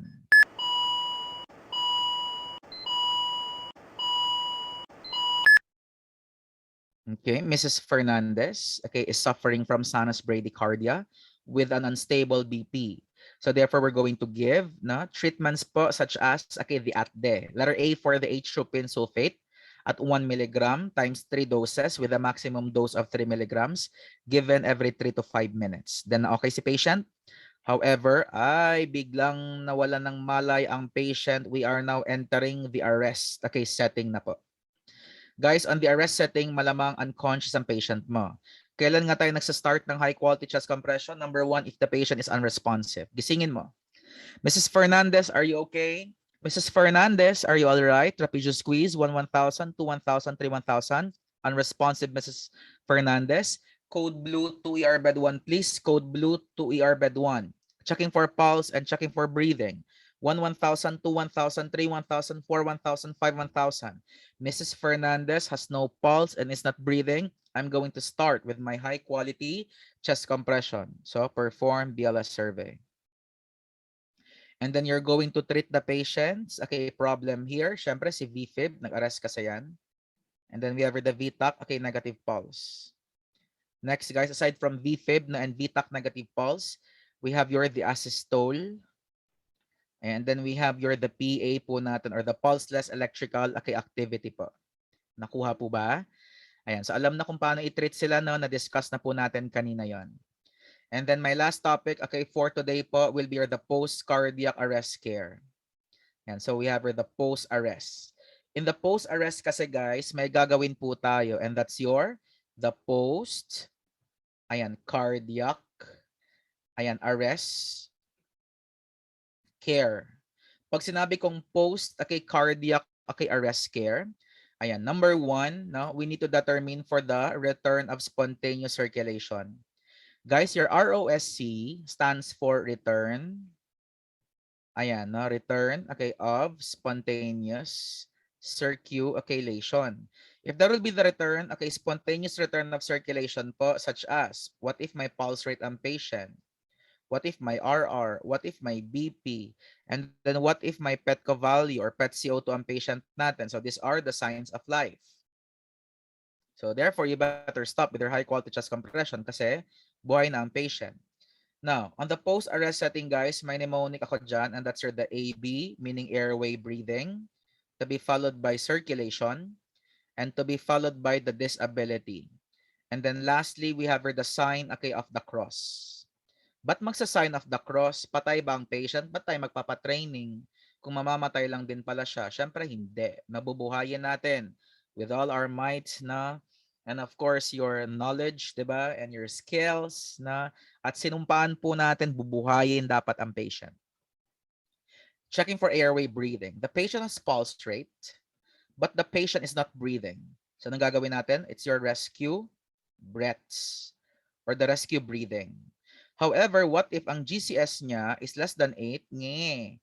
Tapos ang kanyang O2 sat is less than or equal to, okay, 84%. Okay, lalo ng kanyang O2 sat. So therefore, anong gagawin ni Doc dito? Intubation. So may intubation mangyayari. Pero syempre si nurse po ay mag-a-assist sa ating mga lovely physicians. Ayan. So we have the airway breathing, guys. Next, we have the circulation. I'll give a scenario here. Na, ang sa circulation kasi natin ma-appreciate natin yan eh. Lalo na pag-check ng nurse ng BP po, ay, the patient is hypotensive pero buhay na ang patient. Sige lang, may gagawin pa rin tayo. Na? Hindi tayo mawawala ng management. Guys, management po natin, we always check, okay, for, okay, the long sounds, 'di ba? We always check for long sounds first. Why? Kasi if ever po kung crackles or ralls, they are, okay, absent, negative naman, may management ba tayo? Of course, may management po tayo pag negative crawls, negative crackles, and then negative ralls. Management natin, you give 1 to 2 liters of IV bolus. You run it fast drip, okay, of your plain NSS. Pwedeng-pwede po kasi wala namang mga signs of pulmonary congestion ng patient po natin eh. So pwedeng-pwede yan. However kasi, what if no, may crackles, 'di ba? May ralls ang patient po natin, ay positive po na may crackles, may ralls ang patient natin. Guys, ang management po natin, syempre bawal ang fluids, tama ba? There should be no fluids kasi mas lalo pong malulunod ang patient natin. Ayan, wag munang mag-bolus ng fluids, but rather you need to give the drugs or medications natin. My mnemonic will be the mnemonic then. Bakit then? Letter D for what? Anyone from the group? The dopamine. Tama po? Next, we have the epi, and then we have the nor, okay, epinephrine, as ordered by our lovely physicians. So ulitin ko ha. Hypotensive ang patient. Pag-check po natin sa lung sounds, wala naman siyang popping sound. Diba? Crackles are popping sounds. Lalo na if you're going to auscultate, 4-point auscultation. base, side, kasi by flow of gravity, nasa side talaga yan. Negative crackles, negative rouse, negative popping sound, negative fluid filled, okay, lung, you give 1 to 2 liters of IV bolus, no, plain NSS. However, if ever kung may crackles na may rouse po siya, obviously, narinig po natin, do not give fluids. Never administer fluids kasi mas lalo siyang malulunod. Instead of giving fluids, why not give drugs? No? We have the dopamine, we have the epi, and then we have the nor. Okay, epinephrine po natin. Did you get me? Okay. Ayan, next po guys, na aside from, okay, ayan, letter C po natin, we have your letter D, and I am referring to the disability. Guys, pag sinabi ko pong, okay, disability, I'm going to check for the GCS, di ba? Score, okay, of the patient, or the Glasgow Coma Scale na score natin, or the GCS status ng client po natin. Ayan, ano ba ang patient mo? Obtunded ba siya? No, comatose ba ang patient natin? Or basically, baka lethargic or stupor yung patient mo din? No? So, ano ba? Guys, pupuntahan po natin ang patient natin. Lalapitan mo siya. Tanungin mo, Mrs. Fernandez, can you squeeze my hand? Pag no response po, Mrs. Fernandez, can you squeeze my hand? No response. Automatic po yan, GCS3. At pag GCS3 po yan, comatose po ang patient natin. Now, American Heart Association recommends na if GCS3 po guys, you need to, okay, give TTM. Your TTM po is what we call as the targeted temperature management. Targeted temperature management. You're going to maintain a core body temperature of 30 to 36 degrees Celsius of at least, so that ko lang ha, of at least, okay, 24 hours. And then, okay, the dose here is 30 cc per kilogram, okay, per minute po, using a cold saline at 4 degrees Celsius. In short, palalamigin. Alam niyo ba kung anong purpose ng targeted temperature management? This is to prevent the occurrence of stroke. In which, di ba, from cardiac arrest kasi, na-stress ang brain ng patient natin. Kaya totoo palang sabi nila, iwas na ma-stroke, palamigin muna ang ulo. Palamigin din ang katawan ng patient po. Okay? So we have the targeted temperature management. If ever naman, kung hindi naman po GCS3 ang patient natin, then do not perform targeted temperature management. Guys, last po, no, before we end, before we part ways po, so we have the sign of the cross. We pump, hello, we pump. Right after this, mag-e-exam na po sila. Tama ba, we pump? Ma'am? Hello? We pump? Yes po, sir. Hi, ma'am. Yes po. I-ready na po yung mga exams po nila, mama. Ayan, sige po. So we have ayan, kinabahan na yung iba. Ay, may exam pala. Yes. Para deserving po tayo na kahit online, para at least makakuha po tayo ng hindi pong pinaghirapan mo talaga. Na? Ayan, so we have the sign of the cross. O matakot ka sa cross na to. Siyempre, buhay ang patient, guys. Na, di ba, paano tayo mag-sign of the cross? Siyempre, sa noo dapat yan. Pero, sign of the cross ko lang to kasi para hindi mo makalimutan. So, MGT. Next, we have the Foley cath. Next, we have the 12 lead, okay, ECG. Next, we have the portable. Ayan, X-ray. And then lastly, we have the central line access. Ayan, the central line, okay, access po natin.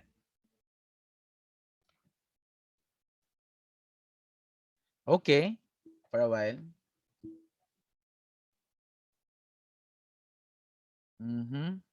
Sige po. So we have the NGT, Foley cath, na may mga concern na ang mga students. We have the NGT, we have the Foley cath, K12 ECG, and then we have the central line, and then we have the portable X-ray. Okay, discuss natin ha. Guys, bakit kaya kailangan may NGT? For the NGT kasi, na for the purpose of gavage, di ba? We have the lavage, no? And then we have the administration, okay, of medication po natin. Yun yung purpose ng NGT before mo siya i-transfer sa ICU. Next, bakit daw kailangan may Foley catheter? For urine output. Tama po? Kasi 'di ba, a good cardiac output. Ayan, good, okay, cardiac, okay, output. Ayan, must have, 'di ba, a good renal output din. Renal, okay, output. Kasi if 'di ba, ang dami mong pinainom kay ang dami nating ang daming intake ni patient, pero ba't parang scanty lang din ang kanyang urine. Baka may congestion na nangyayari, baka may mga fluid retention na. So you always check for the urine output. Next, we have the 12 lead. Ayan, ECG po natin. The 12 lead ECG, guys, is ayan for us to get the complete picture. So we have the complete picture of the heart of the patient po natin. Para malaman natin kung may mga zone of injury, 'di ba? The zone of injury, the zone of ischemia, and then we have the zone of infarction, na para makita yung mga zones po natin. Now, bakit kaya na may portable x-ray? Anyone from the group? Guys, bakit kaya kailangan may portable x-ray? This is to rule out rib fracture. No? To rule out, sulat natin. To rule out, rib, ayan, fracture. Pag sinabi kong to rule out, rib fracture, kasi kanina pa tayo nagko-compress kay patient. If kanina pa tayo nagko-compress kay patient, baka bali-bali na yung chest ng patient or ang ribs ng patient. 'Di ba pag bali-bali na po yung ribs ng patient po natin, expected na pwedeng tusukin niya ang lungs, causing tension, pneumothorax. So kaya pala nag-PA ang patient, kaya pala nag-pulseless electrical activity ang patient ko, sir. Now, lastly po, last na ba? Yes, the central line. Ayan, the central line. This is to check, di ba, for the CVP natin, familiar with the CVP monitoring, the central venous pressure, because we want to determine for the fluids, or we want to determine for the hydration. Ayan, status, ng patient po natin. And then lastly po, if tapos ka na sa ating, ayan, sign of the cross, guys, you need to refer, the patient to the intensivist. Intensivist po. Ayan. By the way, no, we're done na po na sa ating ACLS, no? We're gonna wrap it po with an examination. Okay? Can I see your faces na, guys, before po tayo maghiwa-hiwalay? At least makita ko man lang kayo. Ayan. I hope may mga learnings po tayo this afternoon, na. Okay lang bang pa-on ng mga cameras po nila, especially for Tri-City? Yan, malay mo, pupunta pala ako dyan, na at least makikita ko man yung mga beautiful nurses and handsome nurses po. Ayan, yung Galaxy A02, taga saan yan? Taga BRT ba, ma'am, or taga Tanchuling? Anong hospital yan? Tri-City. Ay, sa Tri-City, hello. Hello po. I love the uniform. I so love the uniform. Ayan. Hello, Ma'am Peira. Hello, Sir Abonalia. From what hospital po, sir? We also from the Tri-City Medical Center. Tri-City. Nice. Hello po. Ayan. And then, ready na po bang mag-exam? Okay lang ba mag-pictorials tayo? Mag-ano tayo for a while? Mag-screenshot lang ako, guys. Sir, dapat kailangan fresh kami dyan. Yes. Kung i-upload po yan, kailangan fresh. True. Kailangan, sir. Kailangan lahat tayo fresh. So yung bigger group ng Tri-City, yung TCM, T3, dapat mag-on sila ng camera para at least makita po natin sila. The problem with that is wala yung gamit sa convention hall ano tawag doon? Ano yun? PC. PC. So hindi masyado clear, no? Oo, pasensya na po. Pero marami po tayo. In our heart, marami po tayo. In spirit and in our hearts, no? And through presence, good. Bisaya bigla. Naririnig ako. Yung mga nasa convention hall, can you open your cellphone? Yes, pwede. Kung sino yung mga nandyan, di na ako pupunta dyan, mag-open na kayo ng cellphone nyo. Sige lang, mag-open po yan. Susunod po sila sa akin. Yes, sir. Sino po yung chief nurse natin, sir? Andi dito sa tabi ko, sir. Naririnig tayong lahat. Nandito kami sa office ngayon. Nice. I-remove ko lang yung filter background so you can... Ito. I'm with the HR. Hello po, ma'am. Ito yung HR namin. HR. Magandang hapon po. Hi. This one is, ayan po yung aming chief nurse. Hi. Nakaka-happy lang, no? At least nagko-connect tayo kahit nasa Zoom. Nakaka-happy. Correct. Oo. And gusto ko ding makita yung nasa conference. Teka lang, i-open ko na po yung cellphone ko, dadaling ko doon. Wait lang po. Ay, sige sir. Thank you so much, sir. Wala bang may cellphone dyan sa conference room? Wala, na-prenda na daw lahat. Teka, wait lang. Isang lana daw. Na-prenda na. Wait lang. Ayan na. Meron yung si Ma'am Hashnia is from the convention hall. Ayan sila. Can you tour? Pwede mo i-tour? Pakita mo ng malaki. Yes po. Para at least baka may majowa ako dyan, Char. Ay, marami. Puro lalaki. Ay, nako, wait lang. I bet. Meron. Taka, wait lang. Baka naman magka-jowa ulit ako. Teka. Angel, dalhin mo to doon, yung ka-cellphone ko. Ipakita mo yung mga lalaki. Wala na iba, pipiliin yun lang. Teka lang po, pupunta po ako doon ha. Puntahan ko lang sila. Sige, sir.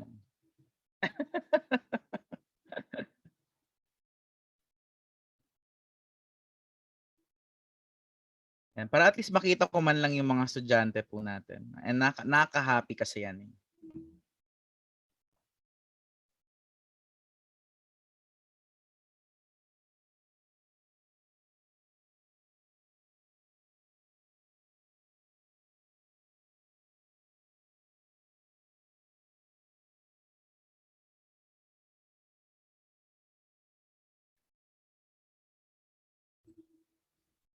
And we pump. Ready na po ba yung exam nila while waiting sa mga sa audience po natin at sa participants po? Kasi may nag-chat sa akin feeling ko estudyante ko to dati. Ayan, hi sir. Mr. Saman, ayun. Madami-dami. Nice. Hello po. Ayan, maayong hapon guys. To Mark Adlawan here all the way from Davao City. Ayan, pabigay na lang ako ng pomelo. Hi. Sir, may mga doctors po ba tayo dyan? For sure may mga doctors. Hi. Magandang hapon.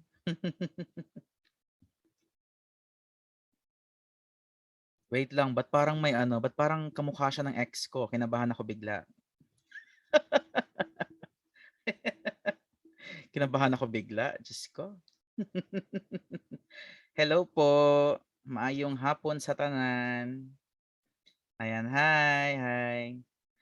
Dami. Ready na bang mag-exam guys? Na for the ACLS exam? Ready na po ba?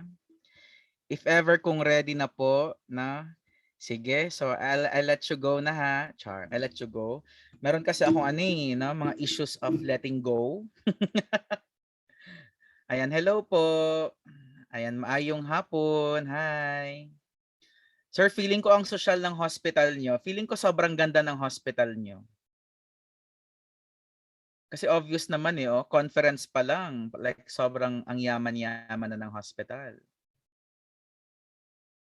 Hello po. Maayong hapon.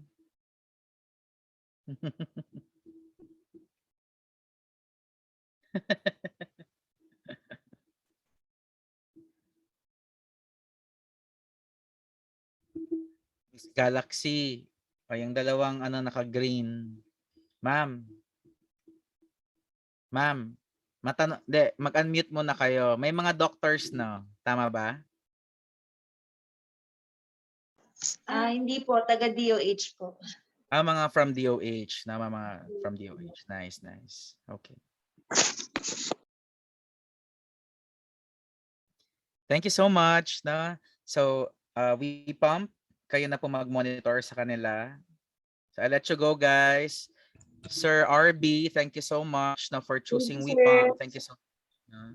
Thank you. See you po next month because we will have another batch of our new nurses. Ay, wow. Thank you so much. Ingat po. Bye.